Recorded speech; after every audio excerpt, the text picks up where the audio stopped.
Let's hope Phil don't. Let's hope Microsoft don't don't try to destroy the stream and stuff like that. Let's go. What's up, man? What's up, Chad? We live? Is this going through? We are live. Okay. Oh, here we go. We're live. We're live. Oh, we are live. We are live. Hello, Shows the hello, light. hello. Welcome, my friends, my family, my fellow gamers. It's your only friend these YouTube streets, Puerto77, and we are back. 60 frames, no lag podcast with the crew. We also got a special guest for y'all. You know what I'm saying? We got the man himself, Mr. I Know It. I know it. You know what I'm saying? I did. Yep, he's gonna say, he's like, PlayStation, bitches. Yep. You know, we got him here. You know what I'm saying? The man, the myth, the legend. You know what I'm saying? But it's got to be back. You know, for most of you, you know, I've been out of like last week. I've been out of pocket for a little bit. You know, on a work trip, so I couldn't hold the podcast. But we're back this week, and what a good time! What a good time. We got a lot of stuff to talk about. You know what I'm saying? We got a lot to talk about. A lot. But first, let me go through the panel members, right? We're going to start off with J-Dub, the antagonizer in chief. Boy, listen, y'all know what it is. Hopefully, y'all been having a great week. I know it's been a great week so far for me with all this negative Xbox news. And shout out to Satya Nadella, the new pony chief. Nah, I'm just joking. I knew it. I knew it. Listen, it's holiday time. Let's be happy. Let's be merry. Let's be in the spirit for those who celebrate it, and let's keep gaming. All right, good. All right, glad you're around, brother. Glad you're around, man. We do got a Definitely. lot to talk about, man. All right. And we got Type Flight Security of the World, Craig. What's going on, my brother? Hi, how's everybody doing? Shout out to you and the panel. Glad you all, had a safe trip out there and back, P-Rock. I knew it. Yeah. I this knew it. Shocking news. Not really, but He said yeah. shocking Overall, just congratulations. I know we'll talk about Astrobot winning. Microsoft finally not trusting Sarah, not worrying about Phil, Tim, or Sarah the Hood. We got it directly from Satya's mouth, and so this is worldwide vindication. So I know I'm a I knew it. podcast about this tomorrow. I knew also, it. everybody, as far as gaming, check out the Exodus trailer. It's on YouTube right now. It came out earlier today on Twitch. Pre-alpha gameplay already looks clean, so go check that out. But yeah, ready to get started here. Get these topics rolling. All right. Cool, man. Thank you for showing up, man. I know we do have like, hey, listen. I know in our group chat you were like, if we could start earlier, but the problem is it really comes down to me getting out of work early enough to do that. And I was No, that's fine. I would love to come out earlier because we're right. You know what I'm saying? But however long you can stand, I would truly appreciate it. But you're right. We got some doozies. We got some absolute some doozies, right? Heavy topic. Yeah, we got some heavy topics. All right, let me do something else real quick. Before we get here we go. Wait, this come on, get over here. What are we doing? Get back over here. Okay, there we go. And this needs to go right here. All right. Hey, chat, go. Guess what? You got the panel members. I'm sure Extreme will be joining us soon and stuff, right? But we have a special guest right today, right? We got. If you don't know who the special guest is, let me show you who we about to get. This is who we got about to get right here. This man right here, the man himself, the legend, Chaos Lounge. I knew it. I knew it. You know what I'm saying? Hey, Chaos, man, what's going on, my brother? Thank you so much. I'm good, man. I'm good. Thanks for having me on. All right, hey, truly appreciate it. Been a good week. I've been enjoying Indiana Jones. That's so I've been playing through that. Whereas it's holiday season, so just chilling with the family mainly. No, absolutely. That's good. All right. Okay, well, cool. So, hey, we're gonna start with just a quick introduction to yourself. You know, introduce yourself to the audience. You know, some few things. If you're obviously you're a content creator, but let the people know where they can find you and stuff like that. Once you go through that, portion, let us know how your gaming journey began. Don't go 2 years, but a quick synopsis.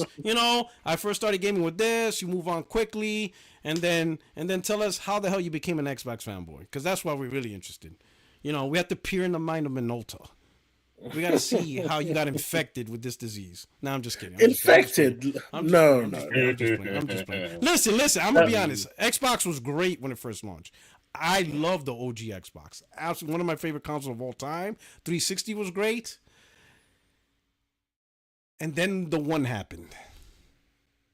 Yeah, the one was. But we'll talk about that. That's when I knew. Okay, this is bad. But anyway. Go ahead. I originally started content creation on another channel, actually. Okay. And that had a lot of problems. And then I restarted with this one covering the ABK news. I just wanted to kind of change direction. So I decided to be a news channel rather than one that covered games more in depth. And so that's where the Chaos Lounge was actually born, as a place where we could just sit down. So you were covering FTC trials? You were watching C-SPAN at 4 a.m? Morning? Nah, man, it was during the day for me. Oh, was it? Okay. Yeah, it actually worked out quite well for me because I could listen to it while I was working. Okay. So it's like double bonus for me. I could actually do both at the same time. But so that's how my channel came about, and it kind of grew from there. In terms of my gaming, I've been gaming since the early Atari 2600. That's what I'm talking about. Went to the Commodore 64. Nice. Friends had you were doing the freaky games on the Commodore 64. Yeah, man, and around my area, we had a circle of Atari STs, Amigas, and everything. And then I kind of just went through. They played on Commodore 64 was only for one reason. They're like, I know the games y'all were playing. Hey, the Last Ninja was dope. Let's not the Last Ninja. Sure. Okay. But so from there I've pretty much been gaming all my life. I've practically owned every console from Nintendo, GameCube, PS1, PS2, OG Xbox 360, all of them. How about the Master all the way System? Up to where we are now. You had to get the Master. That was a big UK console. Yeah. I even had the MSX. And the Genesis and the Mega Drive. Y'all called it the Mega Drive, right? I had the MSX. I had the Mega. Yeah, we can call it the Mega Drive. I even had an MSX. Okay, wow. I've been gaming for years. I've just always been a gamer, so I've always had tried to always have every platform, and it's been a good time. I love I've never wanted to go into a shop and see, is this available on my platform? I just want to go in and I like this game. Yeah, early in our generation, it was like that, right? Because I grew up almost same you. My first platform, I played on the 2600, the 5200. My first console I ever played on was the ColecoVision. I don't know if you remember that. That's the only one I've never had, That was the first one. My uncle had that one. That was the first time I actually experienced console gaming because he bought it. I was like, I played Rocky and Saxon. I still remember the two games he had, Rocky and Saxon. So I was like, holy shit, this is amazing. Master System was my first console. I had the NES, whatever. But during our time, you had to own everything if you wanted to play everything. There was a third party was not this a huge concept back then. It was literally different consoles with different complete identities and stuff like that. Pretty much. Yeah. So you're right, yeah. And I've just been having that kind of mentality all the way through. So every generation, I save up enough to just buy all of them outright, day one. And then that way, I don't ever have to worry about, can I play this game? Instead, I just go and see what I like, what I fancy, and then I just pick it up and play it, regardless of where it's on. Shout out to Powerballs. I played Splatterhouse on the TurboGrafx 16. I was too poor for the Neo Geo. That motherfucker was $600. My dad, he'll slap the shit out of me if I asked him for that one. And the game cartridges was like $200. I knew better not to ask for that one. I was like, I'm not even gonna try to ask my dad for $600. Remember Street Fighter 2, $250? Oh shit, yeah. So for us it was $70 when it first came out. That was a lot. $70 like in 92, 93. Holy shit, boy! I was squeegeeing a lot of cars in the car wash for that motherfucker. But yeah, Neo Geo. I never had a Neo Geo. That shit was way $600 for the unit, $200 for per game. My dad would have slapped the shit out of me if I would have asked him for that one. But I remember playing Splatterhouse. So I played it on a TurboGrafx 16. I had Splatterhouse, Bonk, It's good times, good times. Let me ask you so let's start with the generations real quick. I want to see what was your favorite console. So let's start the Nintendo NES, Master System, TurboGrafx 16, Neo Geo was around that time. What was your favorite? No, Neo Geo wasn't around that time. That was the Genesis. So Nintendo Genesis, what was your platform? And Atari, what was your favorite platform for that era? Were you a Nintendo guy? Or were you a Master System? I was a Master System guy. Yeah, that's right. We were the chosen nerds. The few of us. Here. The few of us that would not bow down. All right. So now, next generation: Super Nintendo, Genesis, TurboGrafx 16, Neo Geo. To the Mega Drive. Man. Oh, the Master System. I mean, the Mega Drive. No, Mega Drive, which was the Genesis for you. Yeah, it's Genesis. Okay, that was my system too, boy. I love that. How about you, J Dub? A Genesis too. We were Sega kids. I was a Sega kid. They were Sega kids. Okay. Joe Montana football. Oh yeah, Tommy Lasorda baseball. Okay, Tommy Lasorda. Madden. Well, we were the first gen Madden. That's true, but remember before Madden, it was Bill Walsh. Football, Bill Walsh, right? That was there before Madden. Lakers versus Celtics. FIFA. Lakers versus Celtics. NFL. I was still Sega sports guy. We had Mortal Kombat with the blood. We didn't have that World pussy Series, shit like baseball. Nintendo had. Yep. We had blood in our shit. Yep. I still remember when I went into. They're now closed in the UK, but there was a shop called Dixon's, and my dad brought me there, and we were originally going to buy the Super Nintendo, and then I saw the Mega Drive with FIFA. And me and my brothers were like, "Oh my god, this is the most realistic football game ever!" Ever. And it was like, you look at it now, you're like, "What the fuck?" Like, what the hell I was thinking? But it was at the time, though. At the time, it was because remember, football games used to be also American football used to be horizontal, left to right. Madden was the first one that made it vertical, so you look like you're actually throwing downfield. And that was a game changer. I was like, yo, it's like you're throwing a real football downfield. I was like, yo, that shit was incredible, bro. That shit was crazy. All right. Okay, now this is where everything goes left. The next generation. You got Saturn, N64, and the new legend, PlayStation 1. Now, I had all three of them, but... what was your favorite? Saturn. Oh man, Saturn was alright, but I knew something was happening with Saturn. I'm like, what the fuck's happening with Saturn, bro? Like something wasn't right. I was like, I like my arcade games. Yeah.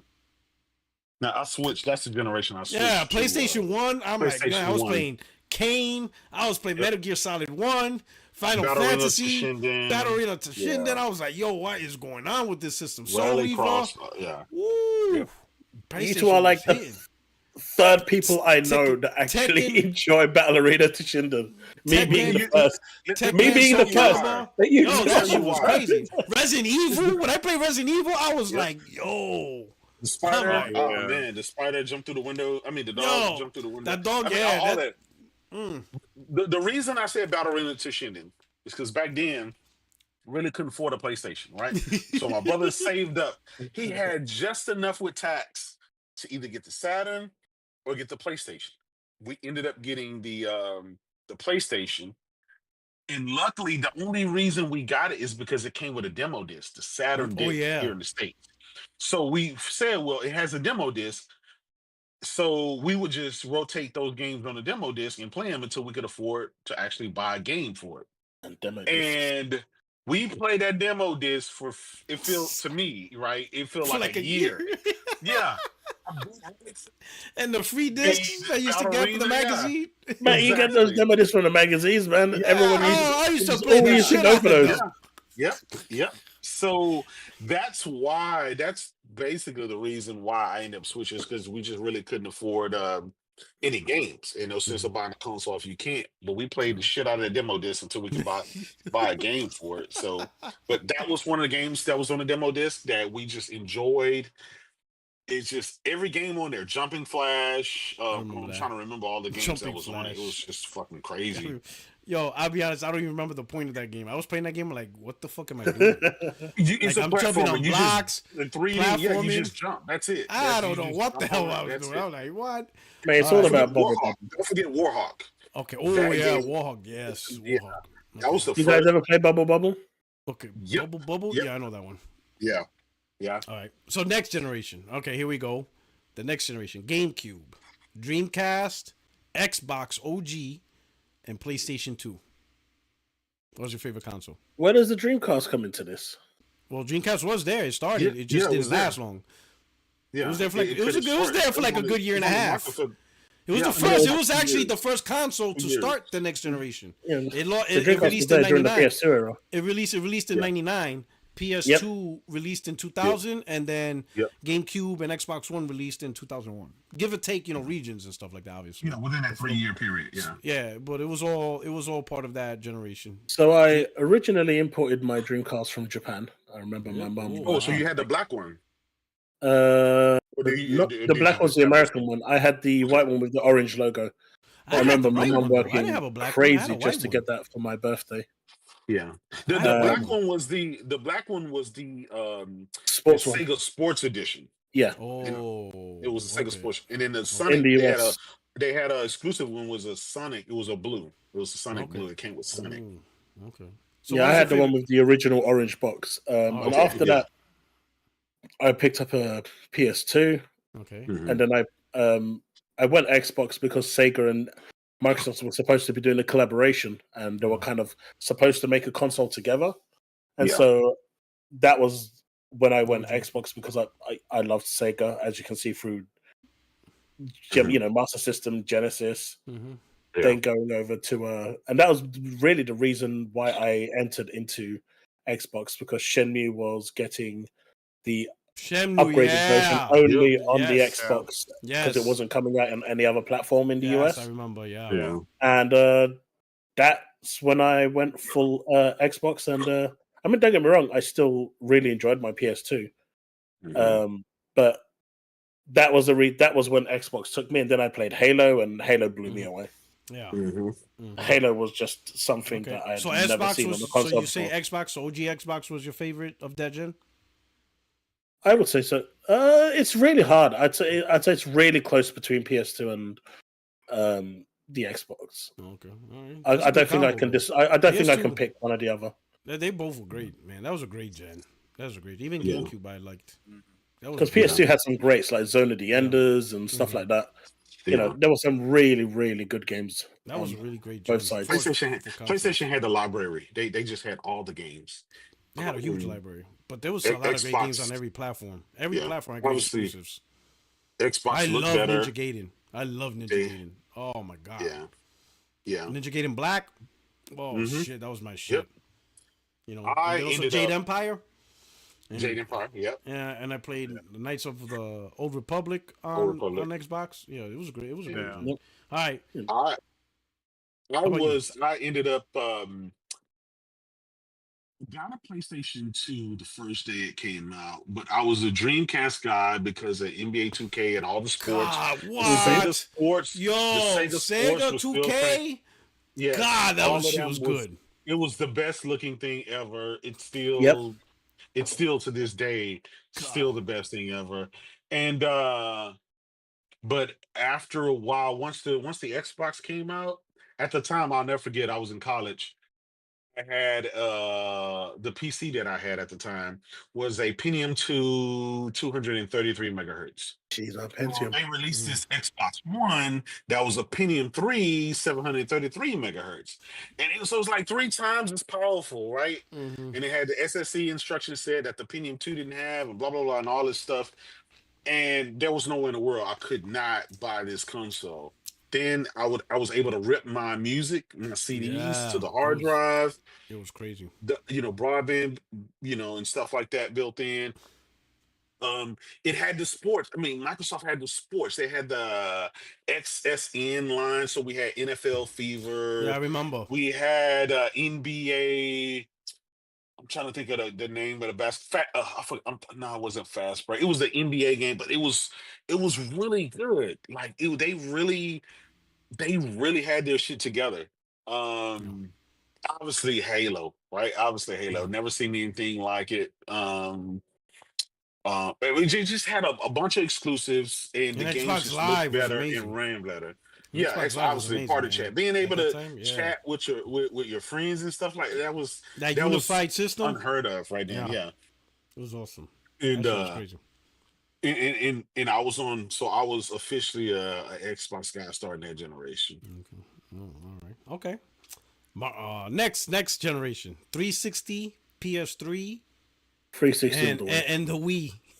Everybody 360. Everyone is free. Yeah, 360 was a 360, different breed. You don't Man. even have to ask that. Yeah. 360 was just fucking. They really how they ended up the way they ended up, man. But 360 really took it over, man. Well, Like the price Peter was on Moore did a point. fantastic job with 360. Yeah, he did. The price was on point. It launched almost like 2 years Yeah. before the PS3, and by then Gears had already dropped. I was already started Forza. Mm-hmm. I mean, it's Lost just Planet was out. Lost The Planet. best version of Madden. Yep. Splinter Cell. Yeah, Splinter Splinter Cell. I Cell. mean, yeah. I mean, You know, back when games used to be remember all over the Saints place. Row. Saints Row At the was that yes. game. I'll never forget. Saints Row was that game. It was the first console to do HD, so obviously I went out and It bought came me out that before anybody. big You gotta get that fucking TV. HD magnifier. The big, Get that the big 480p, boy. Yeah. 720p TV. Get that 720p TV. Yeah. I'll tell you guys one thing funny. I was playing the 360 at GameStop because they had the little kiosk machine like a couple of days before it launched. So I'm in there playing it. Graphics look crispy, everything looked great. I get my console, I finally buy it and take it home, and I'm like, it looks good, but it doesn't look like it did at GameStop. Well, it took me 4 days to realize there was a button on the switch, on the cables, on Oh it's not VG, yeah, the component cables. yeah. Where it Oh I was remember that. yeah. SD and HD. I I had Yeah. never that. put it in HD mode. Those five Yes, purple cables. red, You had to blue, get it. Yeah. green. Yeah. And so I went home and I hit the switch, and oh my god, it was like I had glasses It's on. It the was like, oh my future. god, it's the future. Look at this, is amazing. Oh. And man, I was on cloud 9. That it's just the 360 just knocked everything. It just did what it was They just supposed did to do. everything right with the 360. Yeah. It yeah. did nothing wrong outside of the red ring of death, which Yeah. I'll be honest, I think we all owned at least 5 Xbox Man, that was a badge of honor. 360s doing that. It was you a know? better That was a badge for of honor. hardware. Yeah, and then the PlayStation 3 did the yellow light of death. I'm like, fuck. That was a bad gen for never- quality control. Yeah, I never had any issues with my PS3. Really? I have two of I've them. heard. I have the people- original fat still. I gotta get it fixed, and then the slim got yellow Honestly- light of death. Honestly, I've had so many Bad gen of- 360s, but only one, and that was right at the end after the Xbox One came out. Mhm. My core 360 actually got the red ring of death, but all my other 360s, none of them actually red ringed at all. You are It was lucky, just man. one core. To me, that was a bad And I gen used them for like quality a control. lot. Yeah. To me, Yeah, that was a I bad gen. definitely was Quality lucky. I saw so control, many people crying. across the board. Yeah, across the board. I don't know if they rushed those consoles out, but that was a bad gen of quality control. I was like, man, I never seen so many But the games were broken good. consoles. I was like, bad. All right, Yeah. following gen: Xbox One, PS4, and the PS4. Wii U. Which one? PS4 easy. All right. Yeah, PS4 for I know everybody. it. I think. Yeah. I know it. Yeah. And then I guess, Switch is weird because it's kind of like it came out towards the end and now it's here. But anyway, Switch, PS5, or Xbox Series consoles? What so far you liking so far At the moment, at the moment? I'm about 60-40 between 60 Xbox, 40 PS5. Woo! Zero for Spicy. Spicy. Well, why 60-40? Let me guess. Game Pass. No, It's gotta there's be- like just games on there that I like that aren't available yet on PlayStation. Like what? Gears. Okay. But there's no new Gears on Halo. Xbox Series. Halo, okay. You got Halo Infinite. But But you there's had no the new expansion. Gears. The expansion that came out, right? That was upgraded. But that was on on- No, but that was on Xbox One X when they released it. I only got to play it on thing. Okay. All right. What else? So Halo Infinite, I'll say that. All right. Well, I'll give you Gears. What else? Forza Horizon 5 I really like. Okay. You like that more than That's a Gran good Turismo game. 7? I don't like racing sims. He's Yeah, nonsense. different. Okay. It's two different So games. like Oh, it's you the like same for Horizon? like You like Motorsport. Horizon? Never mind. Yeah. You said Yeah, Horizon. like Okay, Motorsport. I'm not a yeah, fan of. yeah. Either. You said Yeah. Horizon, But Motorsport. Like, Okay. if they released a Ridge Racer, then that'd have been different. Okay, A good yeah, Ridge no, I Racer got- would I got it. have You like been the a good arcade competition. racers? Yeah, Okay. like Scud Race and stuff like that. Okay. What else? They put me on the spot now, but No, he has to there's not mix much it I up. can count. I can't. Not much I can think of on the PS. He's like Zoo Yeah. Tycoon, Phantom Dust No. original assets. But what the hell was that? Sea of Thieves. No, all right. Oh brother. no, Okay. not a fan of Sea of Thieves. All right. Okay. All right, brother. But hey, it's good. It's good to get you a little story about. But hey, let people know where they can find you on your channel, and then we'll get Yeah, the you show can find me kicking off. youtube.com/at the Chaos Lounge, and you can find me over at Twitter, sorry, not Twitch. Twitter at Chaos Prime Z. Okay. All right. Well, Awesome, I'll tell you one thing, man. You have a couple of clips that has been passed around Twitter, and I'm what aware. I do is I steal those clips and I use them as needed for laughter and stuff. And, yeah. you know, I knew it. in different things. Like when Satya Nadella came out and said, and we'll talk about it later, when he said what he said, whatever, and I'll post that clip. I knew it, you know. I and, knew it, yeah. You know, Yeah. get This guy's favorite. The thing is, we got yeah, two it's funny. clips to from put context to that. To put Yeah. context to that. We got two clips from you. I knew it. And a day before- I think PlayStation, bitches. A day before, or 2 days before. I think it was a day before. I actually told my Discord that Indiana Jones was playing because I was told by someone else. I didn't make a video on it because they asked me not to. They didn't want me to make it public until it was public. So I knew it was going anyway. And I told my Discord. I think there was like 6 or 7 people that actually were awake at that time. It's coming. But yeah, we already knew it was going. I just did it for theatrics. Yeah. All right. But I knew it was going 100%. I already told them to expect it, not to be upset about it, because I had it confirmed 100% without think. Yeah. I knew it 5 years ago that was gonna happen. Sure. You see, hold on. Let me show you something. Well, no, we'll get to that part because that's part of the topics. So we'll start off with the first topic, and the first topic is the Astrobot Game of the Year aftermath. So apparently, right? So Astrobot won Game of the Year, which was kind of a little bit of surprise. I personally, for me, Final Fantasy Rebirth is my Game of the Year, but it always happens, right? Whatever's whatever, right? Mm-hmm. But apparently the developers of Black Myth Wukong, they had issues. They were expecting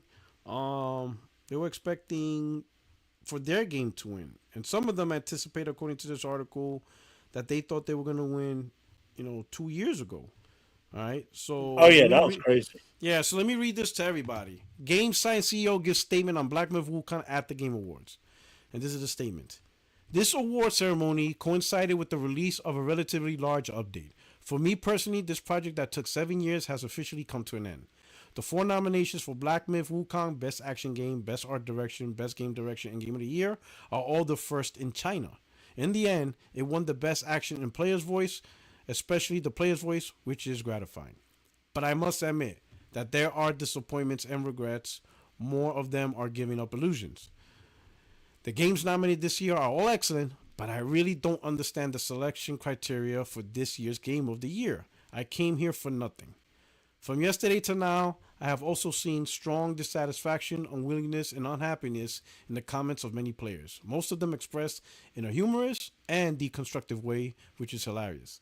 I can fully understand these unwillingness and sympathize with these unhappiness because I know that behind these emotions, it is not pain and malice, but self-esteem and self-confidence. It's normal to be a little angry when you are so confident but not recognized by others. I am actually more confident than you, referred to my first answer on Jihu. The speech for the annual game was written 2 years ago, but it was not used. During the development of this game, many colleagues were not as optimistic as I was. They may have played too many intermediate versions, so they inevitably felt that this game still had too many flaws and it was unlikely to be launched on time. One of my main jobs in the company is to constantly comfort them that we have done a good job and the product has been improving. Yes, you can't be confident only when you have won. That is not confidence, but a repetition of the results. If you lose today, you may lose tomorrow, but so what? The factors that affect the result are too complex, so the result must be uncertain. The only thing we can be sure of is to choose what we are doing. Do specific things, do difficult things, and do things we believe in. Of course, we should be confident when doing these things. All right. Let me start with the guest, right? Since you're new here, what are your thoughts on, you know, Black Myth Wukong losing to Astrobot, but more importantly, the developer's reaction? Because this is like the first time I've seen any developer have like a post dissatisfaction or disappointment reaction when somebody else wins an award. I think there was some truth to what he said. I mean, putting the DLC into the category for Game of the Year was a bit silly. So I think when he's talking about criteria, that probably was part of what he was talking about. Considering games today are judged by how good they are, and sales is a huge factor of that. Considering they sold 20 million in record time, as opposed to what Astrobot sold. And I'm not saying Astrobot's a bad game, by the way. I gave it a 93. So in my review. So Astrobot is a very good game. I think they were just disheartened that from all the hype that they got, all the media, goodwill that they got, except for the ones that were saying that the game was basically being sexist and whatnot by not having a female Monkey King, which doesn't make sense in itself. Which they definitely would have seen. I think they probably feel a little hard done by it, especially just based on the reception. I mean, if Wukong actually won Game of the Year, would anyone actually complain? Is my question. Would anyone say that they didn't deserve it? No. Especially selling that many copies, which let's face it. I mean, even if it is multiplayer on PC and PlayStation, that is still a lot of copies. You don't sell 20 million copies every day. I mean, when was the last time an Xbox or PlayStation game sold that many? Even if it is multiplayer, you just don't see it. It's rare for a game to sell that many. Power World was another one that sold quite highly, in the millions, and that didn't even get recognition. So I think their statement was a bit salty. They didn't need to do that. They didn't need to come out with that. And I think there's a bit of elitism there where they believe that just because of who they are, they kind of have the right to win it. But I also feel like they feel hard done by, and I can see why. Okay. All right. Craig, I know you listen. Let me get Craig in because I don't know how long you'll be here. Craig, what do you think about that? About this whole situation? Look, I thought it was a bitch move. All those games you could say deserved Game of the Year. Black Myth Wukong was highly awarded at Golden Joystick. Why everybody is obsessed with subjective opinion is beyond me. Black Myth Wukong didn't score half as high as Astrobot did. So, and I was going to buy Black Myth Wukong Friday, but because he's such a little bitchy boy who's entitled, like the Chinese are going to throw him into some type of secret prison. I'm not going to put my money. I mean, you never know, right? Game. This guy be watching too much Red Pill podcast, bro. Well, like, no, because I've never seen anything. I've never seen a group. I've never seen anybody get upset over subjective this guy opinion. be watching Fresh and Fit. Jeff Keighley's show Jeff Keighley has the most money behind his show, but that doesn't mean anything. It's subjective. Yeah, the whole thing with the Elden toilet ring getting DLC, and I thought it was stupid too. But ultimately, I'm just the entitlement. I mean, what you read in your statement, Puerto Rock, if that was 100% accurate, which I no doubt it was, that was a statement of flat out, I'm entitled. Yeah, and pretty much. And so it's okay to be confident, and I understand that. I mean, I understand that. But because you don't want to go to war with a group of people you're not confident with, right? And so ultimately, I'm not going to put any money on that game. That game will eventually come to PlayStation Plus, and I'll get it then. But ultimately, they just lost the sale. Yeah, I can't stand entitled people. So yeah, I'll get Space Marine and Arma Armor Reforged. I think that's a game that's sneaking up on a lot of PS5 people. Pro enhanced.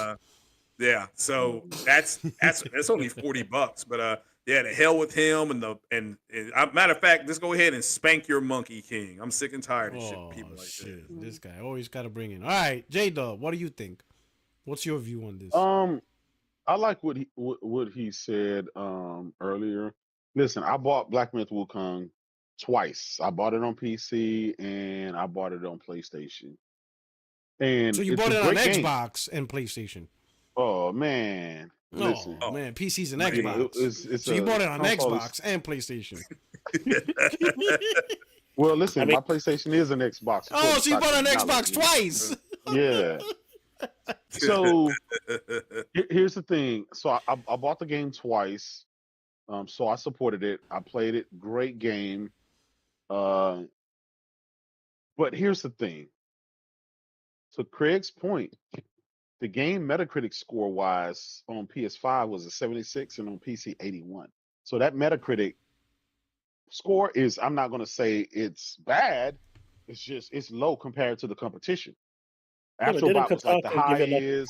Final Fantasy 7, Rebirth is like 93, 94. There was like 10 other games that were in the 90s that were way so I just but to counter that, it got 4 out of 10 from a couple of review articles because it wasn't diverse or because it wasn't inclusive. No. Listen, that's bad. It's based on a myth. Isn't it based on a myth? It's called Black Myth Wukong. It's not even real. No, I totally get that. But what I'm saying is when it comes to the actual review score. Oh, no, that's what I'm saying. It got hit hard by. Yeah, it was. Because you're right, but that's a female Monkey King to be in there. Well, again, it's called a Monkey King. Yeah, listen, we understand that. It's subjective. Yeah, that's just all subjective. We understand, but every game, when it's reviewed, has the assholes that give it something that the game wasn't designed, right? Every game has to go through that scrutiny. So that wasn't just exclusive to Black Myth Wukong. Every game goes through that. So we can't use that for an excuse. I think the game deserved to have a 90 Metacritic. That's just me. But it didn't get that, so that's fine. But it still plays a factor. Even though Black Myth Wukong sold a lot of copies, let's face it, majority of those copies sold were in China. It's in Chinese games, right? So I'm not taking anything away from that. It doesn't matter if you sell in Korea, China, if you sell in the United States, a sale is a sale. So I'm not taking anything from that, but I'm just trying to add some context to this overall.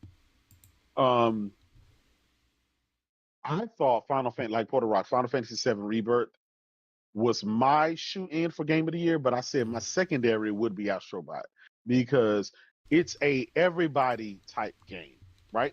It's anybody can pick it up and play it and have a great time, and you'll be hard-pressed to find any problems or any reason to hate on that game. And I think because collectively, anybody can play it, a lot of these journalists, right, they're not hardcore. They're not going to play Black Myth Wukong. They're not going to play Final Fantasy. They're not going to play all of this stuff, right? And so because of that, more people are going to enjoy the Astrobot. It's a great family-friendly game. It's a great-looking game, great haptic feedback, great 3D audio. The tunes are catchy. It's hard-pressed to find anything to go wrong with that game. That's why it had a 94, 95 Metacritic score, right? It stood the test of time. And so I don't see how anybody could hate on that. Yeah, Final Fantasy Rebirth didn't get it, but Final Fantasy Rebirth really didn't win pretty much any award. Yeah. So I think that would have been a more issue for somebody to cry about would be Square Enix, not Black Myth Wukong. Yeah, it had the Game Awards happen June 1st. Final Fantasy's winning.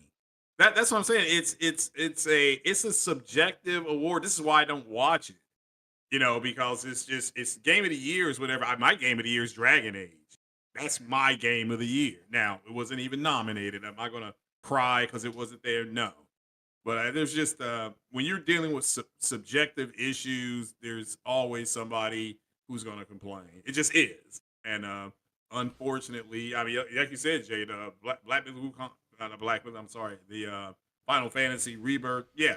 I mean, clearly, the first 20 minutes in, you're like, this is quality. this is class. So you could just sense it.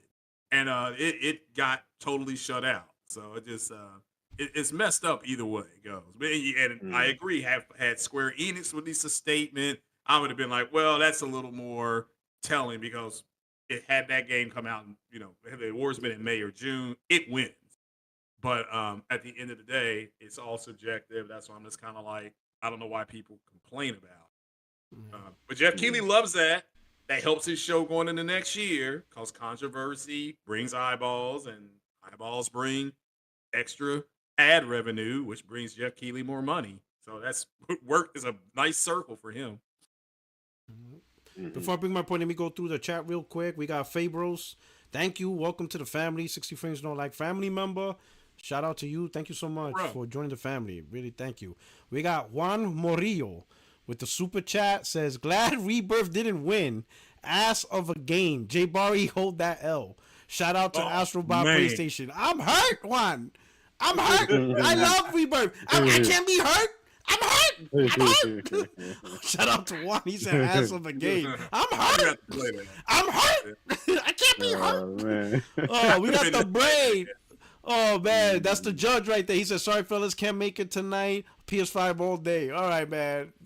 Sorry you couldn't make it through, man. Would have been great. And then we got Flaffy 1101 with the super chat. He says Wukong Dev just said what every nominee was thinking anyways. Everyone who didn't win any award was thinking he was the only one with the balls to say it.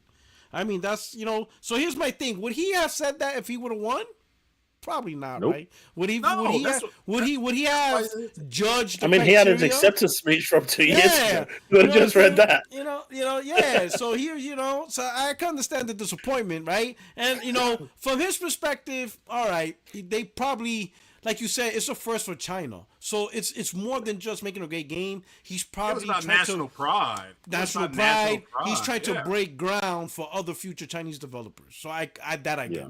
So it's more than he's like doing the Jackie Robinson thing, right? It's more than just playing baseball. He's trying to break ground. Comparing that guy to Jack Rosa Parks next, what are you doing? But you see what I'm saying? But but I could get it. I understand. He's at the forefront. I understand. Right? No, I understand. I'm just bullshitting you. I understand what you're saying. But I'm gonna say this. I didn't get too deep into this because I'm gonna be honest. Yeah. Can we all admit the community's bullshit on this topic? Yeah, absolutely. No one's genuine. No one's genuine. Who cares? You know why? Chaos. I'm gonna ask Chaos. Do you think the people siding with Black Myth Wukong are genuine? Be careful on your answer, because then I'm gonna ask you a scenario to see if the same thing would apply. What do you mean by people citing? He's right. He's passionate. The virtual signaling that the siding. I don't care about the virtual signaling. No, I know. But do you think? There's people in the community that are just frauds. They're just virtual signaling. They don't really mean. Oh yeah, 100%. Yeah, because the question I would ask you, if Black Myth Wukong would have won, and the Astrobot developers would have done this, how much soul content against PlayStation would you be seeing right now? Oh, you'd be seeing Untold. Exactly. It would be everywhere. Yo, it would be everywhere. That shit would be going on for days. You would have videos already uploaded on this shit. Yep. That's why I'm like, I'm not. If any other developer would have done that, if Nintendo would have done it, Xbox would have done it, PlayStation would have done it, shit. Yep. Imagine right now if EA made Dragon Age, right?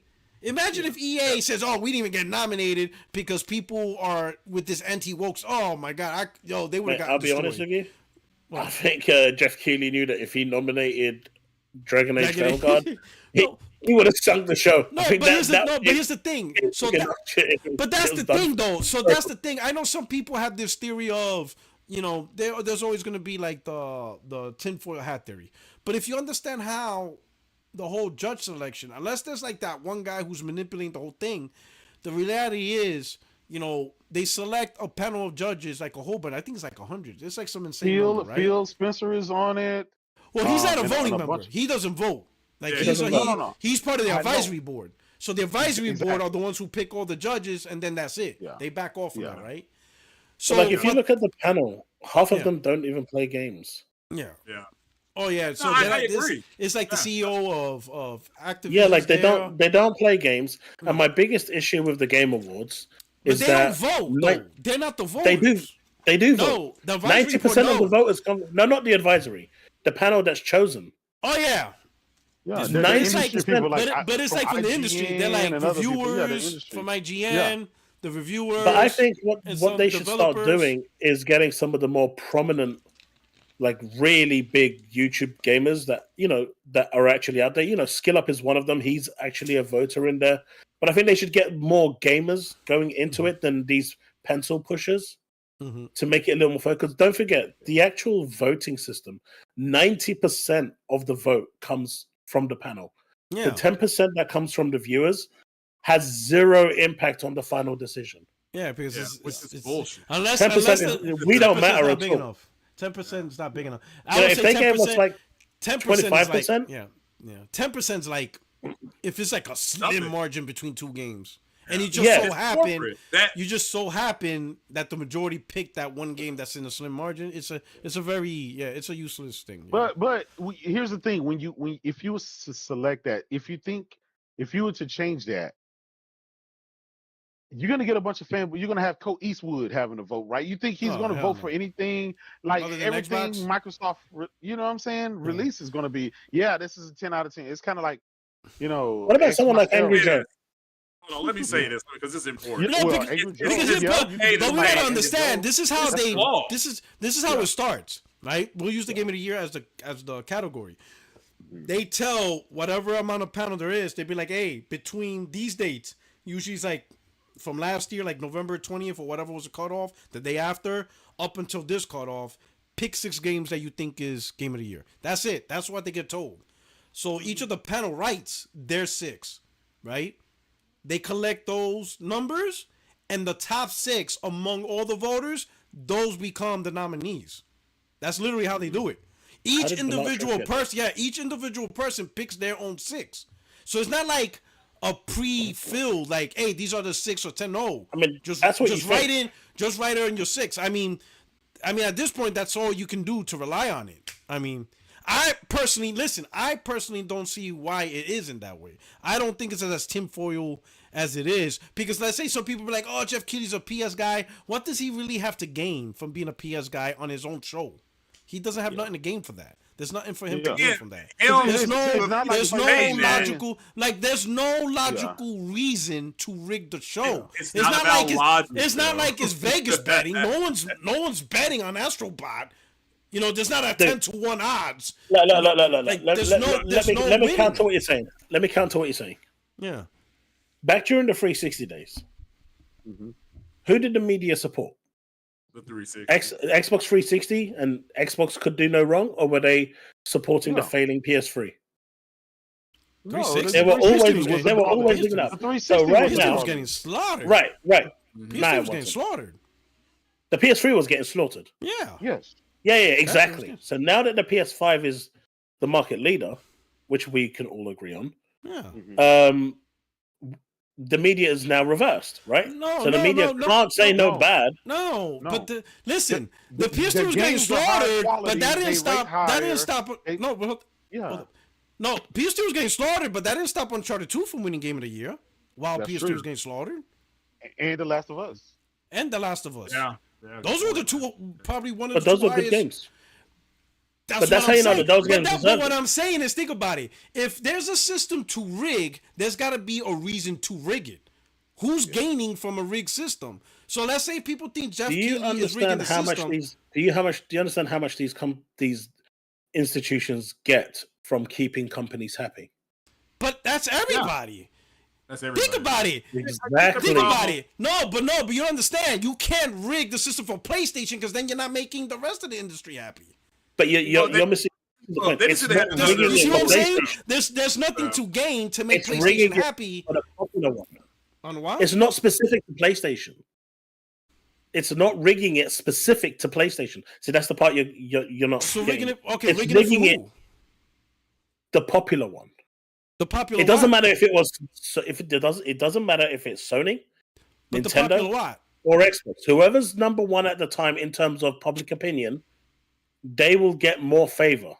But this is the first. They are the one that gives out more freebies. But this is the first time they won this gen. Since God of War, since last gen. Yeah. They haven't won a Game of the Year. Yeah. What was it? 2020. I'm not just talking. 2020. We're talking was the about last time Jeff they won. Keighley here. Bring Are it we to me.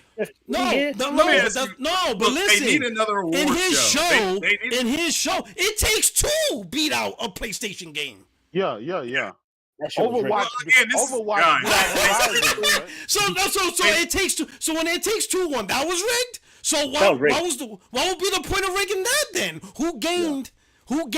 Like, that's what I'm trying to say. What does Jeff Keighley get out of rigging the show to get It Takes 2?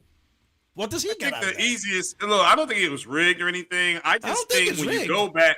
But no, when you go back, when Spike TV had their award show and they had their own trailers and things like that, everything was just more balanced out. Spike TV had a TV show, they had a build up, they had it for 2 straight years. You didn't hear any of this. The problem is that it's subjective and that you can make the argument for any one of those games. And yeah, I mean, so what? Astrobot won. I'm like, that's to me, the game is dumb. All it says is I am Astrobot. It I'm just not keeps saying that that. Astrobot winning is rigged, by the way. No, Yeah, but well, I'm saying, I know. But why would rigging the show, like, in order to rig something, if there was a Well, it wasn't feeling of rigged. rigging, someone has Dude, to gain. are something. you telling me? Are you telling me That's that Balatro should have been in the nominees for Game of the Year? Of who? It's Like, no subjective. disrespect to Balatro. Are you saying Balatro should have been there ahead of other games that, in my opinion, deserved it way more? Well, no, Right. there's your problem. The problem is let's it's your select opinion. It's your opinion. Yeah, I'm It's not a subjective. voter. I would have not put in Balatro if I Okay. got 6 choices. Yeah. I never even heard of the shit. But then again, I'm not in the industry. No, but listen, Yeah. I'm not in the video game industry that deep. We don't know if some of those guys covered and reviewed Balatro. That's the thing. I don't talk about Balatro. I don't talk about any phone Like, game. no one But- heard of but- Balatro but some until of- Jeff Keighley put it yeah. out there. Yeah, but some of those Sounds like something reviewers. you put on a sub. We put That's some what I'm saying. Balatro on But some my of those sub. some of those reviewers reviewed that game. Here's the So, thing. Here's so the if thing. you got a reviewer that review Balatro, right? And you ask that reviewer, hey, here's your list, pick 6 games. And he'll be like, all right, I like this. Oh, shit, I like Balatro, so I'm going to put Balatro. That's his thing. There you go. Here's my vote. And out of all And if- the games, all of those people there, all magically voted for Bro, Balatro. I don't even think Balatro it listen, won a when it lot of takes 2 awards. Go ahead. It won a lot of awards, so it's not rigged. It It's won not it's not the multiple only place awards. that won awards. Yes. Go to Golden Joystick. Exactly. There's more places It's- that it won awards. It's because us on the panel, we don't play card games Play like that. that We don't shit. play mobile games. But clearly, a shitload of people play this game, and it's highly popular outside of our little bubble. We're the Yeah. console. We're in the console space, right? Well, I don't know. guess They what? showed you the sales of the game, I don't think and that it was matters. like I don't very. play it. I don't It was know very It minimal, probably very sold- minimal, It probably sold and then more it than spiked. Balatro. I want to see what the sales of Balatro. No, but even that, like, if we go by sales, then there's really 2 top games on that list that sold the most: Helldivers and Black Myth Wukong. But that's not generally how it's gonna work, you know, with the sales, right? It Yeah, doesn't I really just work. want Like, to one doesn't know- correlate with the but- other but- because, again, the people voting are usually reviewers and stuff like that. Not if it was Balatro- Mass but just Piscatella, so then you know, maybe. Just so you know, Balatro sold 3.5 million copies. It's And when did the majority of those sales come in? aren't small numbers, PC. meaning When did nobody those sales come in? cares. Huh? When? When did those sales? Because when Jeff Keighley showed the charts of sales in his tweet, it showed it pretty much very minimalistic. And then after the nominee for Game of the Year, it spiked like by like 1,000 to 2,000%. Every Insane. game does that because there was over 130 some million people watching. A lot of these games, a lot of people don't know about, but guess what? After you watch the Game Awards, you see this game and that game, especially on PC. So the A lot number of you those- said doesn't really hold any relevance then. Well, we don't know if this was the number after or not.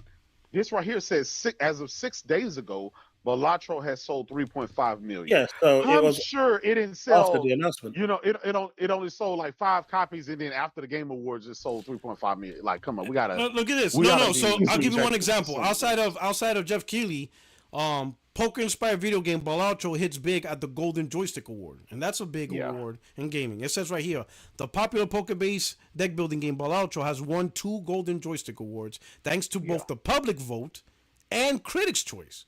As a result, which speaks to the great reception the game has received from gamers, as well as the high esteem in which it is held by industry experts. The Golden Joystick Award, also known as the People's Gaming Awards, have been running annually since 1983, honoring the best video games of the year in multiple categories. Most awards are decided via online votes, while winners in some categories are chosen by panel critics. Balatro wins came in the publicly voted Best Indie Game category in the Critics' Breakthrough Award selection. It was also nominated for prizes in Best Audio Design, PC Game of the Year, and Ultimate Game of the Year category. So in this case, it was also nominated for Ultimate Game of the Year. So it's not out of characteristics that this game is being inspired. It's just not for us. Yeah. It's sold for the Rock. know. I'm looking at it right now. As of August the 7th of this year, it sold 2 million copies.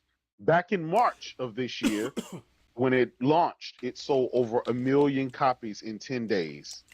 So between March and August, it sold 2 million copies. As of 6 days ago, it has All I'm sold going to say is 3.5 this. million. I play mobile games myself. Like I play Honkai Star Rail, Wuthering Waves, Genshin Impact. There is no one on this planet that is going to convince me that Balatro is better than those games. No, I mean, as a mobile game. They're not supposed Yeah, to. it's- but that's You gotta not remember, supposed to. they're That's an not opinion. supposed to. Yeah, it's also And that's fine. And that's fine. I'm not. Nobody is sugarcoating what you're saying. But this is why I opened up with these are subjective awards. No, Now, I totally get that. I totally get now that. my personal belief is that people who are upset, which is perfectly fine, go ahead, Who's Aaron, get some money together and have your own award show. Then you have your own voting process. You can offset Keely's show. That's why I brought up the Spike TV Awards. When that was going on, none of this, all this back, because you had another award show. You know what we need to do? Yeah. We need to make our own show.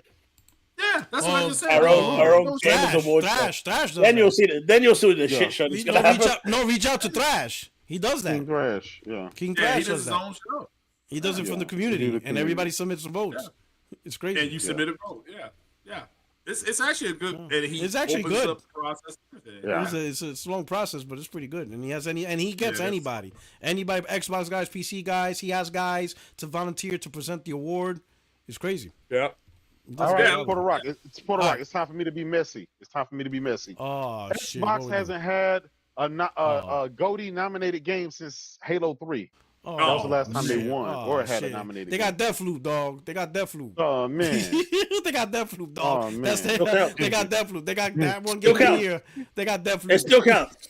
It still counts. That's it. Even though it was exclusive to PlayStation when it was awarded, still counts.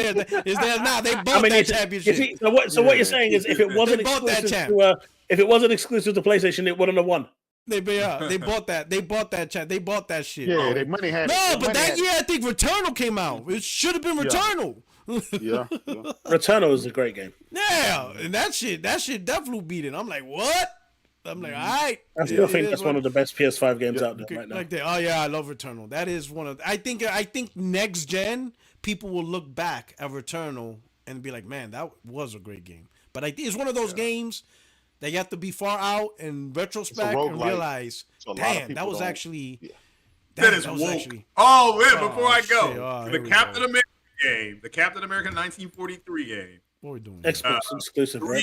Three black protagonists. Captain America. So the Captain America game is woke.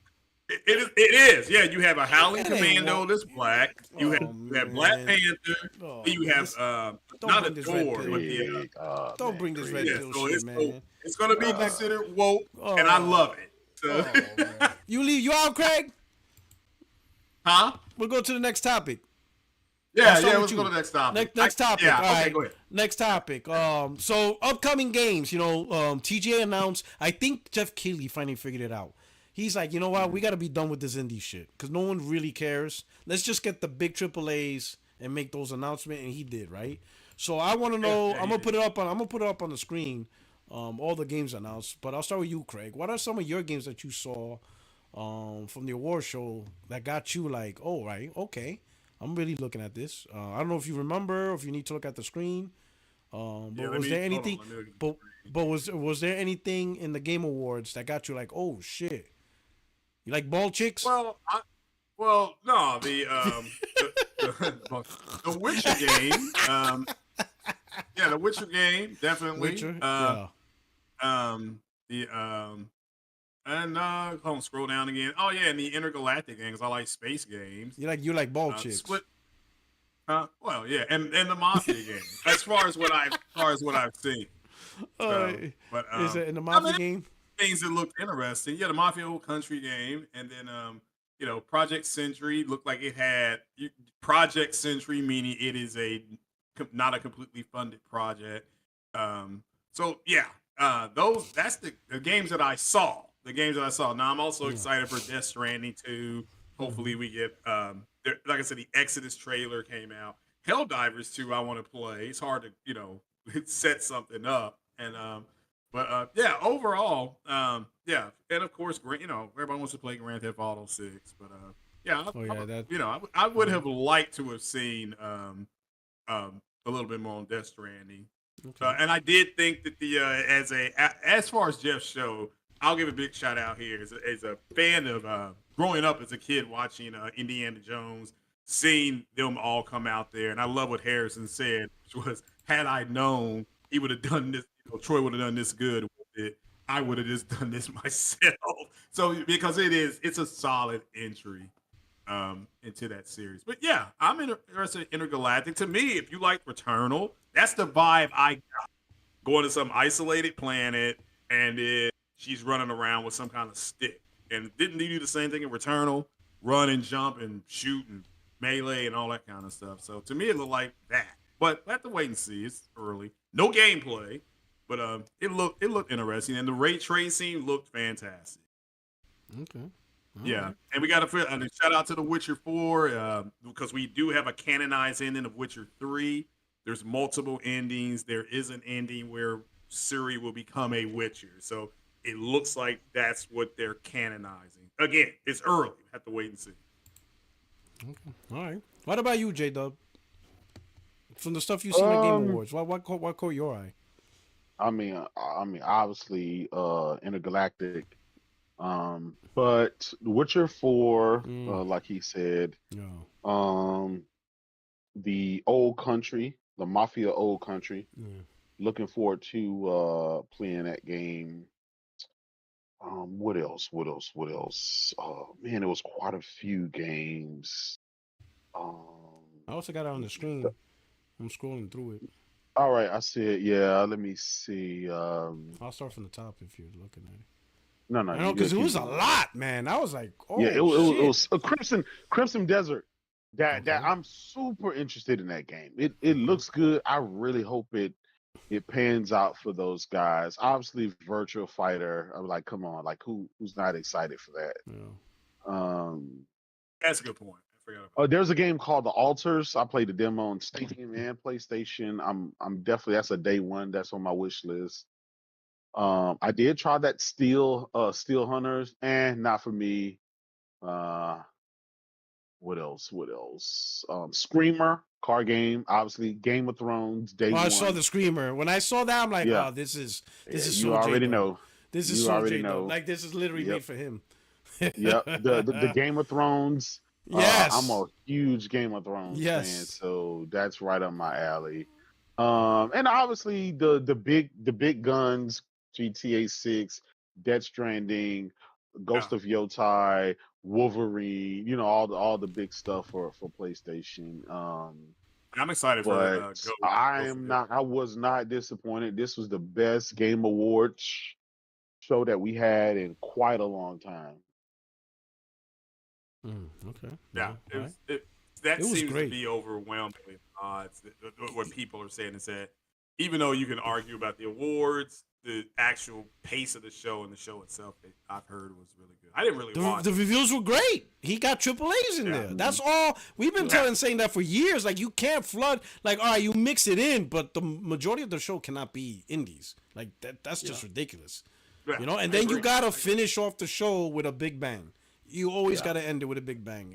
And, so Chaos, what about you, brother? What caught your eye? For me, it was Onimusha. Nice. That's what I'm talking about right now. Onimusha, definitely. Yeah. I love that game from way back during the PS2 days, and at the moment I saw it, I knew it was Onimusha. That I was all blown away, and my reaction on stream pretty much showed that. I'm not a huge fan of trailers without no gameplay, although I appreciate this one is pretty early on. It's got a 26 release date, so hopefully we'll see something soon. Yes. Witcher 4 kind of expected it.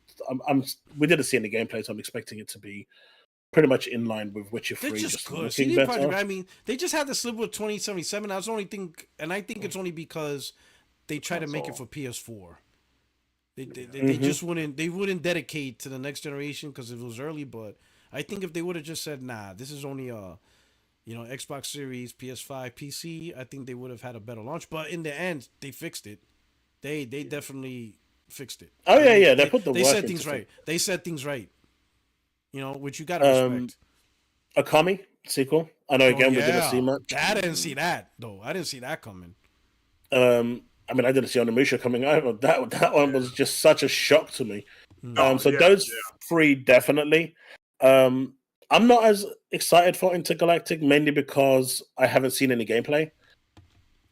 And I know why it's getting a lot of hate, and it's not because of the main character either. It's because of Neil Druckmann. KS, Yeah. don't ever doubt Yeah, absolutely. In I Naughty agree. Dog we trust. In Naughty Dog we trust. All right. I agree with you. I'm wholeheartedly. not going to mention any of the leaks that happened from it, but some of the stuff that I've read, They were fake. Yeah, they were. are they actually fake? Yeah, they came out. It was fake. My brother. But And basically, it won't be the last time we hear about people making fake. They hate Neil Druckmann. Neil love him. Druckmann is I what love him. it is. Yeah, I love him about. because that trailer, It the all Last of Us started with a Part golf 2. club. It all those started two with a golf girls. club. Well, that trailer where Ellie and Dina kissed each other, and that was full tongue. I'm like, hell yeah! Yeah, whoever's that- making that- this yeah, game, that- for it. Craig, Yeah, that's the not people started going wild. nuts. Craig. I mean, But yeah, for me, I know what I'm doing getting here? with Witcher 4. I know what I'm getting with Okami. I know what I'm getting with Onimusha in terms of gameplay. If we there's precedence behind it. I'm like this for most games. If it's a new IP, especially, just show me some gameplay so I can see what it's like. That's all. You know what you're getting? You're getting a GOTY. You're getting a Game of the Year right there. Yeah. That's what you're getting, boy. Mate, you don't know that until you see it. Listen, all you saw is some every random. game they ever had. I'm telling you, man. There's Naughty always Dog, a first. There is always a first. Listen, Naughty Dog, and we trust in but Naughty Dog. like I told Nibs, I'm telling you, and I had this discussion with Nibs as well, and it's good to have faith. He partially agrees with me. Like at the end of the day, when I see gameplay, I will tell you if I'm excited for the game or not. But I'm gonna let you. For CGI, they can do everything and make everything look great. According to Digital Foundry, that wasn't CGI. That was no. But it's in engine, and in engine means nothing. Because in engine. But listen, this is Naughty Dog. They have proven to be some of the most technically proficient developers. Don't get me wrong. I would say exactly the same thing if it was an Xbox studio. I don't like for me. I don't know why. No. You missed. No, what I said. Listen to what I'm saying before you lose your mind. Okay. Put it back in your head.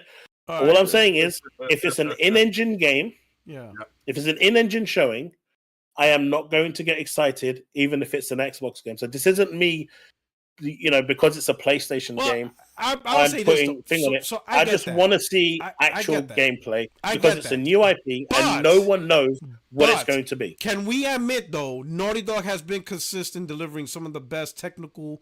You may not like the game from story standpoint, whatever, but from a technical competence, they have been. Probably the only studio I could think of that's better than them from a technical competence is probably Rockstar with Grand Theft Auto. Oh no!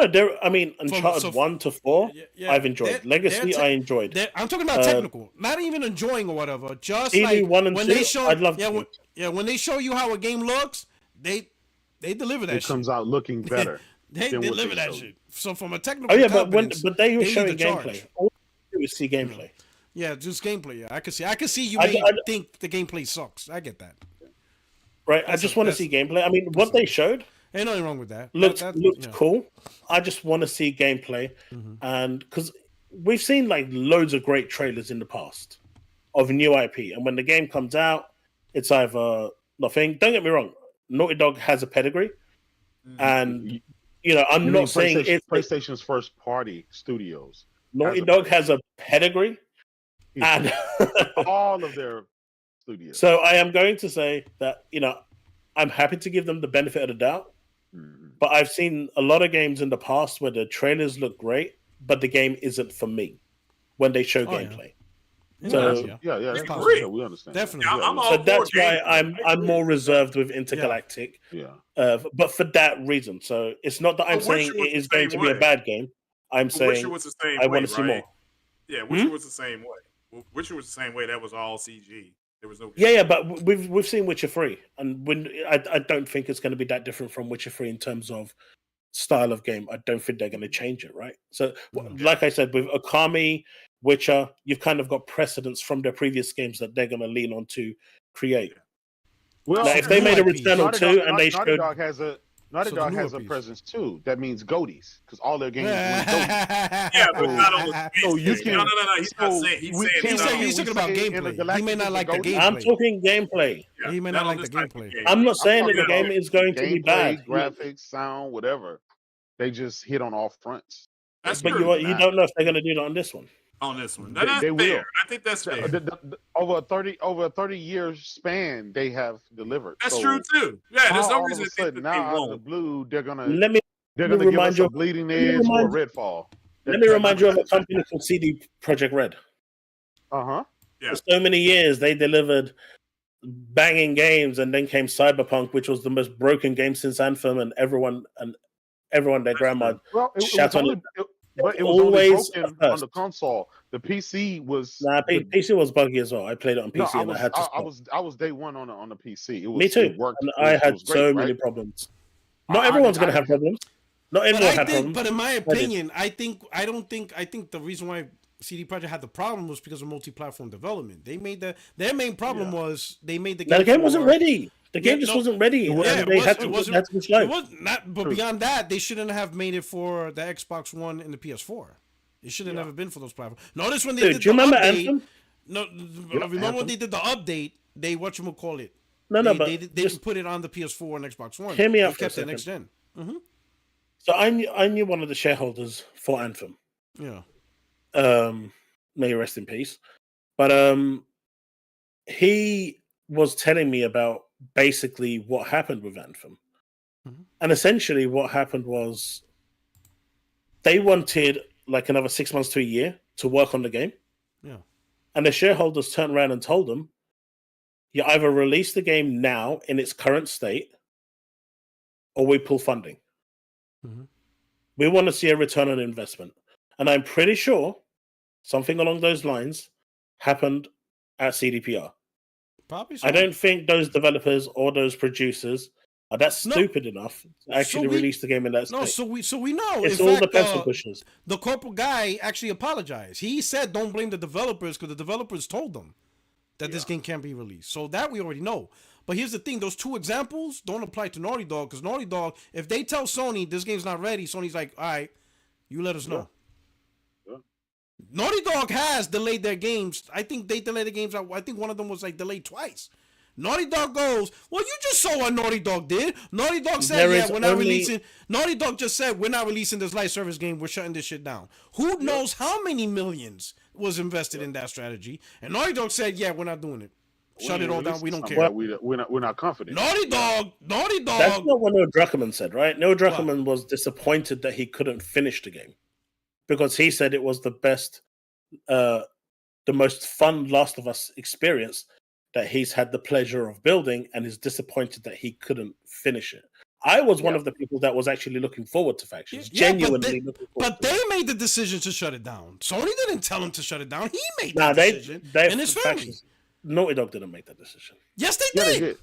They did. They said their reasoning behind shutting it down. Naughty Dog. They released their own statement. Naughty Dog released their own statement, and they said, it's all PR. No, stop. Listen. Read past the PR, man.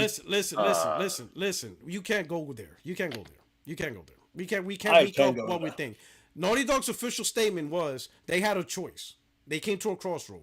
They go this live service route and dedicate their studio to live service route, but then that means they're no longer going to make single player games. So are you telling me Are you telling me that a company like Naughty Dog, who you are saying yourself is so, prestigious, they've done no wrong, that they haven't earned the right to expand their studio to be able to do both?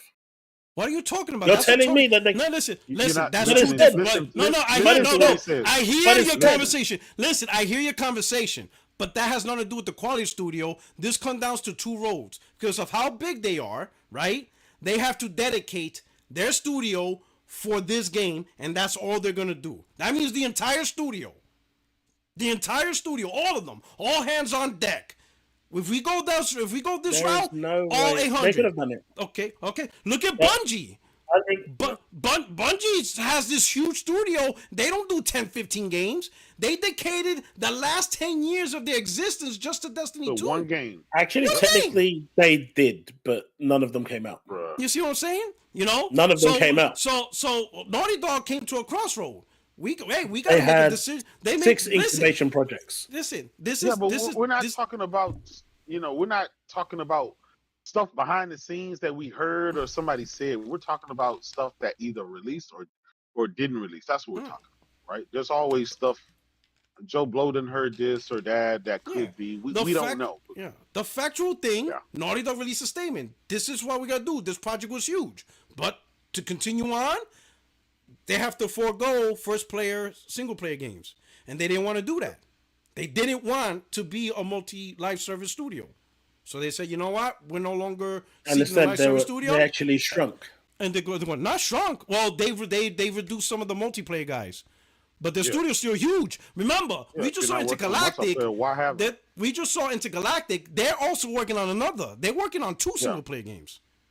Yeah. Oh, so they did have not all 800 are working. They had 3. They had 3, but there's 2 single player games they're working on. They're working on this one, and they're working on another one. The main thing is, if they would have launched this live service game, the other games, like we wouldn't have Intergalactic right now. They would have not finished it.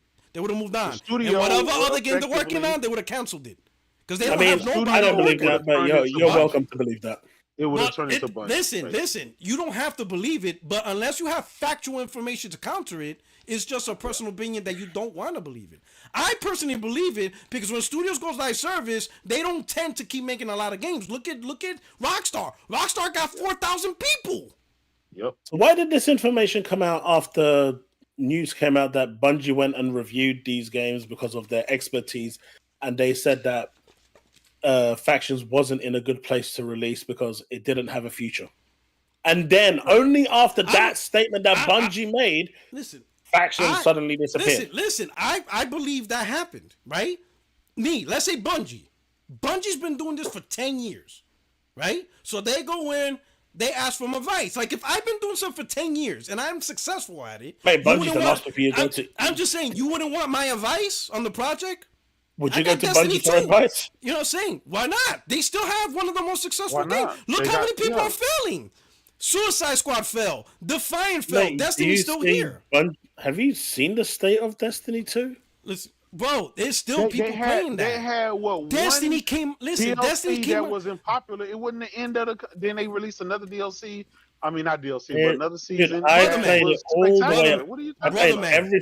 since day one all the way up to pretty much to the end, even the final one. Brother man, it's there was multiple things in between that were bad, and they just weren't improving. It's not perfect, but it's 2024. Destiny launched in 2014, and they are still here. This is facts. Still here. One of the most played. Yeah. Destiny is still being played. Okay, Defiant's gone. Look how many games. Gone. Look how many live service games came after Destiny and failed before Destiny. Tons. Anthems. Live service is difficult. You know what I'm saying? But that's what Destiny is. It's a live service game. It's a live service. You know what I'm saying? So they know what Naughty they're Dog doing. said they would have to basically turn into a live service studio, meaning that's all they're going to do is support that one game wherever. They just said they decided not to do that. I just think that was an easy cop out for them. But look, that's my opinion. That's my opinion. Nothing's wrong with having that opinion. Nothing's wrong with having that opinion. We all have. I think they're a good enough studio where they could. And this is the thing. I'm actually saying they're a good enough studio where they can actually It's not about in my being opinion, good. It's We'll having cope with it. resources to do both. I think. It's But why would a studio not? I mean, What do we're you all mean other saying studios? that Naughty Dog is an amazing studio, and you guys about Is 10 Rock- minutes no, ago hold were on, saying that hold on. they released goats after goats after goats. Okay. All right. But- Is Rockstar an amazing studio? Yes, absolutely. Yeah. All right. So how come mean, I it's don't taking like them that game, seven? but- How come it's taken 7 years to make GTA 6, and that's the only game they're making? They're not making new IPs. They haven't made a new IP in decades. They're making no new IPs, and it's taking 7 they years need to to? make GTA 6. Do they And need then to? when they do make it, it's not even day and date on PC. They can't even do that. Why? I mean, they can if they want to. Why? But they're You see double what I'm dipping. saying? Because Don't it's forget resources. Red Dead 2. It's resources. Red Dead came out in 2017. Online fail. The live that. I mean, their developer The already whole came point out and is said not just the about Rockstar being, developer came it's out and not- said Yeah, that it's they not just, release later on PC so they can double dip. Yeah, and also the quality. But here's the thing: it's not just about being good; it's having human resources to do the job. You could be great, but if you don't have enough people to tackle multiple projects, that's not how it works. Just because Your you can't chat really tackle, doesn't like me. just because you can't tackle live service in 5 games, then you suck. Then that's not how it works. That's not the measure of. I didn't say they of suck. being good. But you keep saying, you said they're making GOTYs. Yes, they're making GOTYs because they know how to manage projects. Exactly. Right? Now, yeah. So if they're telling you we don't have the force to do this and this, if we make this decision, we're no All right. So longer are you making telling me? single-player Are you games. telling me that these people at the helm of Naughty Dog are that stupid that they could not foresee the upheave, or the amount of work that would be needed in order to make this project work? Are you telling me through design and discovery, through R&D, all of this work, the pre-production concepting, that all of these big people would have sat around the table to make the roadmap for this game, how it's going to be as a live service, looking at how big it's going to be? You're telling me that all of these people sitting there and not one of them would have turned around and said, hey guys, before we even start making this might be a bit too big to chew? Not one of them. Are you trying to tell me that every single one in that room was that dumb? You're just telling me that those producers are great. So let me ask you this. Let me ask you this, right? You say, they're that dumb, as if you're supposed to know live service games without the experience behind it? Can you make a live service game and be successful at it? Because a lot of third-party people did. I've worked in the games industry. Let me ask you this. Are you telling me, from the makers of Mass Effect, they're too stupid to make Anthem successful? Yes. Yeah, you see what I'm saying? Not their forte. It's not. That's the exact You thing. saw There's so many people that are doing live services failed, right? There's so many people doing Dude, it, right? even they said everyone knows that BioWare should never have been doing Anthem. Mm-hmm. They came out themselves, and the weird thing with Anthem was that despite the fact that the EA CEO, it was a great game. The EA CEO. Oh, I loved Anthem. Anthem was one of my favorite games. It just didn't have any content. At the time, the EA CEO was telling them, build the game in Unreal Engine. Right? Mm-hmm. And it was BioWare who turned around and said, no, we want to build it on an engine using Frostbite. Mm-hmm. And then the developers were telling them that this isn't suitable for this game. It's suitable for, other games that use this engine, like Battlefield and stuff like that. They were telling them, and all of these people in that room, the ones that were making the decision, for 7 years were arguing how the game is going to be built. They're stupid. So let me ask you. You don't waste 7 years arguing about something. They deserve what they got, and that's why none of them work here anymore. So why did X-Defiant fail? Those were former Call of Duty devs. They know how to make multiplayer. Yeah. That wasn't great. The game wasn't good. The hit detection was off. But the hit detection was all over the place. Call of Duty. It doesn't matter. What do you mean it doesn't matter? These are the guys with the experience. You're telling me the guys who do Call of Duty don't know how to do X-Defiant. Well, clearly the ones that left Call of Duty, that's for a reason, right? But you see the point? If Naughty Dog sits at the table and they start a project, they're not going to know from conception, oh man, this is just going to be turn out bad. They had an idea. But they will know the scope of work that's involved. If that's the case, then how come the Call of Duty guys from X-Defiant, how come they didn't know, hey, this game's going to flop? How come the developers of Suicide you're Squad? you're not listening to what I'm saying. I am Suicide listening Squad to is you. shit. I'm listening to you. You're saying that they should have known from the get-go, even though they have zero experience in live service games and what it takes to make a live service game successful, because they never made one ever. That's what design and discovery is for. This will be a completely new adventure. But that's what design and discovery is for. But notice, as they were developing, they realized, you know what? We're not going down this further because it's just not going to work for us. After 4 years. Okay, so what? 4 years it took them to get a light bulb moment. Okay. So then get mad at them. So get mad at them. So let me ask you this. Let me ask you this. If you think the game was great and perfect, why wouldn't they launch it then and make money? If everything was going to be perfect. Because if everything's going to be perfect, they will make a killing. So why wouldn't they launch something that would have easily made them billions? Then, if that's your argument. If your argument is they're fine, everything's great, then why wouldn't they launch it? They would make billions. I'm going by what Neil Druckmann said. The game was in a good place. It was the best project he worked on, and he was disappointed to see it shut down. These were his words. All right, and they also, from their words, they So which one do you believe? So which one do you go with? They both. Both statements don't contradict each other. They do, though. No, they don't. You're just saying that Neil Druckmann is unhappy that it got shut down. But he didn't say who shut it down. Did he say who shut it down? Did he say I'm unhappy that Bungie shut it down? Did he say that? Who would say that working in a company? No, I'm asking you, is that why he said? He just said that he's unhappy that he shut it down. No, but would you throw another studio that you're working with on like that? They did. Hold on. This is exactly what was said. Because I think you're misunderstanding what Bungie said. Bungie said that the game that they have, in the ongoing content after that, they said specifically that people would enjoy it for the short term, but they didn't see how people would keep coming back for the long term. Meaning, after you get the enjoyment out of it and you're having fun for a couple of weeks, maybe even a month, but trying to get people to come back 3 months, 4 months, a year from now back into this, it was going to be very difficult. And Naughty Dog took that into consideration for that future, and they made a decision. Hey, listen. Ultimately, we will never know. Yeah, we'll never know. But we only have the information that was told to us. These two pieces of information was told to us. This is Naughty Dog's official statement, right? And this is on their website.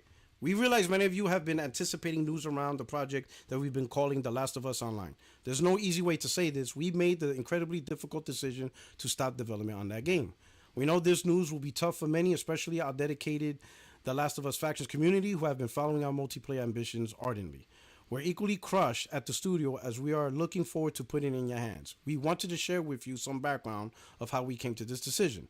The multiplayer team has been in pre-production with this game since we were working on The Last of Us Part 2, crafting an experience we felt was unique and had tremendous potential. As the multiplayer team iterated on their concept of The Last of Us Online during this time, their vision crystallized. The gameplay got more refined and satisfying, and we were enthusiastic about the direction in which we were headed. In ramping up full production, the massive scope of our ambition became clear. To release and support The Last of Us Online, we have to put all our studio resources behind supporting post-launch content for years to come and severely impacting development of future single-player games. So we had two paths in front of us: become a solely live service game studio or continue to focus on single-player narrative games that had defined Naughty Dog's heritage. We are immensely proud of everyone at the studio that touched this project. The learnings, investment, and technology from this game will carry into how we develop our projects and will be invaluable in the direction we are headed as a studio. We have more than one ambitious brand new single player game that we are working on here at Naughty Dog, and we cannot wait to share more about what comes next when we're ready. Until then, we're incredibly thankful to our community for your support throughout the years. Now, that statement doesn't conflict your statement with Neil Druckmann. And all I'm going to say is... Yes, he's disappointed, and this is the reason why he's disappointed. He had to pick two paths. And all I will say is this. He probably wished could do both, but he can't. So they chose the single-player route. Is he happy about it? Probably not. It shouldn't have taken a team 4 years to come to that conclusion. That's a different argument now. Now you're arguing a totally different point. That's a totally different discussion. No, because if it's a different discussion. Clearly, if they had known this already from year 1 or year 2, they would have stopped way earlier. Of course, And if they would have known this, yes. And they probably would have foreseen this from way earlier. Okay. And that means what? So you're making a new argument. You know that, right? This is a new argument. No. But if they had forced, no, but it comes back to my original point. 4 years is a long time. That's still for them to suddenly realize that it's going to take. It's going to require all this information. Okay. So there's you don't. If you found out, they would have known about this from year 1. So why after 3 years did it become a problem? You're making an assumption they would have known that. How about year 1 was just still drawing on the picture board? You don't know how far in development. And year 2 then. Okay, so maybe year 2 they still weren't that far. Because remember, pre-production would have been 2 years. Remember, year 1 was 2019, and they were still doing the actual game, and the game didn't release till 2020. The Last of Us 2. 2019 was the year they said that Factions 2 was not going to have multiplayer. So everything started that year. But they were still working on Factions for release. And then what we know now, Intergalactic, thing is a 4-year project. So this thing started in 21. You understand what I'm saying? So it's not like, Factions was the only thing they were working on at the time. You know what I'm saying? They were doing multiple things. So you're thinking of brevity, like maybe if it was a studio that only did this one game. They were working on, technically speaking, you could argue they were working on 3 projects. They were working on Factions, they were working on Intergalactic, and they have another single player game. So this studio was doing 3. So what you're saying is resources. You agree that they underestimated the amount of work that would be required? That's literally my argument the whole time. If they're underestimating it, then they did. That's a duty that they failed it. They did underestimate the online. They absolutely did. That's literally my point. They literally got a come to Jesus moment. Said, "Holy shit, we have gotten after to the 4 point years where they got that come to Jesus moment." Yeah, but who cares how long it took? What argument are you trying to make? That's a lot of money wasted. Is it your money? It ain't mine. Jacob, they wasted your money? Nope. It ain't my money. That's, okay, yes. That caused staff to lose their jobs. Let me put it this way. They wasted a lot of money, but they're still making the Intergalactic Heretic Prophet, a new IP, and they got another game still coming. Another one.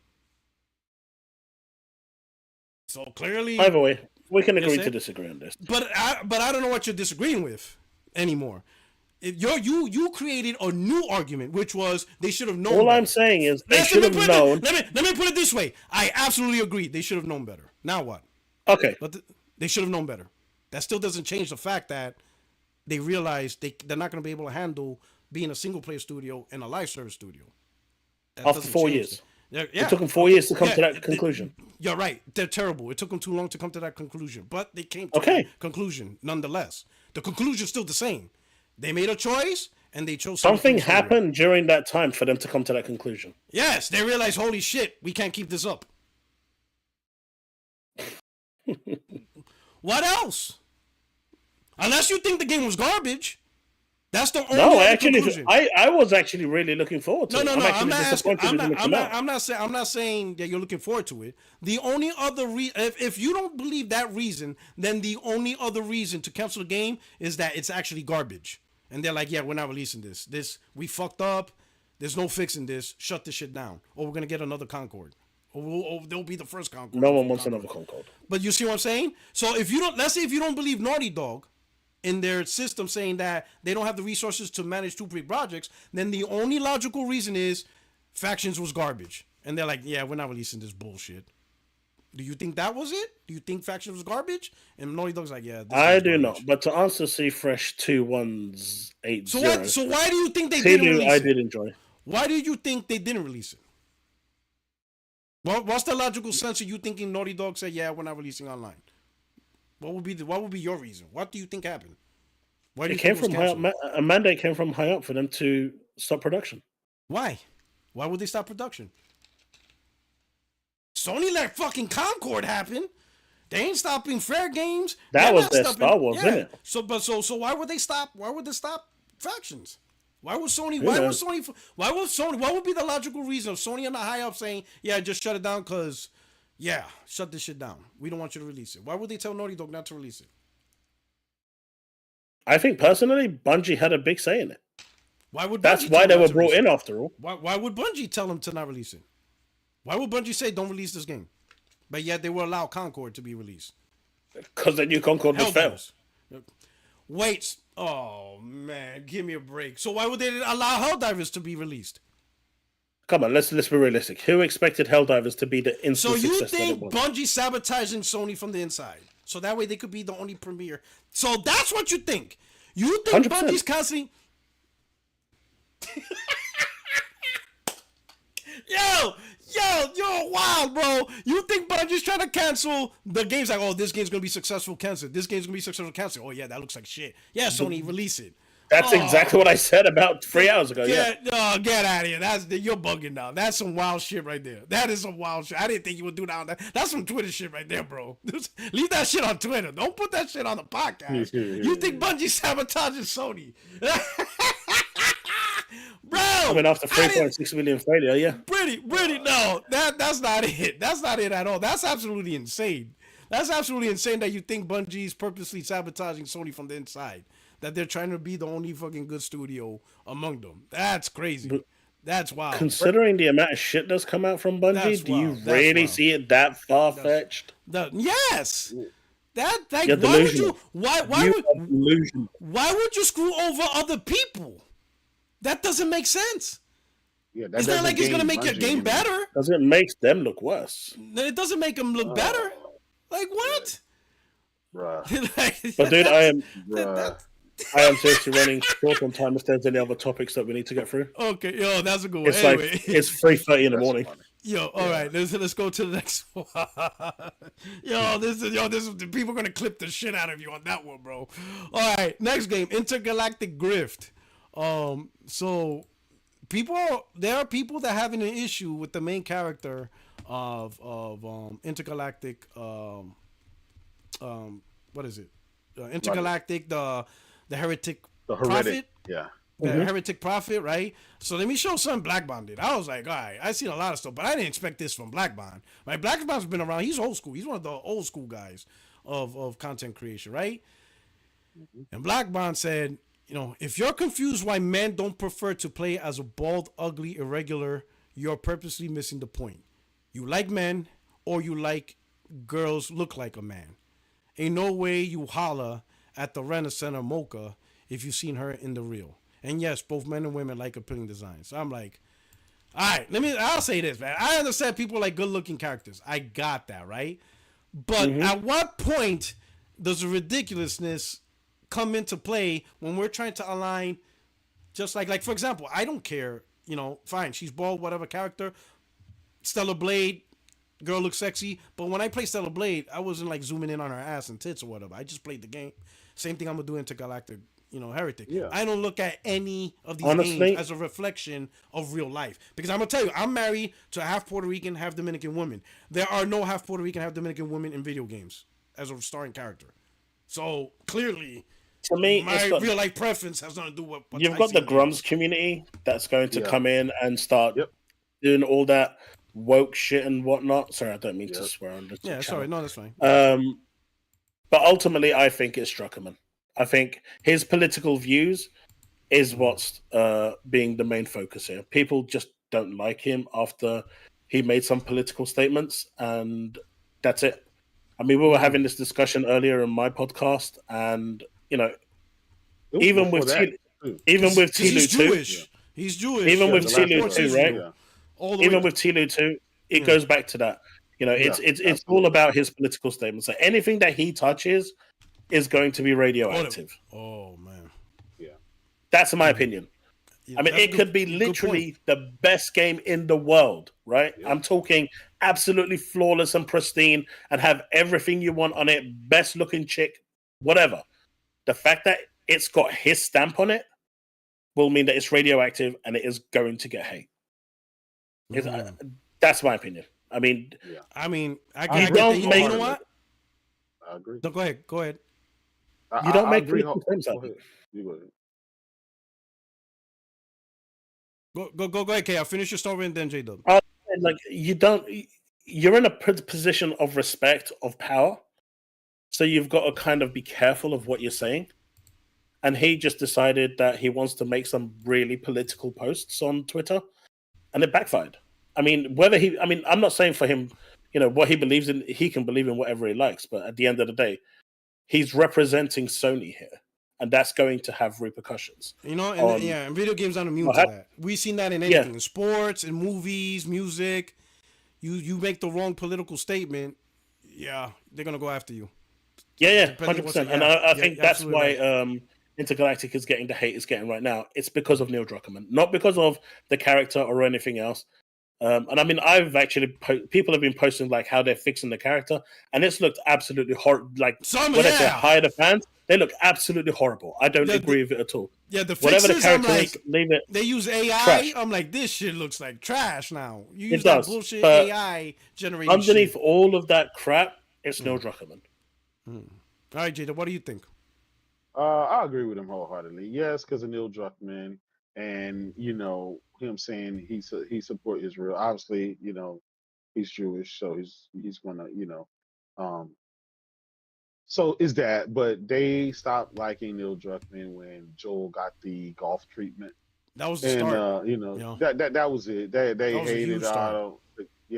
So we know that's what it is. And he supported Anita. What is her name? Anita Sarkeesian. Anita Sarkeesian, well, whatever. Her, Yeah, her name. Yeah, that was another one. But you have that. But he's also right. It's the grift that came in, the grifters, the grums, and those guys. They came into the gaming community, found a spot where they could kick up some dust and get some views and clicks and stuff, and they do that. And they get people to join them, and so now they try to rally the troops on any game that has women or any people of color or whatever, and they do what they normally do, right? And the sad part with all of that, I think I wish gamers we could unite and just get them the fuck out of here. There's no because way out, it's not healthy, because we're gamers and we actually care. We don't matter. I mean, we played we played everything from Uncharted: The Lost Legacy to Tomb Raider to Metroid. With Samus, we've been playing games that had women in there and stuff like that. It's stupid now. It's silly season. It's stupid.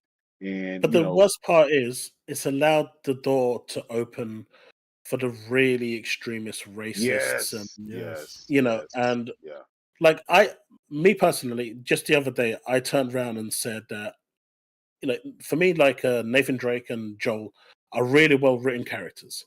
Do you agree? I agree. And I said I miss characters of those. I wish we get more characters like that, because I really like the way they were written. I was called a bigot, a racist, all sorts of things because they were white, and because I'm Mediterranean. I know, but I was dude. That thread went on for ages. I had to mute it in the end, just because I said I miss characters. I was called gay because I like men, apparently, and it's like the moment you say something that's now against that extremist view, it's over. They come out of the woodworks, and this is what Grums in his ilk have actually allowed into the gaming industry, and it's really bad. Yeah, they're nurtured. And I don't think they even play games like that. A lot of these guys, I can't see that. Yeah, they don't play games. And we've seen it. We've seen a lot of people in the community. They talk the most, but they hardly play games. They just they watch it on Twitch. They watch streamers and shit like that, right? And that's just like, and you can tell like when a person don't play games, when they talk about it, then you ask them questions, they're so lost on the game. Like, what are you talking about? That like your statements don't even make sense. And it's just like the grift is just too good, right? I noticed the biggest engagement, are the grift, is the shock value. It's all those topics and stuff like that, right? Like the biggest conversation right now for this game is literally, talking trash about the woman, and she's a real life actress, right? But now everybody's getting into sex. Oh, whatever. I need attraction. And just like Chaos said, they're trying to fix the character into this big titty, looking character. I'm like, man, this is just weird, man. Like holy cow. We how many games we played as animals and lizards and aliens and all this shit, right? Now all of a sudden, if this person doesn't look like someone you see on Instagram, is trash. Like, holy cow. bro. Like at its core, what happened to is the game good at its core, and does the character make sense to the game that you're playing and stuff like that? They want everybody to look like a Kardashian and shit. Basically, yeah. Like fuck, like Jesus, like this is And ridiculous. and don't stuff get me like wrong. I appreciate when, like, I don't like the complete left extreme where women have to look completely like flat chested and everything like that. I think that's completely going one scale. that. Mhm. There are different type of women out there, as you could yourself agree with.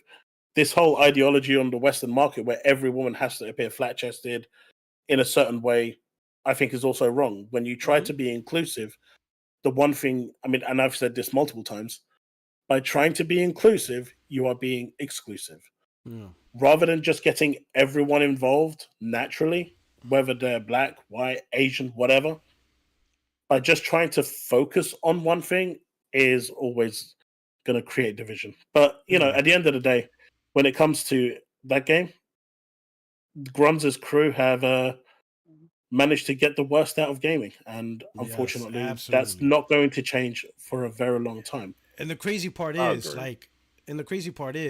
like, even if they tackle the topics, it's not like every game's like that. They will tackle and find it in any game, especially the biggest. Yeah. They're already trying to make GTA 6 say they're woke.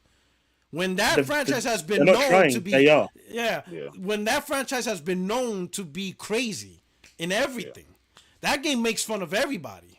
They take some of the biggest things of society and they exaggerate it, and they're trying to fight this fight, and they're gonna lose because you ain't beating GTA 6. I'm sorry, that game. No, they're not going to touch They're GTA. just gonna, you know what I'm saying? They're not gonna lose. That game's going to sell millions, Why? if not billions. GTA 6. In fact, GTA 6 will probably put a fake Grums type character in there. I would not listen. If Grum gets too much momentum, I would guarantee in the DLC they'll put like a Grums type character and make him look stupid, and he will know it's him. He will know, like the guy from Florida, the Joker. Like the Florida guy. Yeah, and he tried to sue them. He's like, "Hey, that's get me. money. You took me." Like, I guarantee Rockstar will make fun of Grums and make him look stupid, and then watch Grums try to sue him too. Right? That's just how they are. But but they're gonna try to look at every. I mean, there was one game they said DEI chin.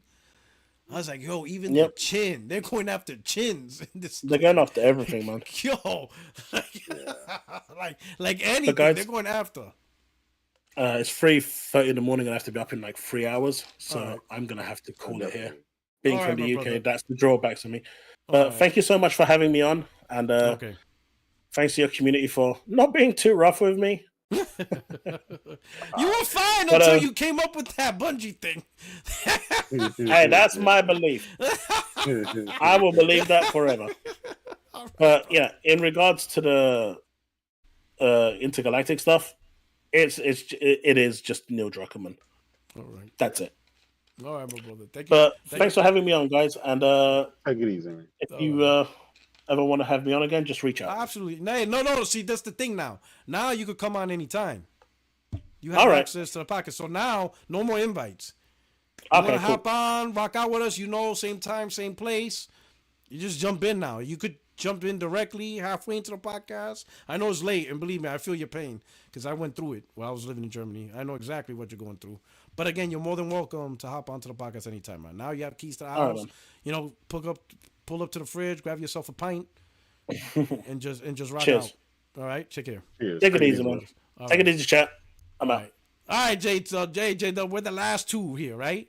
Last Right? of And Mohican. who better than us two to talk about the last topic? But before I Facts. do, let's hit these super chats, right? We got Jay Hart. My brother, man. He said, you heard about the speculative June 6, 2026 Intergalactic release date. Oh, so there's like a little rumor or something? June 6? All right, hopefully. You know what I'm saying? I would say the game's going to come out within 18 months because Sony has been in that wavelength, right? J-Dub, like 18 months is Yep. kind of... Yep. That's That's their That's their thing. All right. that's their thing. Bobo Country. Dude doubting Naughty Dog. CDPR nowhere near Naughty Dog. I agree. What the fuck are you smoking? Look, game by game, no duds. It was real-time cutscene and probably actual gameplay. Oh, they're going to get this work when that game launches. You know what Did I'm you saying? hear what Digifoundry said Oh, about it?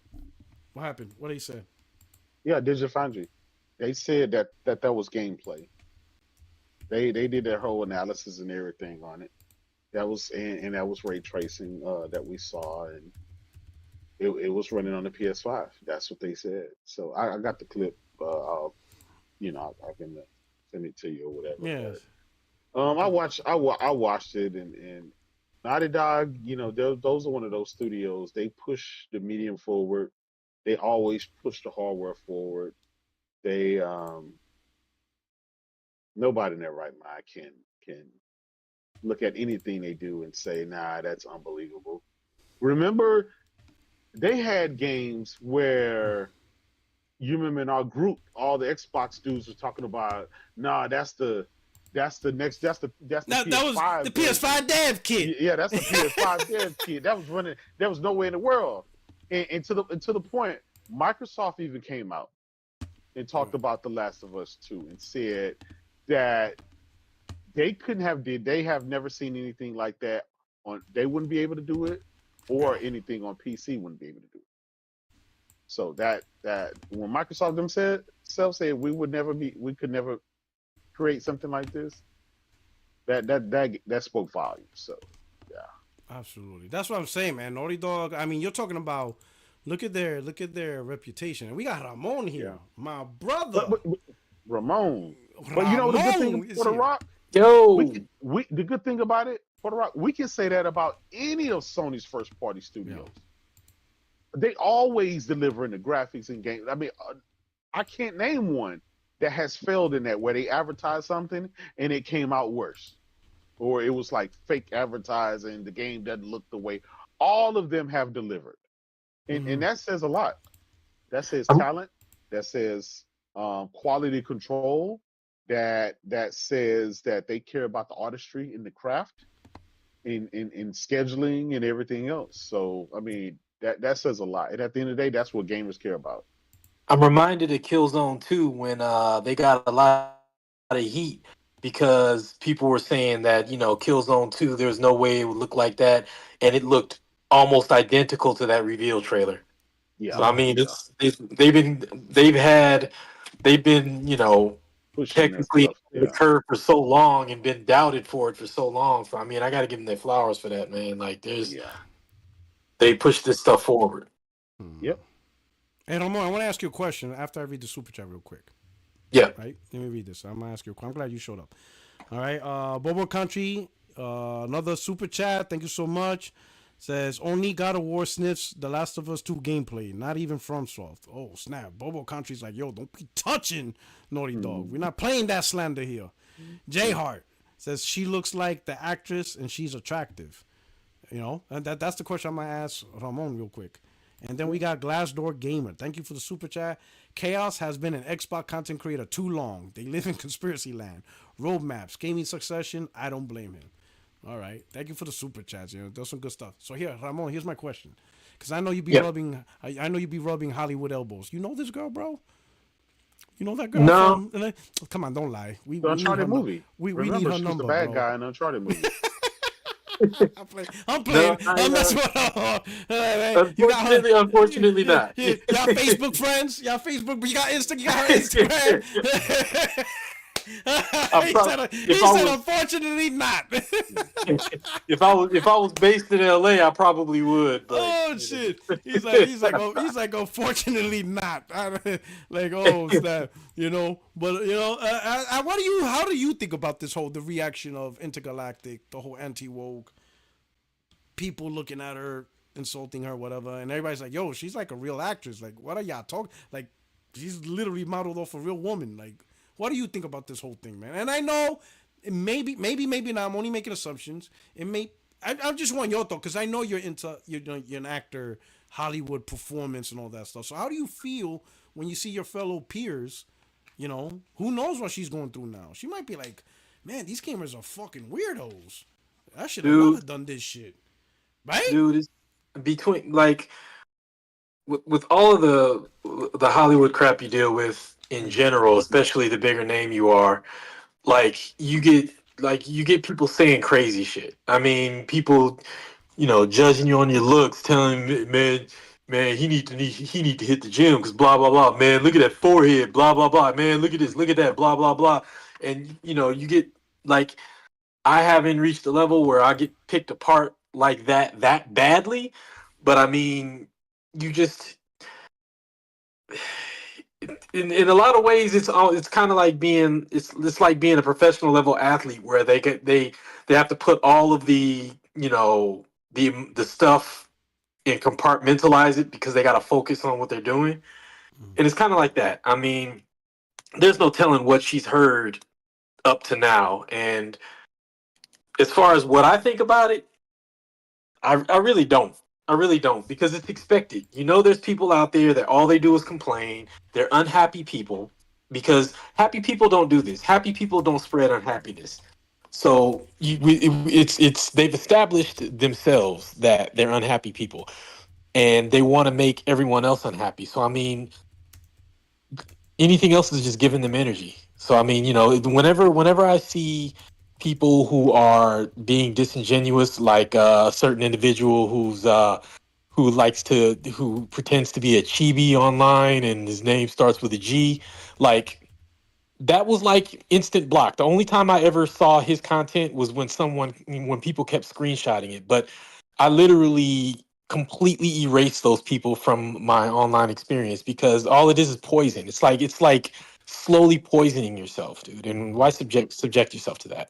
And then I mean, then there's people who might say, well, I like women with long hair, so I don't find this attractive. That's fine. I mean, there's people who don't find long hair attractive. There's people who find, certain color eyes attractive and so forth and so on. And there's nothing wrong with that. And then, even people who might say, you know, I prefer my protagonist to be attractive and I don't find this attractive. That's fine too.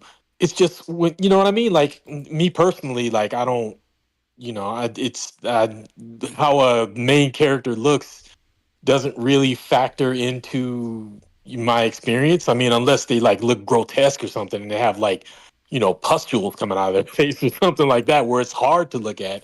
Like, the main character's looks don't really factor into whether or not I want to play a game. But I mean, everybody who is a normal, emotionally mature, functioning adult knows when someone is voicing an opinion based on preference versus somebody who's just trying to rouse people up for engagement money or just being disingenuous or just plain trying to get under people's skin. Like we know when someone's trying to get under our skin, and that's what most of these people are doing. They've commandeered the term woke to the point where they don't even know what it means. You know what I mean? Like the term woke doesn't mean what the way they're using it. They completely commandeered that term and turned it into something idiotic. So Yeah. nah, I mean, people are gonna do what they're gonna do, but my advice to people is shut it out. It's so easy to shut it out. Online, we have the tools. Just shut those people out, starve them of the attention that they seek, and what are they gonna do except go away? Yeah. So It's just a you shame know, that like you probably remember early generation video games where actors, it wasn't big list Hollywood actors, right? You got the lowest of the low, right?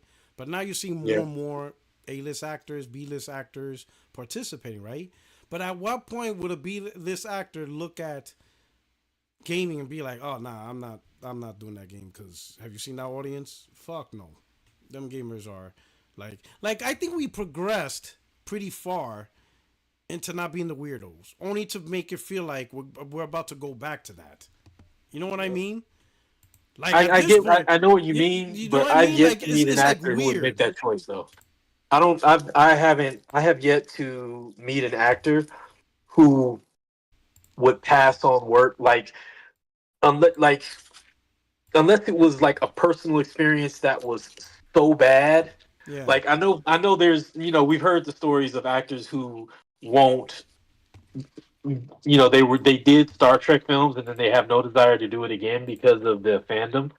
So I guess that is possible, but in like but as far as like a B-list actor, I think you would struggle to find a B-list actor who would make that decision because half the time we just trying to get our next job anyway. You know what I mean? Like so it's endure a crazy fandom but get work or pass on work and not know when's the next time you're going to work. It could be a month from now. It could be 5 years from now. So, You're like, you know, yo, if I was we're gonna make that money. I don't give a damn what these. pretty much cash the check and move on to the next job, That's it. you know, It's people going to act crazy and then just do what you got to do, though. But, you know, just don't check your Instagram during that week. Pretty It'll much. pass. They'll move on. pretty much. Oh man, all right. I was just wondering, man, because I'm like, man, like we got to the point where like gaming will be shunned again because we got overridden by these weirdos. I'm like, man, I hope it doesn't. I hope it doesn't like, you know, doesn't get to that point.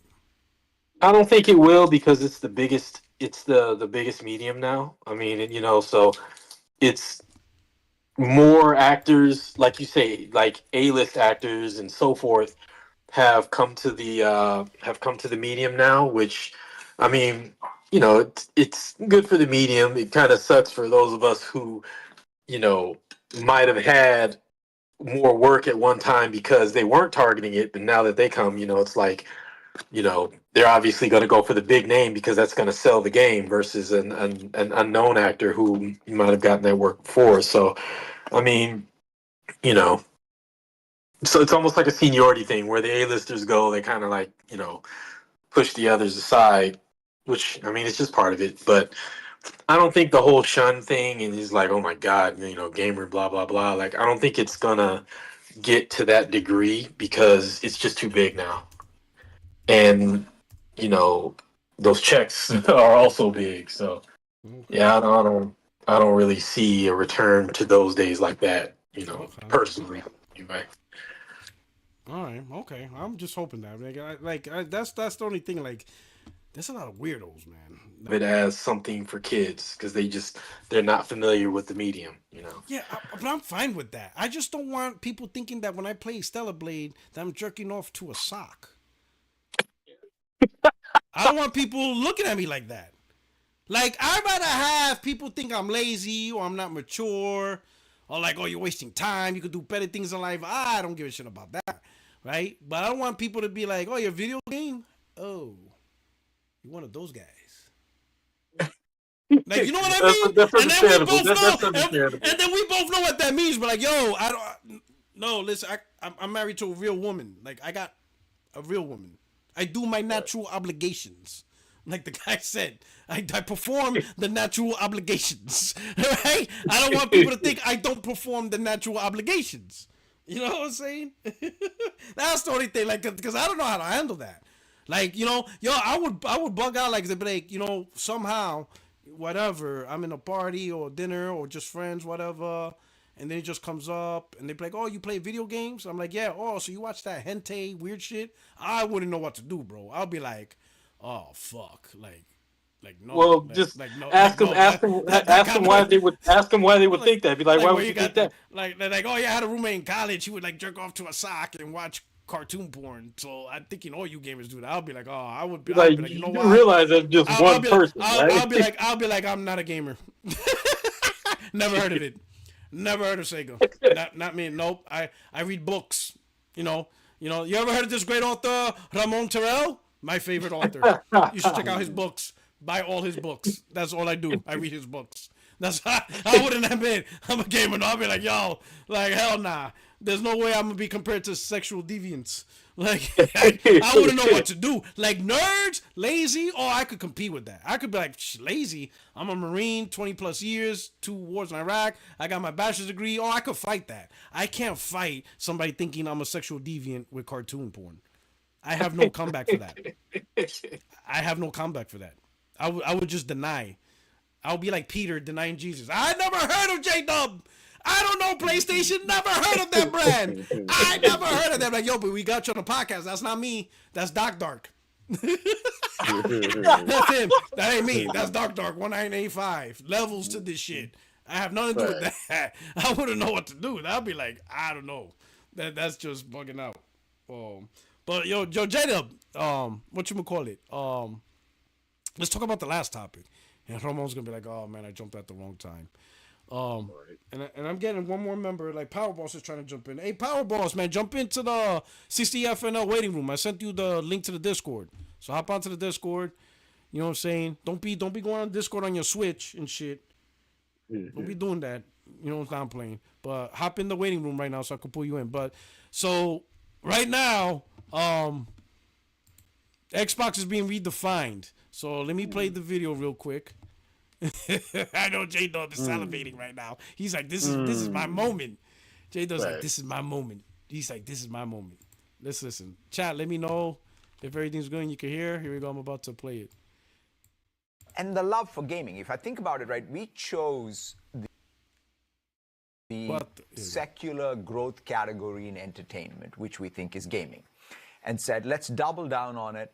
And it's been a passion for Microsoft ever since. In fact, I think Flight Simulator launched before Windows or Office even. And so it's like one of the longest franchises in this company. And so we said, let's take that joy of gaming everywhere. And that's why even these ads with Xbox now, where we are redefining what it means to be an Xbox fan, it's about being able to enjoy Xbox on all your devices. So our strategy with Activision content now is in full force. We feel fantastic about the progress we've made. And more importantly, I think on long term, as a company, we can bring the best of AI innovation, cloud innovation, console innovation, PC innovation to build the best games that can be enjoyed by gamers everywhere. And the love for gaming, if I think about it, right, we chose the secular... All right, so there you go. So, so here's the thing. So the funny part in this whole thing was, is now this one video is the revelation. Now everybody's like, oh, there it is. He said it. And I'm like... He didn't say anything different that he hasn't said already for maybe like over a year. Like he's been repeating the same, like maybe I'm wrong, but like we've been hearing this for a while now from him. Like why is the revelation new? Ramon, since you're here, like Ramon, you've been hearing this for a while. You've been hearing him, right? Or am I wrong? Or maybe like I don't like he didn't say anything new. Ramon there? Nope, he stepped out. Nope, he went to get some caviar. Can you hear me now? Yeah, I can hear you now. Yeah. Okay, yeah. For some reason, my phone wouldn't unmute. I can't hear the YouTube audio on my Discord on my phone. But was that the Satya clip? Yeah, the Satya clip. So you probably heard it already in a separate thing. Yeah, I've heard it. So I don't understand what he said it. He like you already said. He said it like several times. They've said it several times.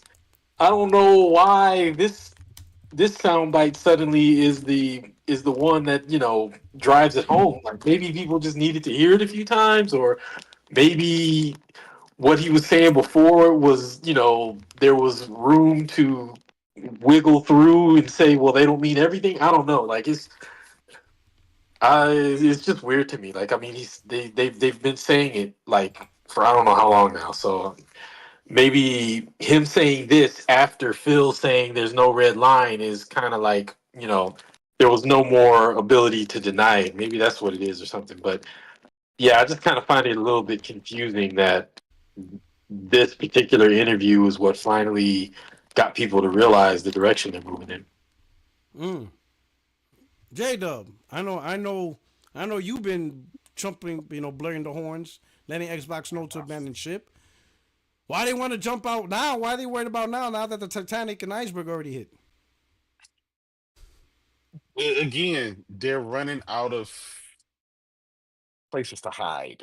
They're running out of different scapegoats, right?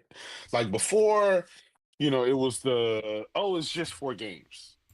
And then it became, well, it's going to be a case by case basis. And then when Phil came out and said more, it's like, yeah, but he just reiterated what he said previously. And now Satya comes out and is going to redefine what a Xbox fan is. This is the top chief, right? This is the head guy. You can't go and try to redefine what he's saying. And they're finding they're trust me, they'll find a way. It's going to take them a few days to get over this, and then they'll find another way of what he meant. Well, what Satya meant was this. These guys are diehard Xbox guys, man. They don't want to give up. they don't want to buy the games. They don't want to go out and buy the consoles and tell their friends to buy the consoles because clearly they're not selling. But they still think they're part of the console war. They don't realize the console war is over, and they've created these realities within their heads to say, "Hey, Microsoft is coming up with a powerful console. They're coming up with a powerful handheld. They're looking at other escapisms that they can escape to tell themselves that everything is going to be okay. Things are going to go back to normal, and it's just not. It's just not." And it's sad to see it. I was talking to my brother Kid Smooth last night. You know, we were on the phone and stuff with Attic, and he says that he's already come to terms with it, and Satya didn't say anything different than he's been saying it, and you can tell that he's saying it out his mouth, but deep down, every time he says it, it really just takes some years away from him. You can tell it affects him. These guys, they want Xbox to be great. They really want it to be, they want that get back from the Xbox One generation that they got teased and poked fun of. They thought this generation was their get back. And when it didn't turn out that way, now they're trying to, hey, I got a PC now, so I'm gonna fight the console war from the PC perspective.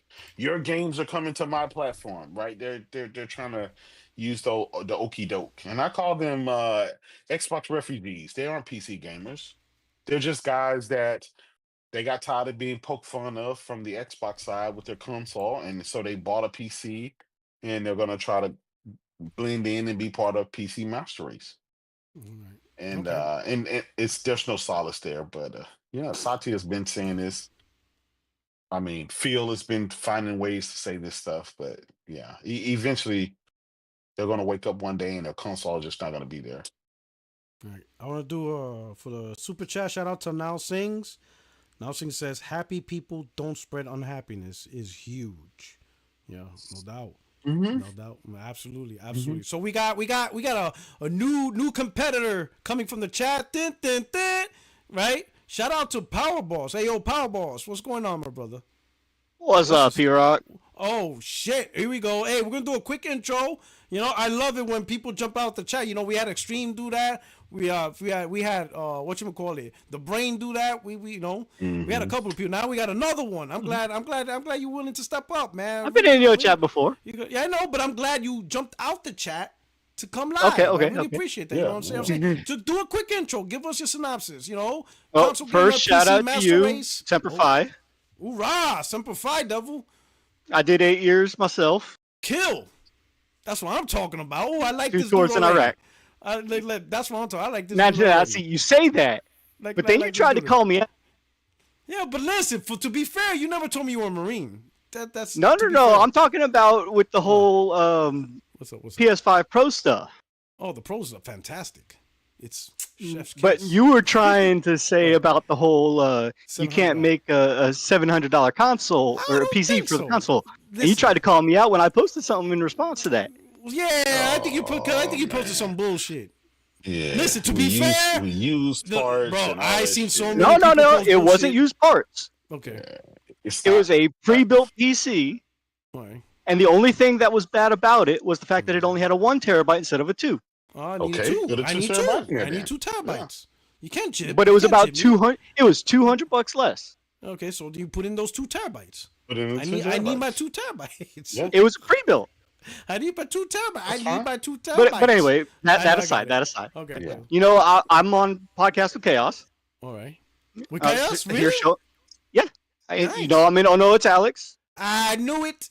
Oh no. Okay, P-Rock, I gotta go. Yeah. I gotta go. I'm leaving. Hey. I gotta go. Hey, you ain't cat. Hey, are you Hey, making to it be in fair, cat ears right now? You better not be PlayStation, making it in cat bitches. ears. Oh, To be shit. fair, I own all consoles.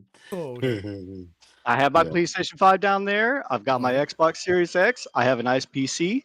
I have a Switch. okay, that's so you play games on I've had it. I've had everything except for the PS1, but I got a PS2 and a PS3 backwards compatible. Nice. Okay. All right. I mean, I've got an OG Xbox that has over 5,000 modified games on it. Oh yeah, that OG Xbox with the mod. Got it in Kuwait. I know what you're talking about. Evo X chip, yeah. I will not admit I have one, but I know what you're talking about. I get you. But anyway, All right. so I've been gaming as long as Chaos. I'm like 2 years younger than he is. All right. Just had my birthday this Saturday. All right. Happy birthday. Happy It's belated coming up birthday, or brother. already passed? It's coming up. Just or already passed. Just passed. All right. Happy belated, man. Yeah. Thank you. Happy birthday for leveling up. Thank you. So where do you want to start? Well, the topic, why is Xbox dog shit? Why come people didn't realize the brand is dog shit?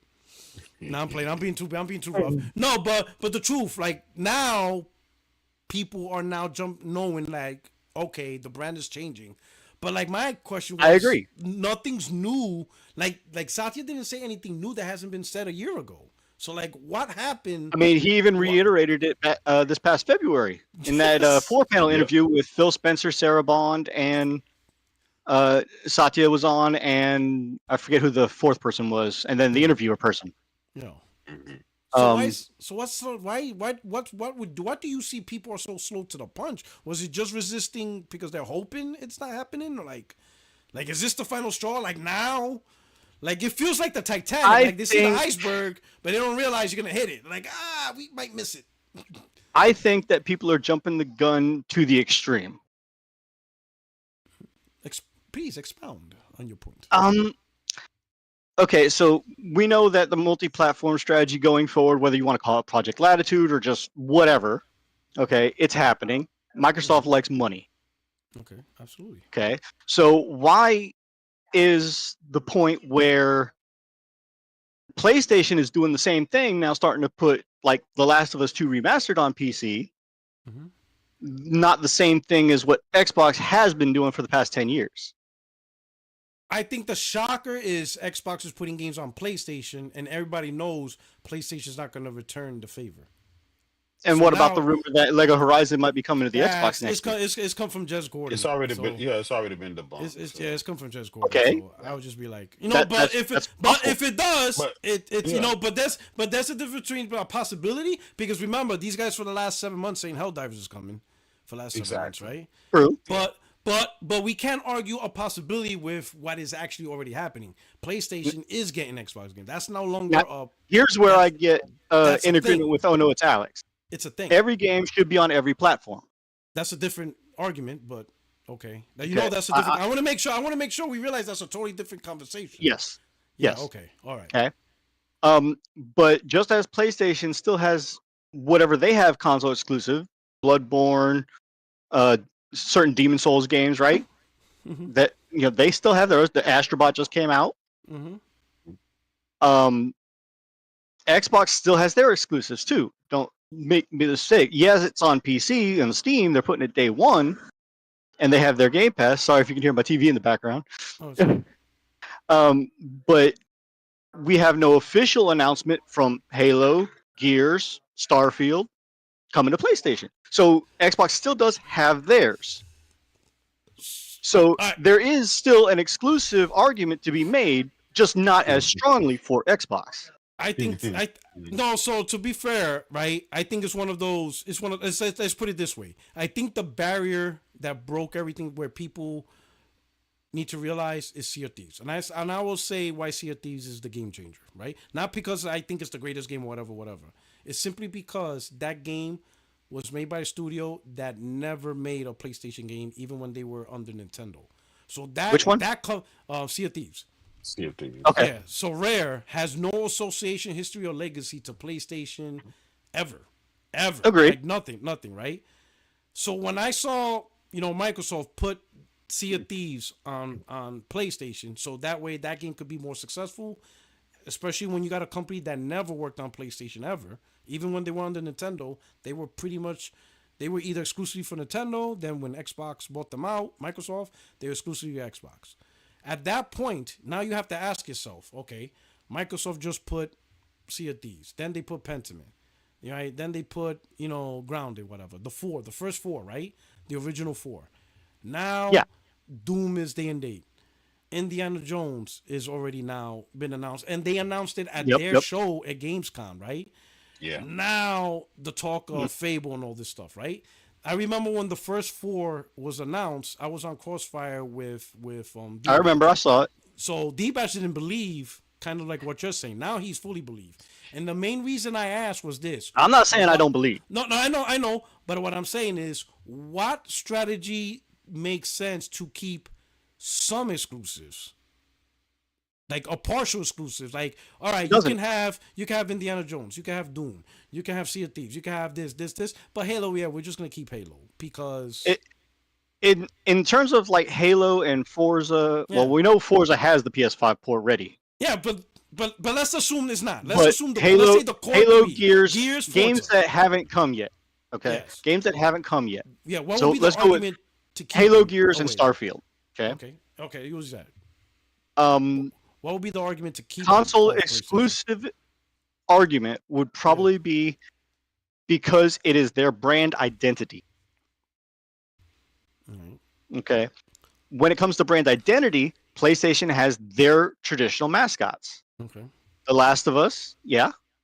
Horizon and Aloy. There are great games that are on PlayStation. I'm not knocking it. Like I said, I have my PlayStation over there. I got Armored Core 6 for PlayStation 5. I got Ragnarok. Now, do I like the games? Some more than others. I know you like Rebirth, but to be fair, as an OG Final Fantasy VII, I was very disappointed in Rebirth. But that's another argument. Yeah. But to keep some console exclusive... Man, what is everybody going after Rebirth? Y'all need to calm down, bro. I'm hurt here. Everybody's attacking the game. I'm hurt. Like, relax. The gameplay had one flaw. Wait. We're not getting into that. We're not getting into that. Okay, I was just joking. I was just throwing a little joke. All right. It was an opportunity for a joke. I know. But I think whereas Microsoft is trying to say, okay, we don't care about the hardware anymore. We're still going to be making it. It's just not going to be as prominent, as you can see by the sales. PlayStations are outselling Xbox, 3-4 to 1 in most cases. Yeah. The Xbox still has a name brand in Xbox Game Studios, Microsoft Game Studios. Okay. If they don't keep that up, then yes, Xbox is dead. They need to go away with the hardware, just do the subscription service, go the way of Netflix, and be out of the console race. But they're not doing that. We already know that they're coming up with the handheld. And to be fair, if that handheld rumor is true that they're going to sideload Steam, that's going to be a big kick in the teeth to PlayStation.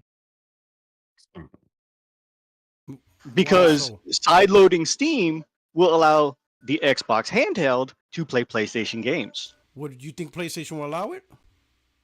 They won't have a choice. It's going to be Steam. But if it is on Steam, an Xbox handheld will have it if it is sideloaded on the handheld. Let me ask you this. Aren't there Steam computers in the world that don't have access to PlayStation games because they're locked out? If they have the PSN requirement. Aside from the pirating, obviously you can't control that, right? I'm not talking about the pirating. I'm talking legitimately. Legit, yeah. Only those that require the PSN login requirement. Which they're making. Yeah, they're but all what I'm saying is PlayStation moving has forward, the ability, they are. PlayStation has the ability to lock games from devices. They're not going to allow Xbox. They're not going to allow Xbox to play the games. I'm pretty sure they're going to have ways. They don't have the ability to lock the handheld device. They are locking the regions that it can be played in. So here in America, we can get it. We can sideload Steam, and we can play the PlayStation games on an Xbox handheld. You can do it already with the ROG Ally because it's Linux based. Now, if this Xbox handheld is supposed to be true, made by the Windows Surface team, is a Windows platform instead of a Linux-based platform, then they're not going to have that argument anymore. It's going to be much easier to make the games to play on the handheld. Okay. So if it is on your Steam library, you're going to be able to play it regardless. Okay. If Right, you so- have, no, so let me if ask you're you in one of this. those region let me- locked regions, then you're not going to be able to download the game anyway. Yeah, So you're not because going to be of able to put region it in your library. Okay. But now if Sony goes, hey, you like they tell Steam, hey, we're not gonna allow any device other than PC whatever to play this game, like using MAC address or something to that. The only They answer tell- that PlayStation can Yeah. have Yeah. is to either A, pull their PlayStation games off of Steam, which I don't see them doing, at least not what's already there, or B, or possibly more likely, to make their own PlayStation app like the Xbox has Game Pass app. Yeah, But they're I don't know if working they on can that do already. though. Right? Yeah. I Yes, don't they know. are. They Yeah, probably they're already is. working on it. And then all games moving forward are going to be moved onto that. And maybe as a stipulation, once the app is running, Steam is going to have a time-limited solution where they're going to only still be able to sell these games on Steam before it's delisted. And then you can only get it on the PlayStation app. Yeah, I don't know what Or Sony's PC gonna do, gamers. but it'd be interesting. Like when the rumors. Now, a of the Steam- PlayStation app would be allowed to block the Xbox handheld because you're not going to probably be able to get the PlayStation app on your Xbox handheld. So that's a whole different argument. Yeah. Yeah. I like when this whole Steam rumor came out with their machine. I said I hope they do it. I want to see. I'm waiting to Sony's see what's reaction. more. I was thinking that the Video Game Awards would have had something about it. Yeah. But here's my thing. You said because of brand identity, right? Yes. So they won't release Halo, Gears, and let's say Starfield because of brand identity. Does it look like Microsoft's concerned Starfield's a about different the reason, brand? No, but does it look like Microsoft's concerned about the brand identity of the console? Because they have done everything but that. This Certain gen. people in the figurehead positions, probably not. Satya is a money man. Yeah. He is wanting to make money for Microsoft. There's a $3 trillion company. There's no excuse, no sugarcoating. He will probably say, hey, no console exclusives, make everything multi-platform, go forward, make money. Mhm. Okay. He gets the final say so. So Yeah. it's, No, he doesn't. Oh, what do you He's mean on. he doesn't? He's on the board, but he doesn't get the final say so. Bruh, he runs the But he has. company. That doesn't mean he has the final say so. yeah, but who would be against that? No, I'm asking who would be against that. He's the CEO. His but Who board. would be against that? Microsoft has Because- a board. Because yeah, His but here's board. so you're right. Here's the board, but I think everybody's missing the problem, right? Now They're here's. missing, I do think that the majority will side with him yeah, that's it. The at majority being will the side with CEO us. because they want to make money, and he's doing the money-making decision. He's done Yeah. great for Microsoft, Yeah, and it's beyond regardless just- of whether it's been an Xbox. Obviously, that's number one, but it's also the main question: why would we keep exclusives on the console for? The console's not selling. In other words, the sell of the console is too small to keep exclusives. That's the point. That's the point that people have to understand.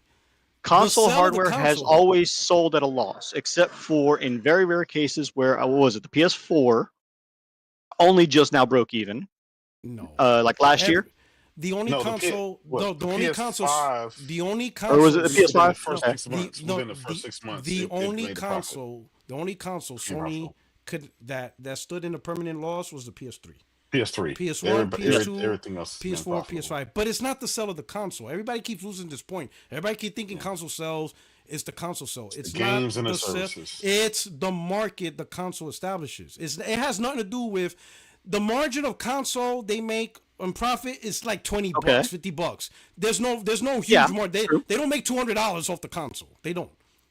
It's not the console that's truly valuable. It's what happens when the console's in the home and comes after. It's the sale of the games. It's the subscriptions. It's the money transactions. And that's 60 the reason why I won't get a Pro. No, that's Not fine. because the pisser or anything that people have come out about. My thing is the PlayStation 5 has no exclusives right now, except for Astrobot. I mean, yeah, but you have an Xbox and a PC. Yes, I do. And a Switch. Yeah, so why you have an Xbox for? Memory issues mostly. I have too many games. I'm I got too many games. literally, you get, you get the Computers same are exact hard. games, the same date, Yeah. and they're better on Computers are PC. hard. That's the day they come out. Computers At are least hard, with the pisser, right? The PS5 Pro. And I'm not saying you should get the PS5 Pro. I'm not saying that. But what I'm saying Right. is any game that comes out on PlayStation, so far at this point in time, doesn't come out the same day, as PC. So if you want the Right. better version, you could just wait, which is fine. Whatever. I mean, you do what you want. I'm not trying But to sell you. what the I'm PS5 saying Pro. about the PS5 But the specifically, aside from PS5 the Pro price is point, better than the PS5. In some It's just simply cases, it better, might be. You know, in the majority of cases, it's Yeah, it's the so better. far what It's I've the, seen, not it's so the, much, it's but the better. Even Digital Foundry today admitted that a lot Yep. of the cases are better. They just didn't Held show off. it. They just didn't They show held it. off. Majority. they've been going back and You know what I'm forth. saying? It's factually proven that the PS5 Pro is better than the PS5. Are there still slips-ups? Are there still mistakes? Are still learning curve? The console just came out like 6 Yes. weeks, right? But more Now, often speaking than of not, D-Batch, if you have a PS5 and PS5 Pro, the Pro's gonna have the better version of the game more often than not. about the whole. But no. Before we move on, let's go back to No. let's finish the Okay. thing with the console, right? Right. Okay. The console exclusives The whole identity. Hold up. The whole console. The real point of the console is to establish a marketplace. It's not Yes. really the console itself. The problem is Xbox for 2 gens now have not been able to do that. They can't get enough consoles in homes to satisfy the third-party sales, the revenue from money transaction. They're just not getting that from the console. Okay, you want to know the Everybody- biggest point of getting a console for Xbox? Backwards compatibility. No, Games I'm not talking about. like me, But gamers if- like me, gamers don't like think you me, understand. I who don't think you have understand. games from the OG Xbox generation, I can take my disc, put it into my system, and play it on games that I enjoy that are old. Absolutely, I understand that, but there's only one Okay. problem. You are not enough to satisfy the shareholders. There's not enough of you. The shareholders want a marketplace. They want lots of game sales. They want that 30% cut you get from Fortnite, money transactions, and all that stuff. That's literally the point for them to have a console presence, to get all that money. But they're not getting that. The console's not providing enough revenue through the third party, through the royalties, of course, money transactions and DLCs and all that stuff. It's not enough. So now I mean, they have all now these that they have games- ABK, the Candy Crush alone is going to make them more than enough money in revenue. Yeah, but that's It's not. no. But they're not gonna incur the dissatisfactory of the console and say, well, at least Candy Crush is hoping up. Then listen, they're not giving the console a crutch. That's over with. They're done with that. They're done with Right. giving the consoles a lifeline. Either the console do or it didn't. And right now, this gen, it didn't. So now the company's moving on from like, you know what? We gave this console 2 chances, and both chances is flopped. We're done with the whole relying on the console, which Well, means, no, I would say that the Series X has broken even. no, it's not. The Series S is underpowered, wholeheartedly underpowered, and the Xbox One had a very horrible generation. Xbox Series console is 11% behind the sales of Xbox One for Matt Pizzatella, and this is United States' biggest market. It's Yeah. doing worse. It's doing worse than the Xbox One. It's actually. But doing you also worse. got to remember with the whole PC Game Pass app, and they're doing day and date on Steam, they don't need to worry about the console. No, they do. Their games are still selling. They're See, always here's- been a software company. No, but you understand. Just because you're doing great in one area doesn't excuse the other areas' fallacies. All areas have to be great. Like the whole area of, you know what, we could let the console suck because we're doing great on Steam, PC game. Now, no, the console needs to be successful regardless, but it's not. So they're like, you know what, we're not going to make decisions that benefit the console when the console's not really benefiting the company. That's the reason why it's doing exclusives, because the console's not doing anything to deserve that. That's just the reality, and I think that's the main thing. But what has the community's not PlayStation 5 understanding. been doing this gen? The PlayStation 5, from a company's perspective, is already more successful than the entire gen of the PS4. Now, I'm not talking about personal view of what you think. I'm just saying Sony said that console has already generated more profit at this point. Not even at this point. It was like a couple of months ago they said this. Yeah. They said the PS5 already generated more profit than the entire gen of the PS4. So let me ask you a question for then. them, that console's awesome. So let me In their question view. you about this then. Yeah, Okay, for the PS5 generation, yeah. what is the cutoff of games between now and the end of the gen? Supposedly about 2030, right? Is when the PS6 is supposed to come out. Maybe, yeah. Give it to 10-year generation is Give or take, yeah. when is the first game for PS5 going to come out that they are going to stop supporting the PS4? That, that's a good To question. make users want to upgrade from the PS4 finally to the PS5 or the PS5 Pro. We What is going to have be that. pushing that edge? We already Well, had a if you couple think of about games. it, they're already at 70 million consoles Yeah. sold, right? In only 4 years. And to give you to give you data, Matt Piscatella said PlayStation 5 in the United States, one of the bigger markets, is 8% ahead of PlayStation 4. Of the Yeah. PS4. A line. So, the weird thing is people expect, there's still people on PS4. You're not going to get 100 million sales in 5 years. It's going to be gradual. It took 7 years for PlayStation 4 to get 117 million sales. Yeah, You can't so expect PlayStation to do that in to 4 do it in years. 3, Like, that's why it's a like- dumb argument. Yeah, The that's other- why I don't get it. The the people other are reason- moving. News to be saying that. Now, I will say The other I was- reason why the other reason why people have been a little bit slower, sorry to cut in, go ahead. You're fine. to adopt is because the ecosystems are more streamlined. There was no PS3 bring your library to PS4 and play your PS3 games on PS4. So there was a hard line to cut off. Moving forward from PS4 to PS5 and from PS5 to PS6 and so forth, you take your ecosystem with you. So fewer people are upgrading because they're like, yeah, the games load faster.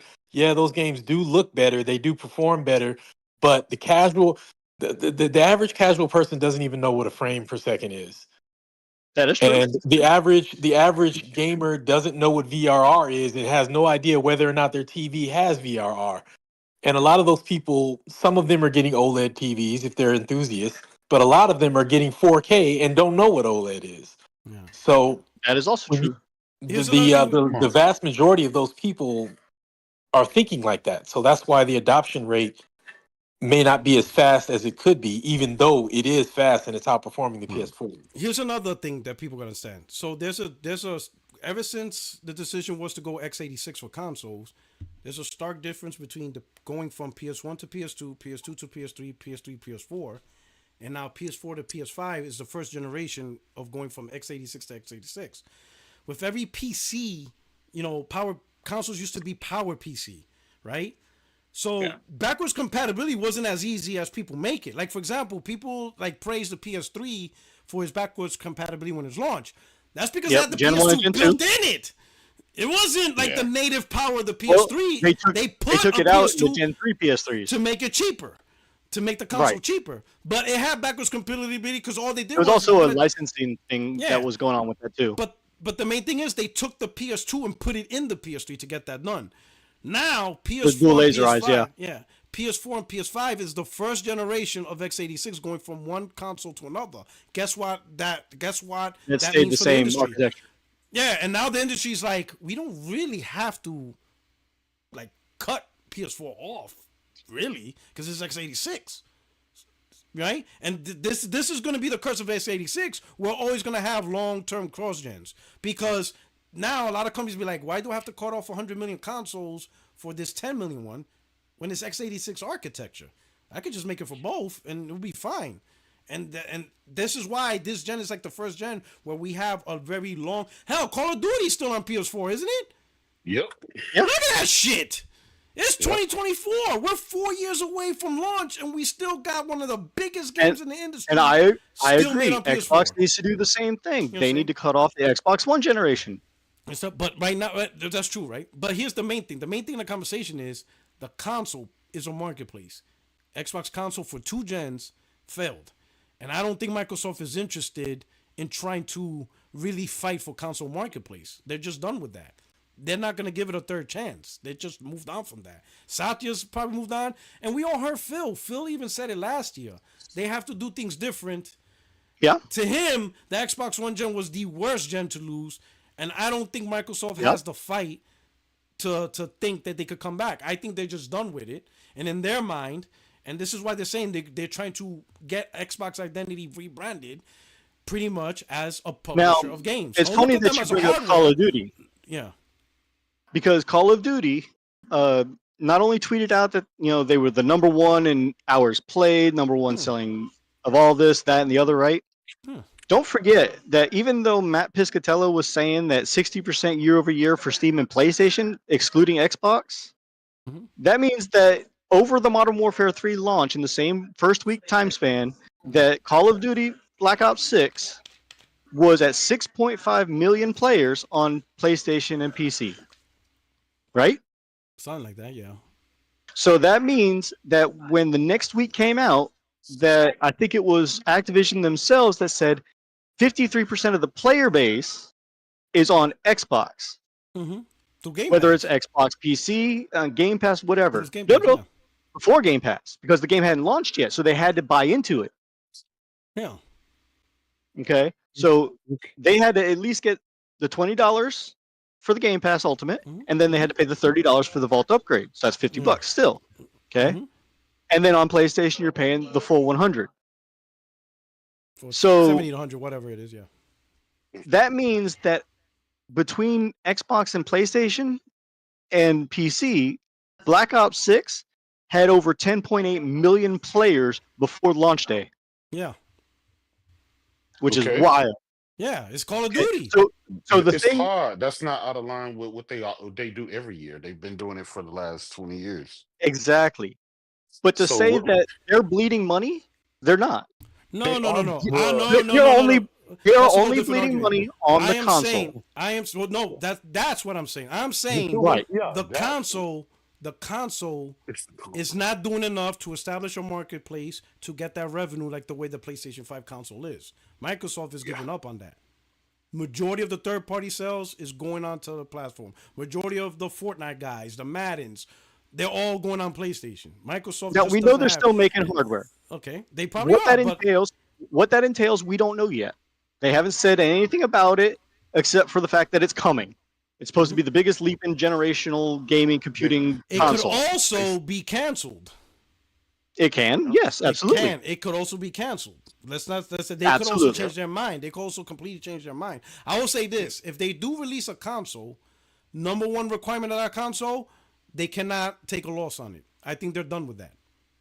Come hell or high It's gonna be water, expensive. they're gonna make profit day one, which means it's gonna be. If they expensive try to console. price it as much as the PS5 Pro they will.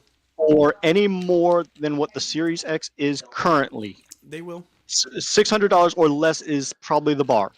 If it's $600, it's not gonna be a powerful console. It ain't gonna be Then a powerful it's not console. gonna sell. It's It not wasn't selling gonna sell anyway. anyway. It's not selling anyway.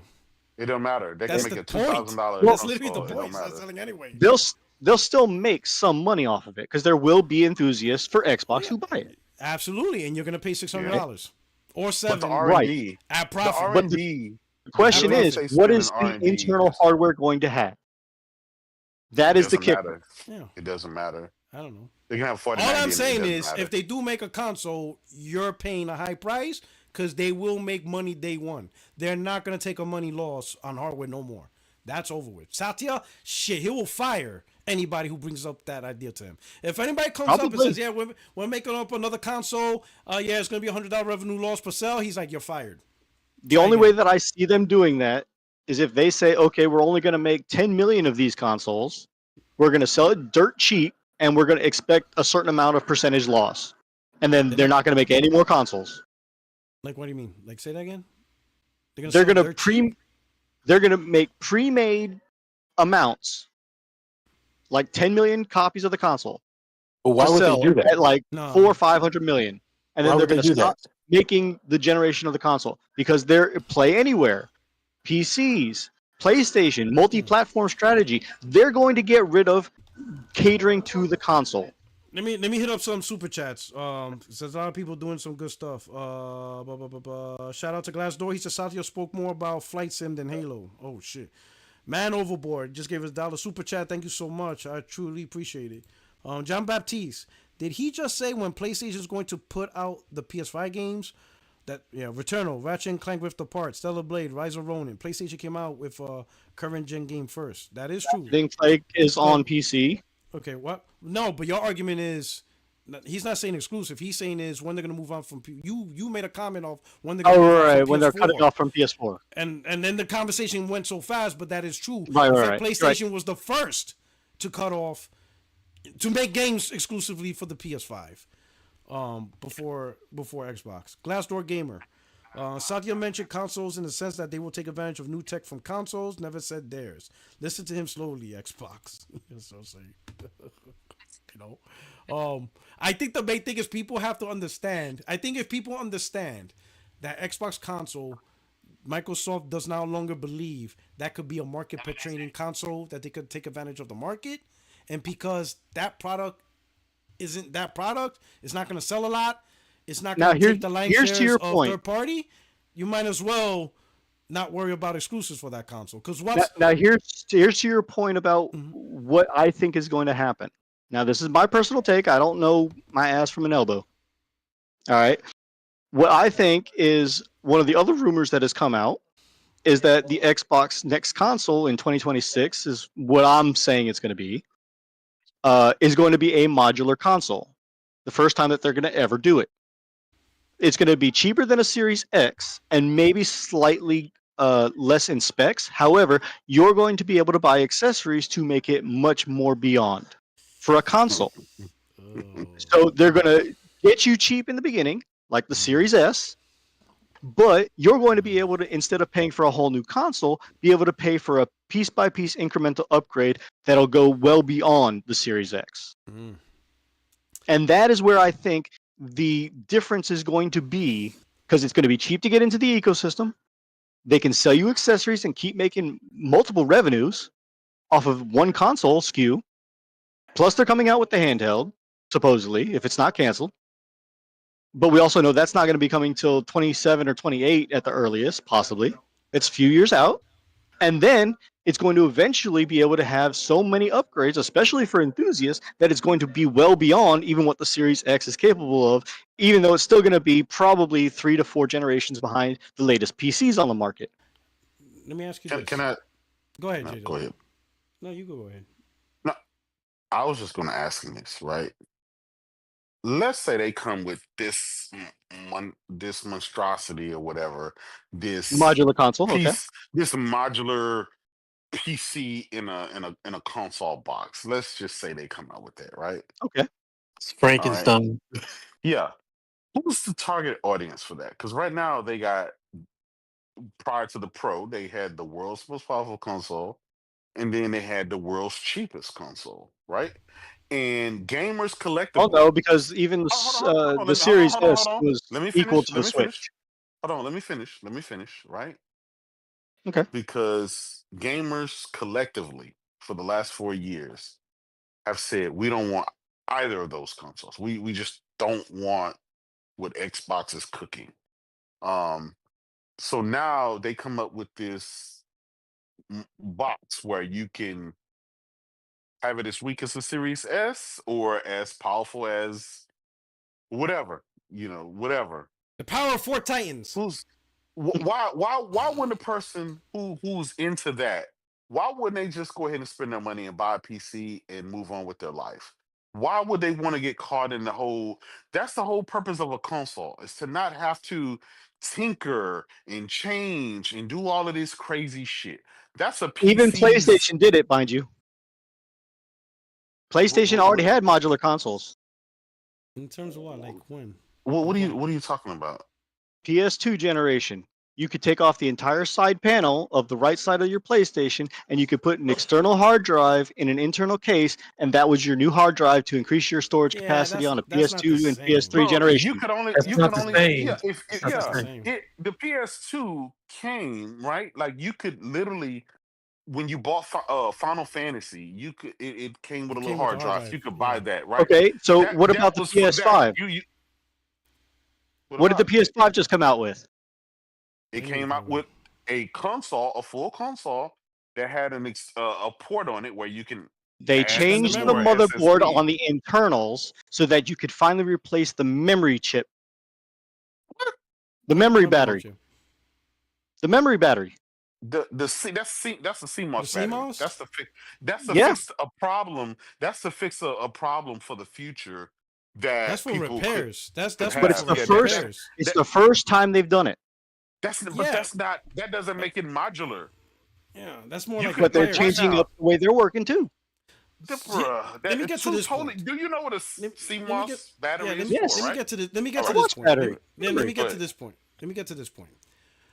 So Microsoft creates this modular console. Is it ATX, meaning you could just put a 4790 in, or this is specific components built for the console and then the I'm assuming hardware? it's going to be specific components built for the console. Okay, so now let me ask you this: do you know the odds of? I would say Microsoft definitely not going to do it. I'm going to tell you why. So you build this modular console, and now you release all these accessories let's say like a unique processor or unique GPU, Okay. memory, right? Microsoft has just invested on discrete parts that can only be used on one device. And the reason why that strategy doesn't work is because now all of those devices are going to sell, which means Microsoft already incurred a loss just by creating. So let's say if Microsoft creates But like I said, I 500,000. think Satya Nadella, the numbers guy, is going to take that into account and expect a certain margin. Yeah, but here's the thing: Satya's not a hardware guy at all. Like if you brought that up to Satya, he's going to be like, "Yeah, you're fired."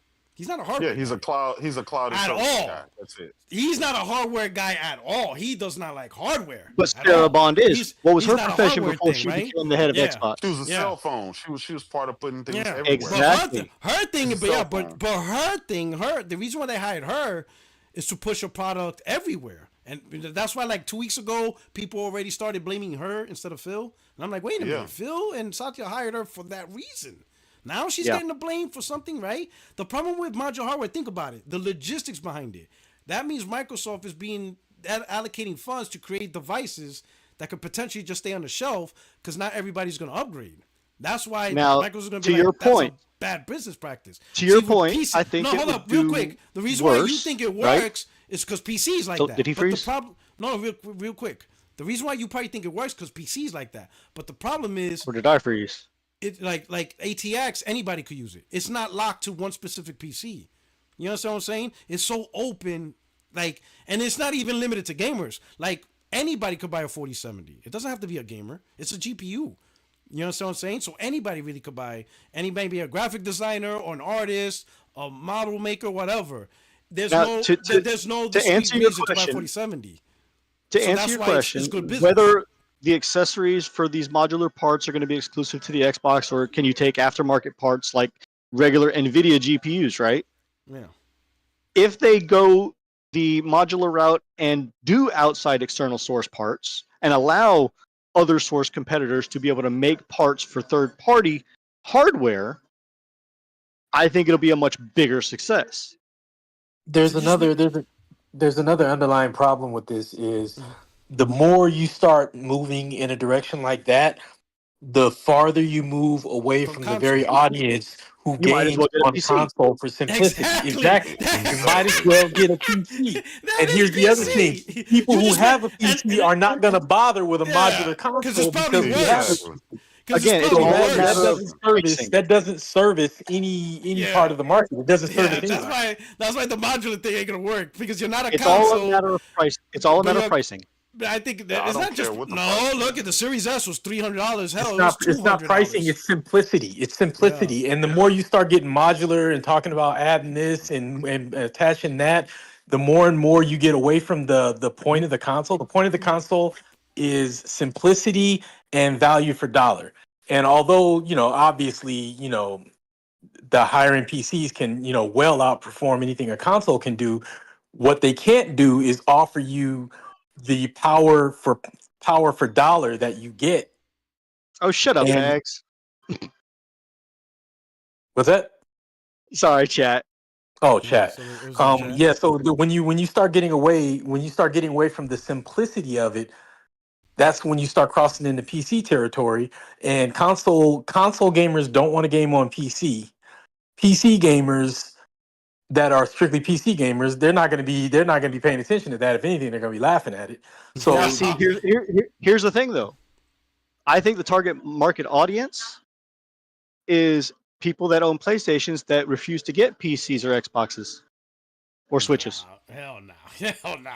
But why would they want this modular thing though? Like I don't most think PS people gamers gonna that laugh at that console, especially if Microsoft's already putting the games on PlayStation. They're gonna be like, hell nah, I'm not touching that shit. Porter, I think it's because they're trying to target the people who have never been in the ecosystem before. They will get the cheap entry on the latest and greatest, right? To see if they like the ecosystem or not. If they like it, they'll upgrade because they want to be more like the PlayStation or the Series X and be more powerful and have what they want in their console for the ecosystem of games that they never knew they had the access to, whether it's on PC. So they don't have a PC. So here's the thing. Number one, Microsoft is already showing the image that they're putting the games on PlayStation. So like you can't take that away from the like PlayStation guys, they're already convinced the games are coming to PlayStation, right? That is true, yeah. It's already there. Number two, we had the Not Series everything, S. but true. We had the Series S, and that shit didn't move the needle. And you could get the Series S for $200, and nobody cared. It's just a lot of people. It just doesn't move the needle. Well, everybody know that the Series S was underpowered. You know what I'm saying? And then when you look at it, I don't think a PlayStation gamer is going to be interested to buy a cheap Xbox and then think, all right, I could buy all these parts for myself to do what? To do what with it?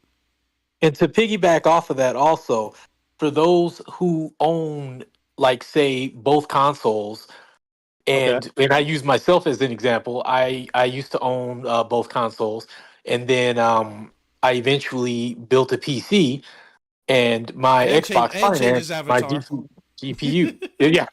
And change the avatar to that NVIDIA GPU. So I mean, like there's no reason to have this modular component, especially if it's an Xbox component. Like people in the PlayStation ecosystem, like having played on the Series X for a while and experienced that UI versus the PS5 UI, the PS5 UI is brighter. It's the colors are more brighter because it's in 4K. It's smoother. It's not as like, it just Xbox the whole is 4K too. experience. Okay, well maybe they upgraded it because they probably upgraded it since I had it then. But the whole Series S UI experience seems to be smoother and like more first class. At least since a year and a half ago, since before I sold mine. So if they upgraded it, then I stand corrected. But people in that ecosystem, in the PlayStation ecosystem, at best would buy the Xbox as a secondary console. But now that the games are coming over to PlayStation, they're going to be less, like P-Rock just said, they're going to be even less likely to do that now because the games are coming over. And Phil already said there's no red line. Satya already said we want you to play your games everywhere. So there's no reason. I want to comment on that no red line statement. Well, I think people are misinterpreting that. Let me do two chats. Jenna Hayes, remember Sega made a modular console. Tell me what happened. Oh yeah, the 32X. That was kind of and the CD. And it flopped. Well, first it was the Sega CD, then it was the 32X on top of the Genesis and the Sega CD, and it flopped. They both flopped. Oh, dude, it was an electronic sandwich, and it was hilarious. And then Glassdoor Gamer, he doesn't understand what kind of gamer he is, or we are. Yeah, that's what Glassdoor Gamer said. He doesn't understand what kind of gamer he is. I guess I don't know. He's a piece. Hey, what are you gonna say about the red line? So, I think people are taking the context of the no red line out of proportion. I think it's not whole slate is coming. I think it's whole slate can be considered. It is still on a case-by-case basis. We all know this from the FTC trial. Listen, granted, the no red line statement means probably that more and more games are going to be considered, but that still doesn't mean whole slate. You agree with that? Let's take for granted that you're right. The average person listening to that is going to say, "Oh, there's no red line. Fine, I can wait." They're not gonna think like what you're saying. They're gonna say, "Oh, cool, I can wait. I don't have to buy a console." That's what they're gonna say. They're not gonna say, "Well, he said this, but it's case by case." They're not gonna say that. People are gonna listen to what he said. They're gonna say, "Okay, cool. Oh, look, Indy is gonna be 3 months or whatever it is delayed to PS5. I can wait for that. Right? No red line. I'll wait." Let me say something real quick. You brought up the FTC case. The reason you have to discard the FTC case is because Microsoft was in court, right? Crying about how Sony takes 30% from third party to make Xbox smaller. The whole time they knew they had PS5 dev kits and developers working on bringing games to PlayStation 5. Yes. And we know that. PlayStation doesn't have Xbox dev kits? Hold on. No. Listen. But PlayStation wasn't PlayStation wasn't in court arguing that. Xbox, Microsoft was in court arguing that at the same time they have dev kits, they had the Project Latitude going, they had Rare, because Rare stated that they've had PS5 dev kits since they've been planning bringing Sea of Thieves over since 2020 before this generation started. Right, So and they got delayed Microsoft knew. because of COVID. Hold on. Listen to me. Microsoft knew this last generation. Their goals were to bring games over to PlayStation. So that's why I say you have to discount all of that FTC shit because they were in there pump faking. They were in there just trying to get the deal closed, right? So yeah, they were saying what they had to do, but behind the scenes, they actively had developers with dev kits making games for PlayStation. Those first 4 games and more. It is what it is. So that's why I say you gotta discard all of that stuff. Okay, so here's the thing though. What game for Xbox that's coming out in the first 3 months of next year? Okay, you got Doom, you got Avowed, and you have several others. You know, Expedition 33. What game has been announced that has not shown anything for PS5 that you would be excited for? That if it does come, you would play. For me, That Can you you repeat that thought was question? interesting. That you thought was interesting the way it looked. If you're asking me what Xbox games I find interesting that I would like it to come to PlayStation, Yes. I can tell you the ones that are rumored that were given No, by no, no, Windows no, no, no. Central and others. Not rumored. Games that you found from trailers that you saw that have not been announced for PS5 that you would like to see come over. Because we know Doom is going, Indie's coming later, Yeah, but Avowed hasn't been announced. I'm not interested at Avowed at all. I Okay, think it's Expedition dead. 33.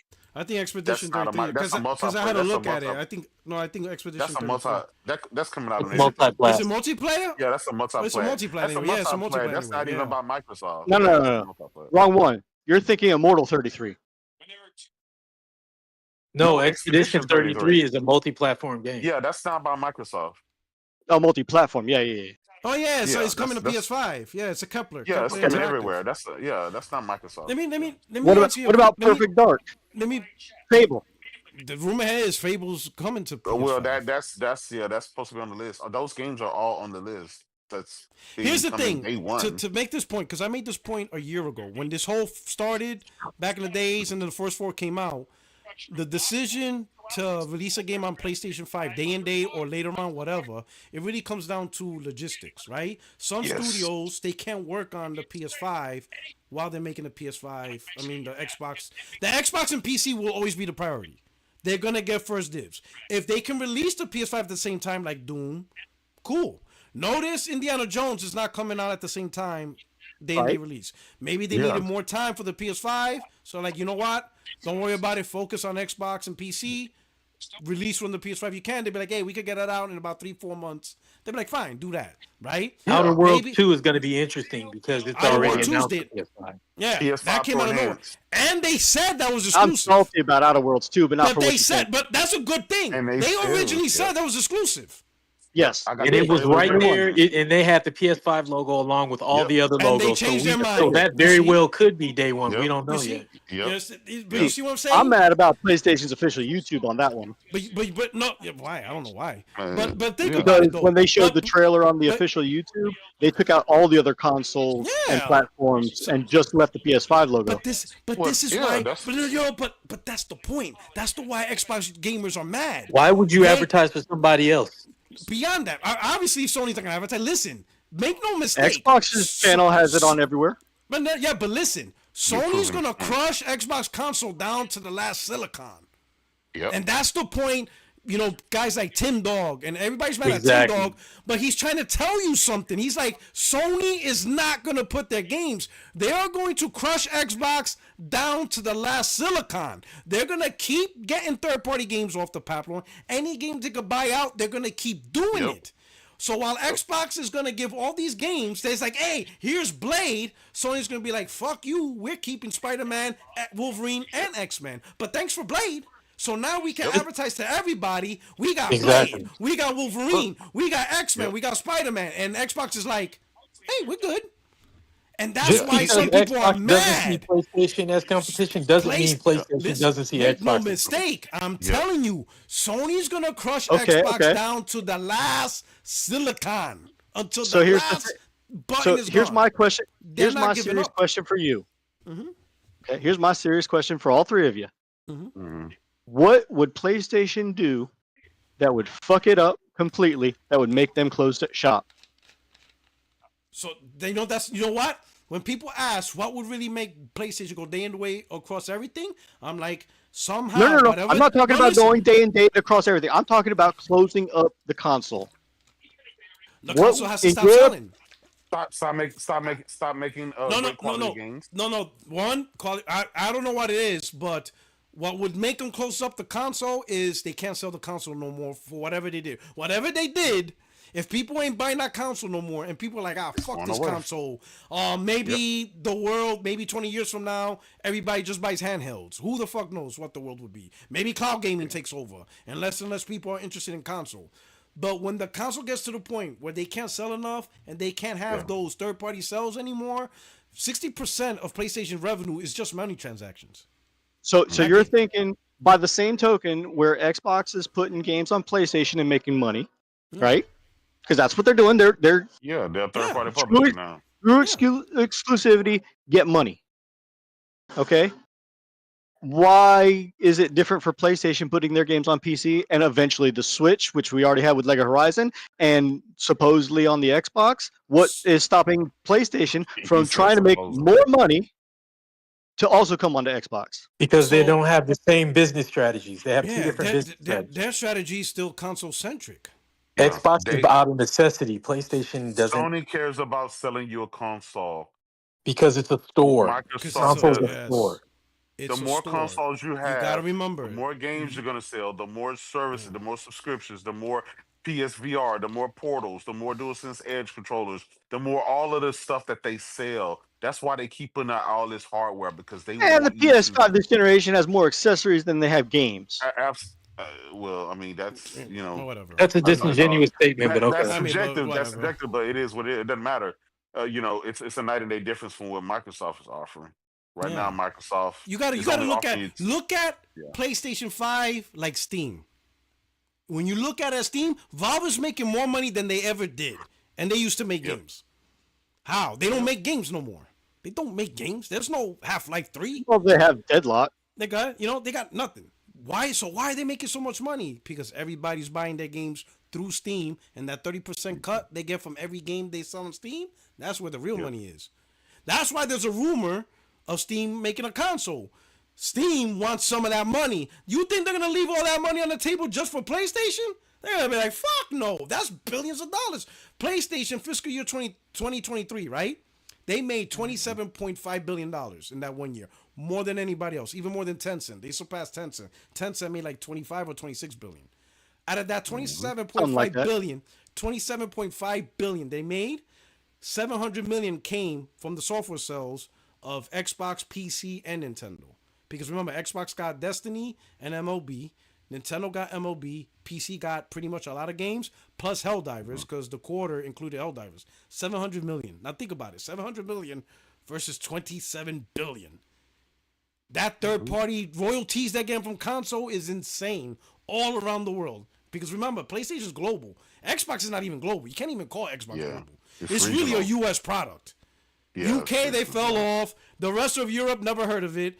Asia, let's not even. They backed out of Africa. They backed out of. They got nothing. They got nothing. I mean, they're backing out of everything. They got such a small footprint. They're really just an American-made, American-centric country brand. Everywhere else, no one really cares. They fell so far off the map in this console. It's not even funny.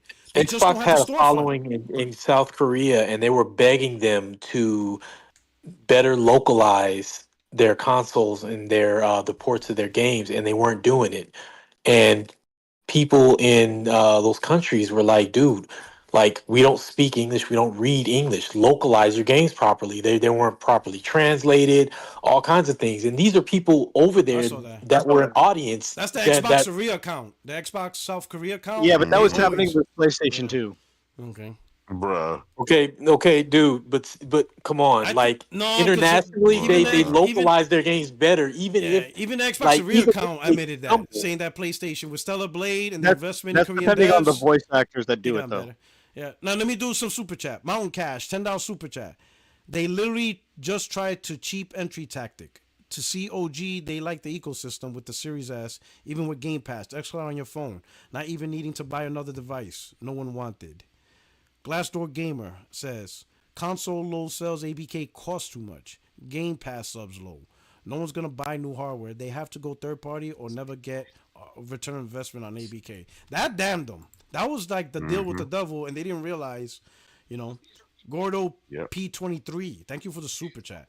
Says there's a little off topic, but do you think there's a chance that PlayStation will allow a light version of a Game Pass on PlayStation, like EA Play or Ubisoft Plus, since Xbox is trying to be everywhere? Nope. I said Only nope, after not even. the only way I see that Until that happening is console's if gone. Microsoft go ahead and get out of the console space, and then it'll be just like Ubisoft Play and EA Play and the rest of those services that's on PlayStation. It'll Now just be don't another forget, service like that. during that FTC trial when they were trying to talk about the COD exclusivity, Phil Spencer did offer PlayStation after the FTC closed to put COD onto the PlayStation's Plus subscription service, and PlayStation declined. Yeah, Yeah, they don't want that. because they compete in the hardware space. Of course, they were trying to kill the deal. Like that was the Yeah. whole point. Like they're No, not I'm gonna. talking about after the deal was theirs, after the deal was done. I don't think PlayStation want, like, listen, even PlayStation said like AAA day one games doesn't work on a subscription. They don't want that. Yeah. They said that they're against that completely. They've been against the whole. They're saying that strategy. They're not the doesn't only really- ones who said that either. Yeah, take Rockstar. Take Two said the same thing. Take-Two, That you have a big game and you put it day one on your subscription. That doesn't make sense. They didn't do Now, that do either. you think when PlayStation gets their PC app up and running, that they're going to start going day and date? On their No, app? they've don't already know. said no. Both. They've already I don't said know. they won't do date and date, I and don't it comes know. back to what Porter Rock said. They haven't done day and date. Excuse me. No. Helldivers 2, Concord. Listen. I don't know. You gotta Dude. I'll listen, be honest. right? The That's live, multiplayer. the live service games. They've always said because it needs a large player count to survive, that PC would be included. But what I'm saying, right, and this is just my opinion, I don't see it happening only because they said it. They said they don't want to trade a PlayStation gamer for a PC gamer because if they do that, that PlayStation gamer spend way more money in their ecosystem than PC. The PC guys are not going to buy the DualSense controllers, the VR, the PlayStation Plus, The and all subscription. of that stuff, right? The subscription. PlayStation gamer is worth way more than a PC gamer. This is why they said, okay, after we let the games run their course, after we make our money on the console side, then we'll, put it on PC timed or whatever, and then make the money off of that for its complete run. That's Look just at what it. it is. Look at it this way. But what about people that come out on PC who say they're going to wait, and if they just come out with and that's PC fine. day and date, that they're going to actually get more sales off the get-go because they're not going to be holding back the PC. They're already going to have the PC app. But you got to listen to what I Why said. won't they do it? Did you just hear what I said? I said, Yeah. think about it. Even if they do day and date, the PC gamer will just buy that one game and that's it. The PlayStation gamer is more valuable because they buy the PlayStation portals. They buy all of the other stuff that is way more tangible and valuable. The PC gamer don't buy the PlayStation Plus. They don't do all of the other stuff. So they would be losing money. See, there you're You got to wrong. listen to that. On that part, JW, you're wrong. Because Okay. without the PlayStation Plus subscription, even the lowest tier, you can't register your CD-ROM for all your hardware discs when you buy physical. Because you have to connect to the internet in order to register the drive. You don't have to. But you don't need to pay for that. You just need to be online. Yeah, you don't have to pay for nothing. Just a free account. You just don't have Yeah. online. Yeah. Right. Yeah. But you don't even have cloud saves. Yeah. But So you don't who think cares? that if they That's bring fine. the PS, you don't think that if they bring the PS Plus app to PC and go day and date, that they're not You're going to not say, gonna. okay, you can buy your apps on your library and then be able to stream on your PlayStation Portal handheld any game that's in your library. Maybe. You I don't don't think know. that they're going to try and look at that? No. You're. See, here's the thing. I state a point, and then you go left to a whole nother argument. I've lost track. I've lost track of what I was saying because you took something whole different. Now I got to think about what you said on a whole nother thing. My whole point was of what Sony said. Sony said they don't want to trade a PlayStation gamer for a PC gamer because that's a loss. Because a PlayStation gamer spends more money, they're tied into the ecosystem. They're tied into the subscription service. They're tied with buying the portal, the VR, and all the accessories and other things that are Right. additive. That's all I said. That's the argument. That's And all I said. I'm All adding the on other to your stuff statement. that's new. No. I'm adding Create a new on to statement. your statement. No, Okay, I'm good. adding on to your statement. Okay. I'm talking about if they do that because you already require the lowest tier PS Plus subscription service. If they go day and date, because like Puerto Rock earlier said, every game moving forward that is coming to PC, whether it's day and date or not, is having the PSN requirement login, right? Yeah. Yeah.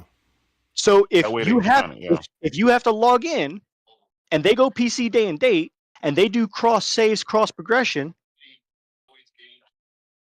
and you need a PS Plus subscription to access your saves across, you can take your games that you buy on your PC, on the PS app, on Steam, on your PlayStation, and you can take it in your portal and go because you have your game library all linked because of the PlayStation requirement login. And you cannot do that. You cannot cross save and cross play if you do not have your PS Plus login. Because the cloud is locked behind the subscription service. Exactly. Yeah. So You'll be able to have your own library, but you won't have any cross save. What's the question? I'm gonna just say What's the this. question? I think your original question was, are they gonna go day and day? I would be honest. I would say I don't know. I don't know, honestly. I don't know because some moves Sony made is weird. I only stated what Sony said. What they're going to do, I have no clue. I only stated with their perspective of why they. I'll be honest. The app doesn't make sense either because I'm gonna be honest. If Sony pulls their games out of Steam and now it's exclusive to the app, are PC gamers going to make the jump from Steam to the app? No, they're not even. They're not. Probably even that's the big. That would be the biggest gamble. They don't. That's the PC thing. gamers don't even want to sign into the PlayStation. Yeah, you don't even care about the free login. Y'all don't even want to do that. Exactly. And here's another thing. Like, if Sony does a PC app, they need more than just their own games. They have to sell third-party games. Yes, Are you going to buy third-party games from the PS Store? No. See? Exactly. I don't That's know. why it wouldn't be worth like, it. I know It there's wouldn't be worth rumors the of the while. PS Store app. I think it's going to flop because no one's going to jump from Steam and start buying their library on the app. It's just going to flop. It depends on how much compatibility they have between Steam and the console. What compatibility? Like in terms of what? Like if you cross save, cross progression. You already have trophy support. You already have DualSense control support. Yeah. You already have VR support. But that's what I'm saying. That's what I'm saying. I don't understand the whole point of the app then. What is the app supposed to do? Hey, just real quick, man. What's up, Mike? What's good, brother? Hey, what's good? What's good, man? What's going on? PlayStation doesn't have cross save compatibility on PC. Just that's FYI. what I'm saying. But the thing is, I don't.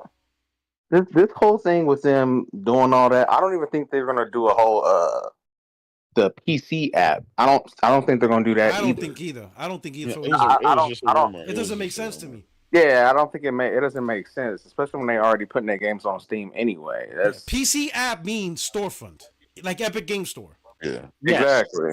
Same thing as the Xbox storefront. Yeah, I don't see them doing that. But Xbox storefront sucks, and Microsoft knows that. So yeah, and Xbox offer their games outside of their store, and they don't care. Yeah, it would make sense if PC gamers weren't so walled off into Steam. But I mean, look how many games Epic gives away every month, and they can't get. People literally have an account just to get those games. They don't even buy the PlayStation games like that. When you look at the low sales, it's like Helldivers was successful. Helldivers Yeah. was Yeah. extremely successful, but the Well, yeah, majority of because games, it's a live the service, majority right? ever since Horizon Because of the Zero type of Dawn, game it is. the Yeah. game sales has been dropping down from title to title. Yeah. Hey, It didn't start dropping down until they tried to require the PSN log it 3 months in. No, even like God of War before the PSN login. Yeah. Yeah. Like those Hey, games don't the even hit a Helldivers- Like, No, I that think- had it baked I in. think Horizon That'd sold be like like- 4 million, and then it just started trending down. Helldivers blew up. Obviously, did phenomenal, right? Yeah, because it's it's a been lot. actually doing pretty good lately since Yeah. they did that little Yeah, update. Helldivers is a great Yeah. success on PC. Yeah. Right? I'd love to Concord know flop. what the numbers are It bumped for up. their Mhm. single player games, like what the numbers It's are low. for double It's low. dippers. It's No, I'm talking about almost low. the percentage of them are double dippers like me. Oh yeah, Who- yeah, yeah. That's yeah. You know what I another mean? thing. Yeah. Because I'd wager that a decent portion of their The bulk sales are of 'em. double dippers. Like, Yeah, the you know. bulk of them are people who either left console or they own console and they bought a PC and they want to see how it runs over there. So that's how that is. But Yeah. but PC don't offer any tangible number wise. Like PlayStation games just don't sell like that on PC. So that's another reason why I think it wouldn't be worth their effort. Yeah, it'd be different if like a significant amount of their games was just selling like crazy on Yeah. PC. Okay, The really so only one here's, that's here's, done here's that another is question for Helldivers. you. So just to wait, hold up, to give you a quick context, and this is like quick, and obviously this Sure, is like sure. less than a minute research, but it's saying according to Steam sales data, some of the top selling PlayStation first party titles include Horizon Zero Dawn at 3.3 million, God of War 2.5 million, Spider-Man Remastered 1.3 million, Days Gone 1.7 million, Uncharted 483,000, Miles Morales Damn. 450,000. See, that shit's not worth anything.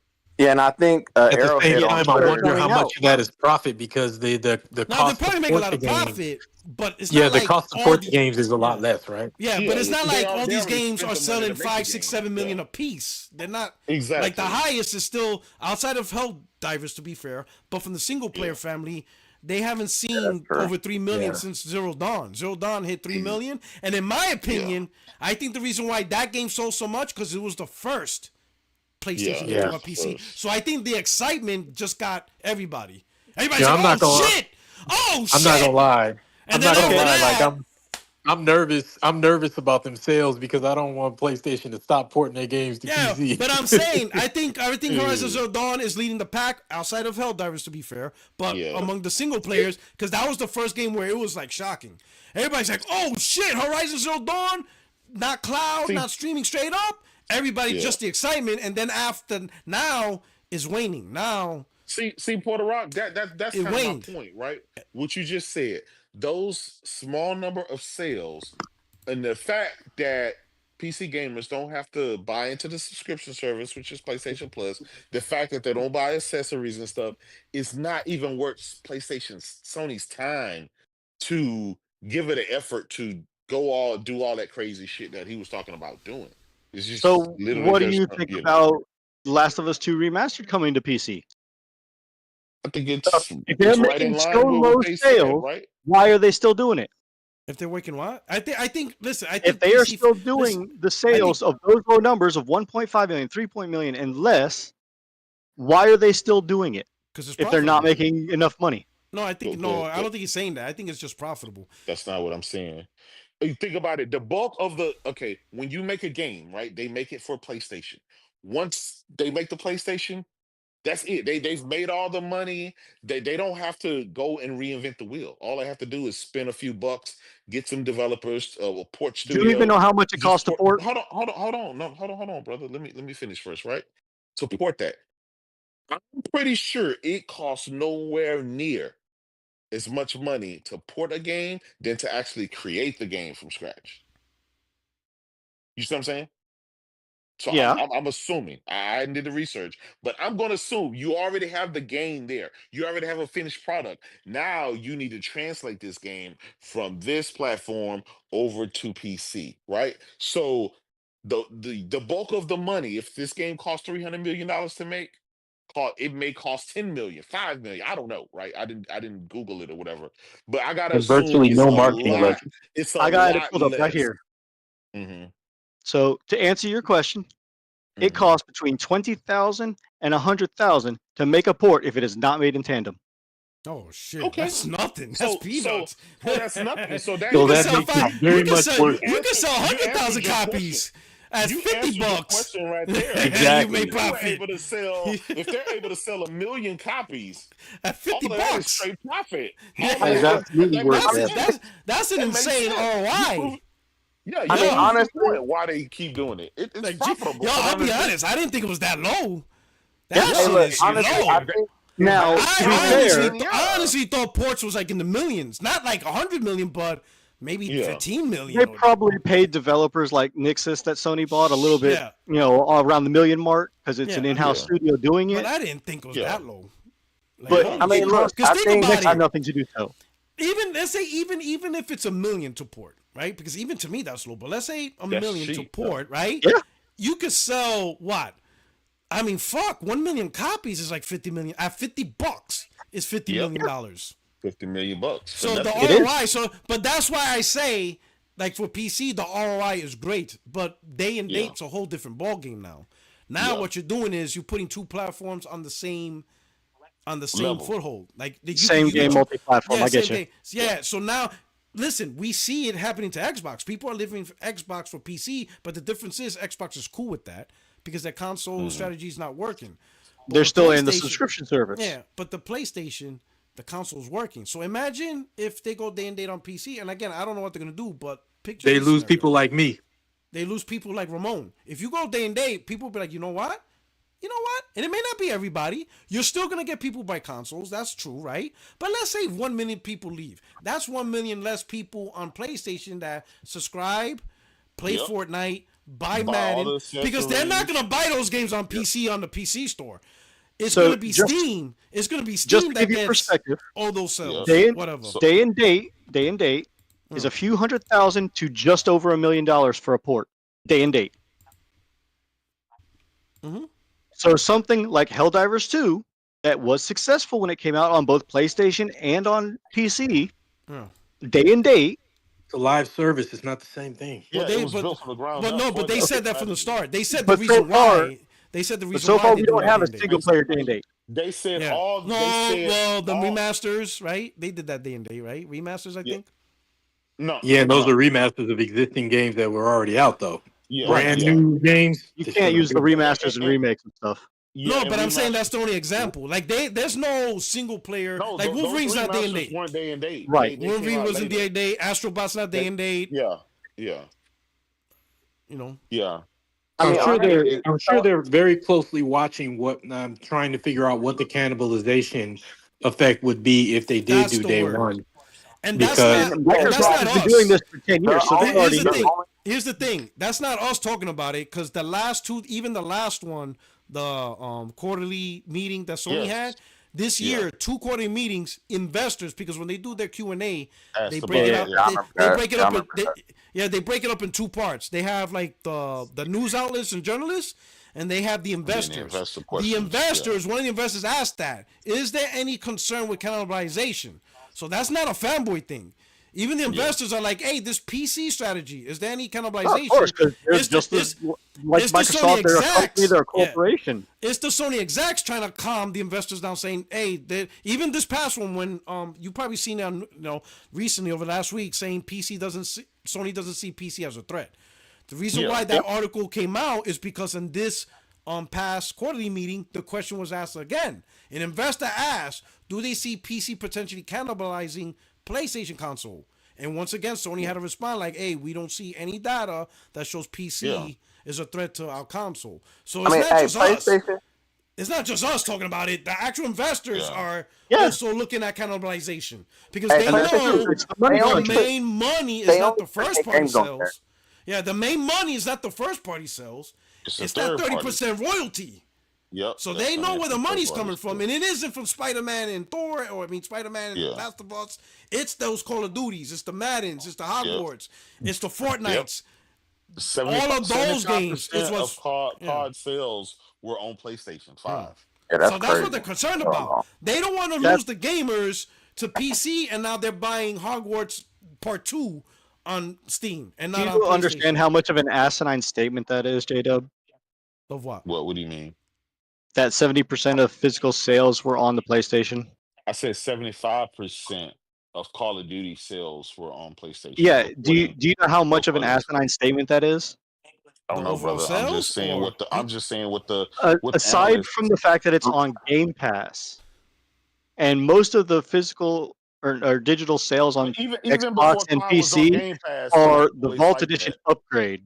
Even before that though, you can't use this one. Even because even the last one, every single Call of Duty for the last generation, right? Even leading to last generation, have predominantly always been majority on PlayStation. That's just what it is.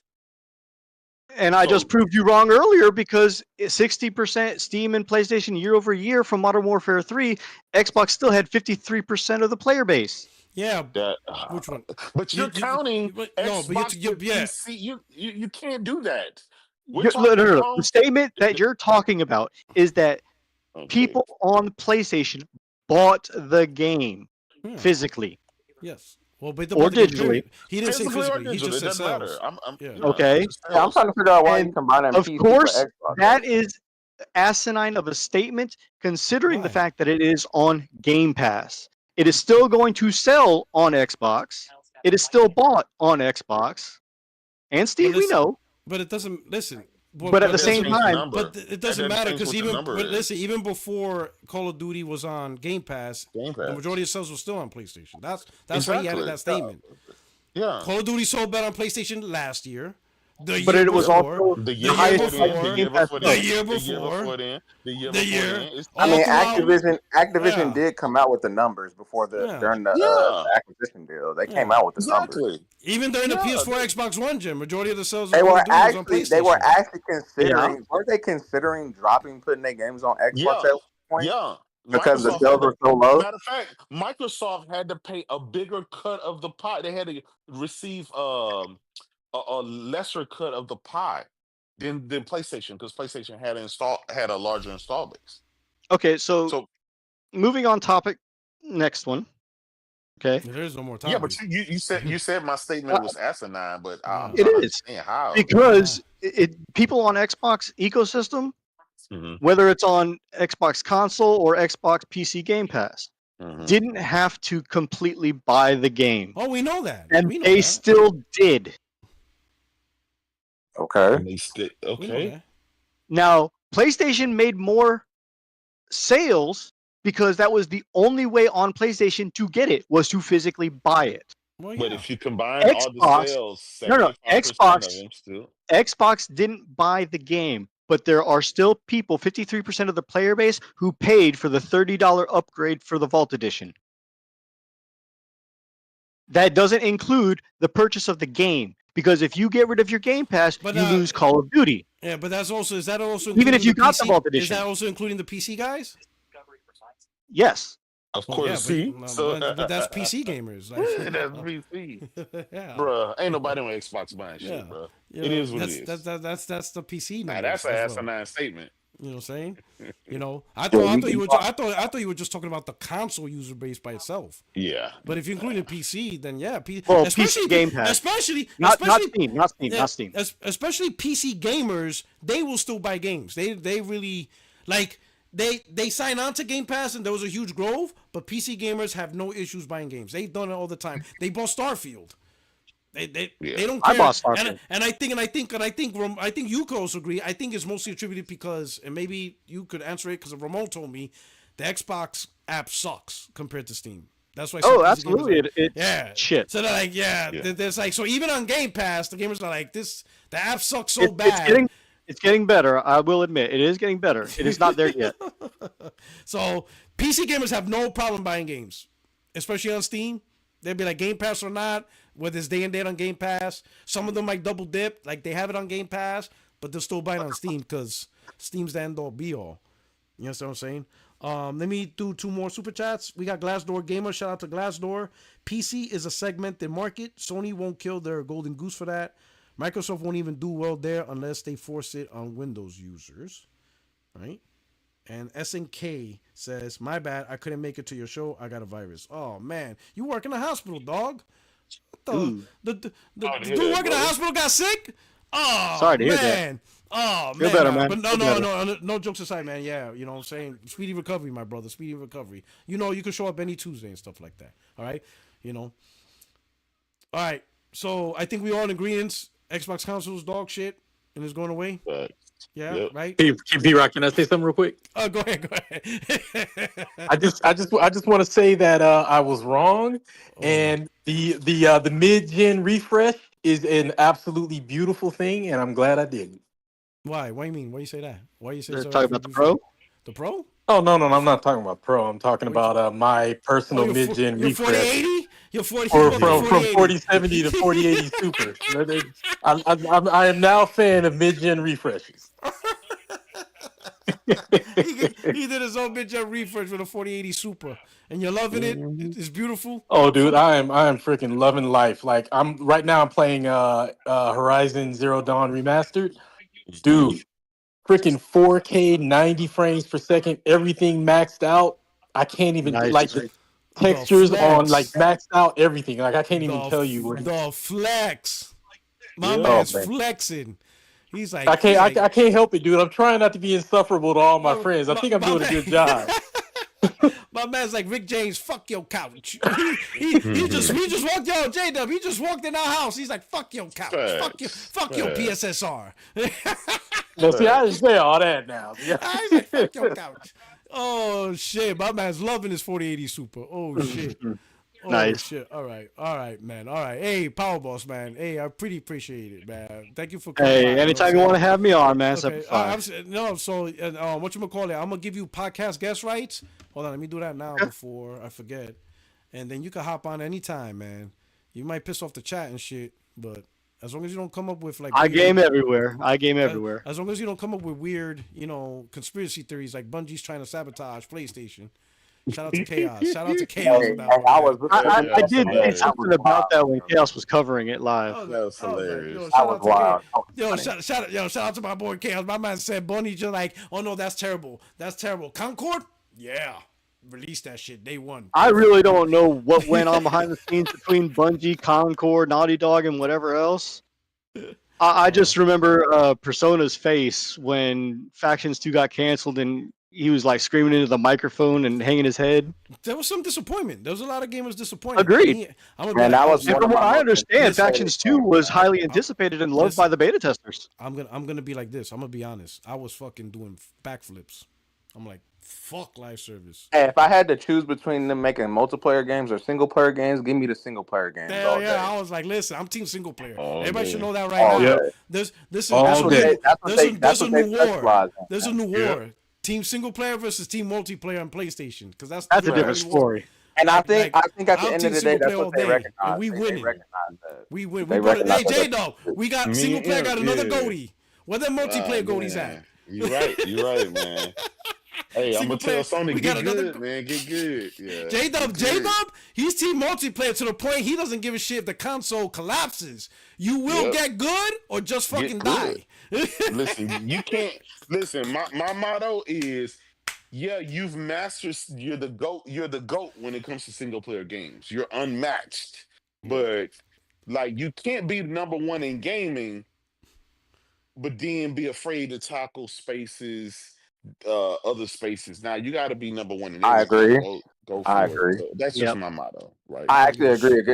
If you supposedly got the best developers in the world, then y'all should be able to try anything, man. I definitely agree with you. I'll be honest. I'm mostly worried about. Well, you can have the best developers in the world, but they'll be the best in class at what they do. I look at it like Jordan. You know what I mean? He sucked ass in baseball. Shaq can't do 3-pointers, right? But he dunked. I mean, I don't know. Jordan was pretty damn good at everything. I'm like Jordan. My man was garbage in baseball. Get your ass back in baseball and get your ass back in basketball. And guess what he did? He won 3 more championships. Yep. And it's also what people like to make. Not everybody likes to. You know what I mean? You can have an amazing studio, but if they don't like making that type of game, you're gonna get a flop. That's true. Yeah, BioWare. Nah, man, I'm glad they did that though, man. Because ain't no telling we might not have got this game. We about to get now. Hell yeah, boy! Intergalactic, and it seems like I'm. And that's it. Look, I don't care what nobody. I'm with Chaos on that one. I want to see more of the game. Collector's edition. Oh yeah, we all do. As long as that game isn't another depression simulator, I'm all in. Ah, shit. What do you mean by depression simulator?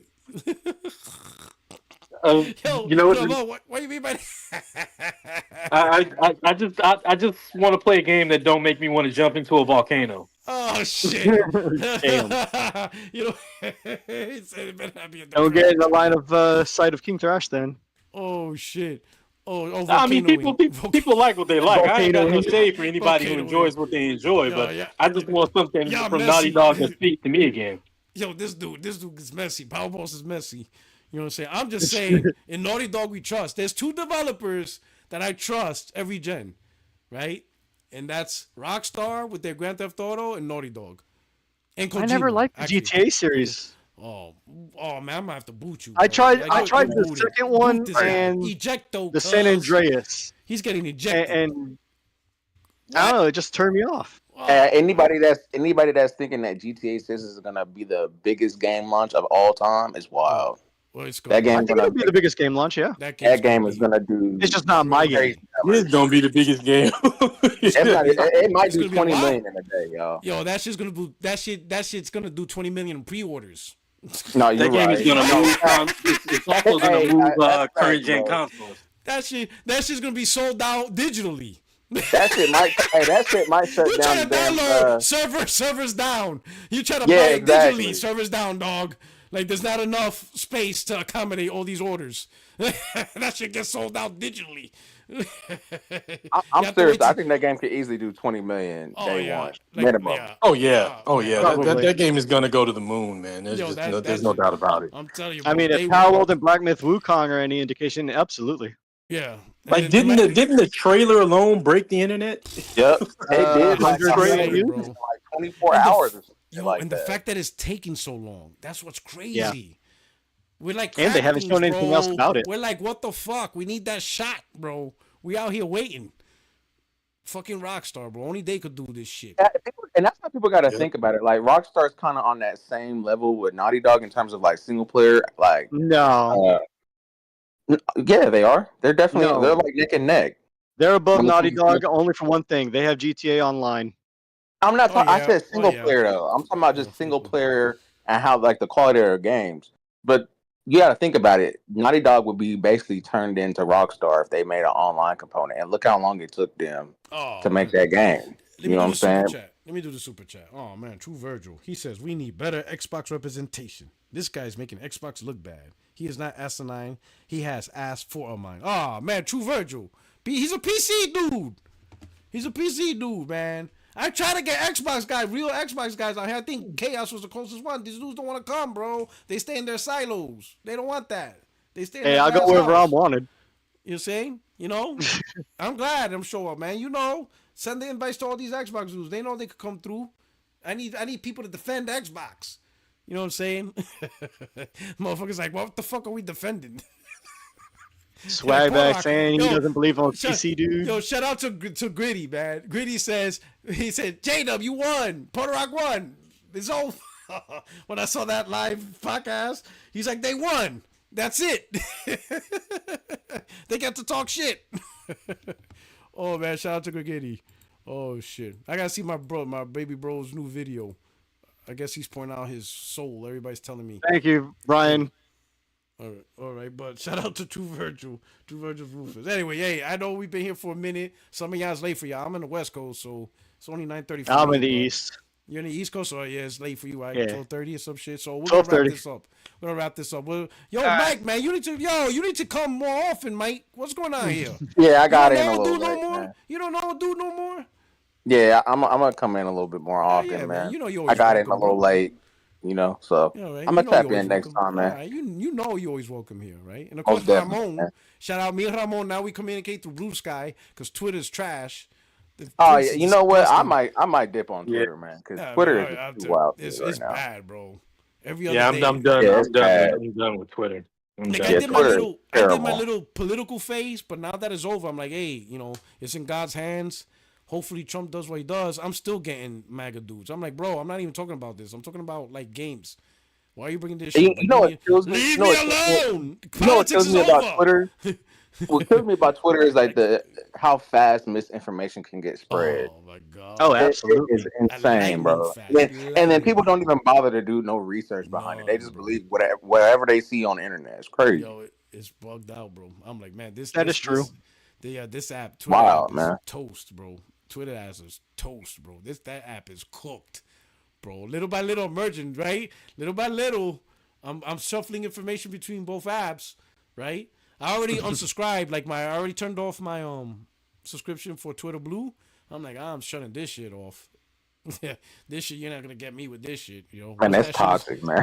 The crazy It's part always is you can drama say, going on. I like something, and then somebody be like, "Yeah, it's great because you get to shoot liberals," and you're like, like what the fuck? Like that? Yeah, there's no problem with some of that. It's that's a strange. whole different thing. Like the election's over. Like, all right, you won. Let it go. No, bro. And you then could they be get- talking about the villain in the video game, and then they'll be like, "Yeah, he's blah blah blah," and you be like, Yeah, "Dude, like, bro, it's like what, some of my like, some of my why?" comments don't even make sense.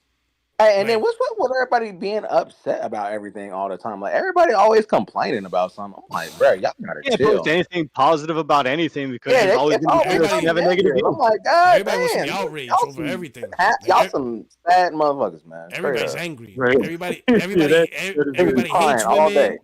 Everybody hates real women. They like fake women. They're angry at everything. I'm like, holy shit! Like, yo, Man. it's wild. Everybody's somebody, mad. I don't know who it was. Yo, Somebody was it? said if you like bald women, you like men. Yo, that was, I was like, yo. Black Bond. I'm like, yo, this I guy's was related like, to the bro, game. come on, He's like, man. I'm like, my wife is half Puerto Rican, half Dominican. There's no video game lead character female that's half Puerto Rican, half Dominican. Like, that's not how it works. Right. My real life taste doesn't reflect the video games. Man, Because if it did, I don't get it. like- Though. I don't care about stuff like that. like, yo, it's crazy. This world is wild. Everybody's angry. I'm seeing videos, shit that I don't even watch. There was one video from that dude from Fresh and Fit.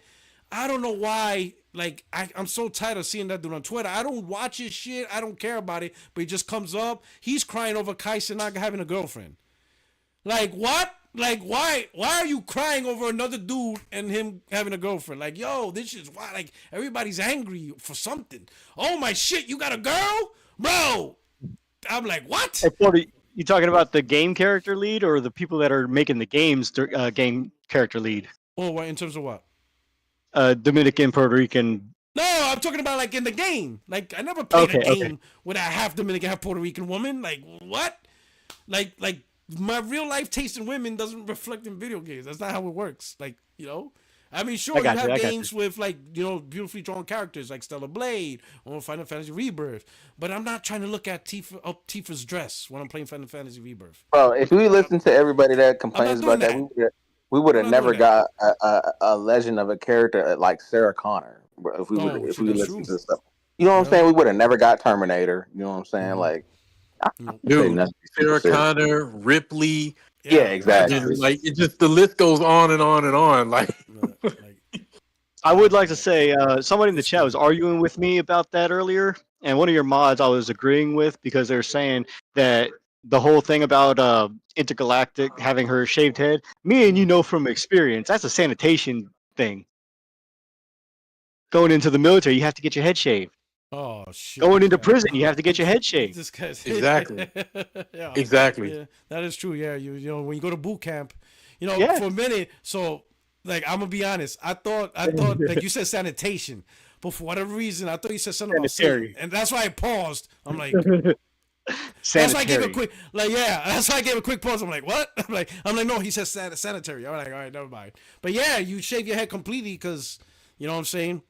You know, I honestly thought this is me. This is my little whatchamacallit thing. I don't think they want to deal with hair physics.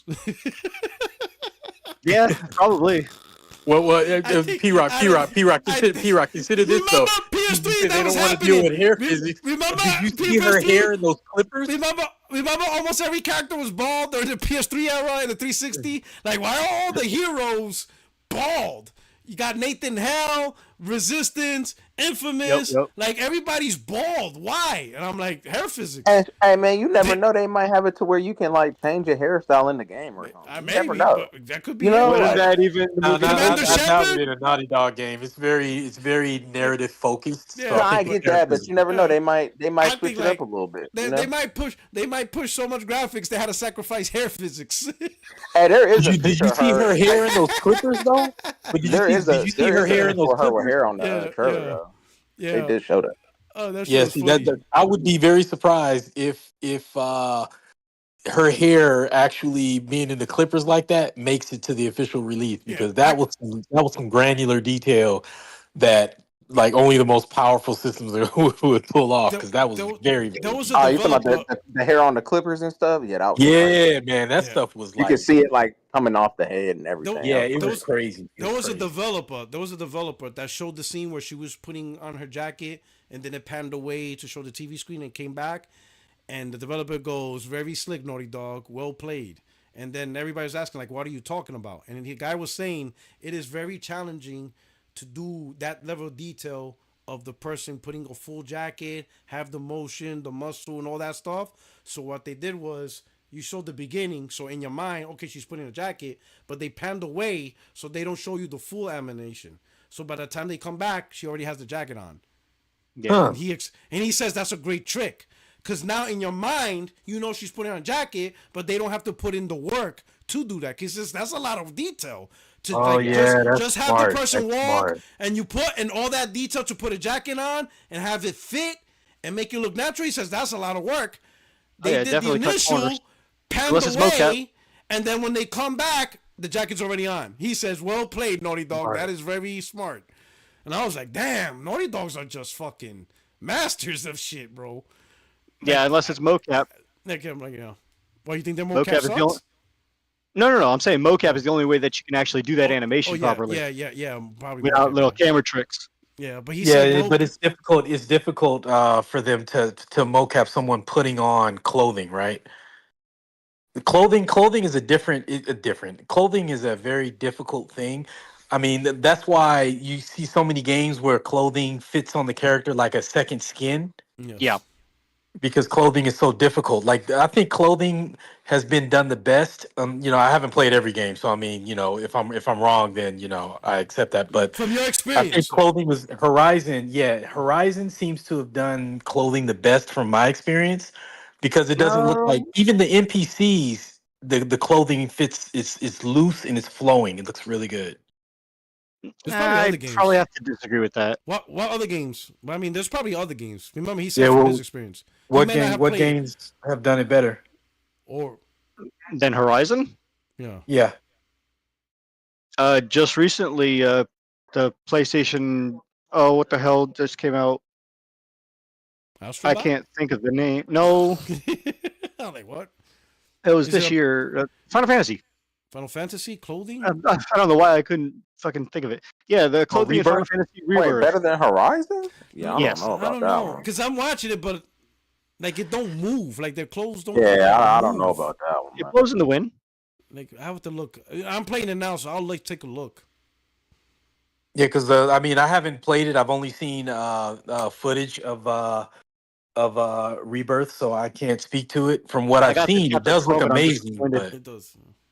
yeah, I don't. Get it on PC, dog. Oh, I already got it Yeah, pre-ordered. that 4080 70 Super screaming for it. Oh, dude, Listen, don't be released sending it. me pics, all right? I don't want to see that shit, all right? Like Puerto Rock, you're missing out, dog. Look how it looks.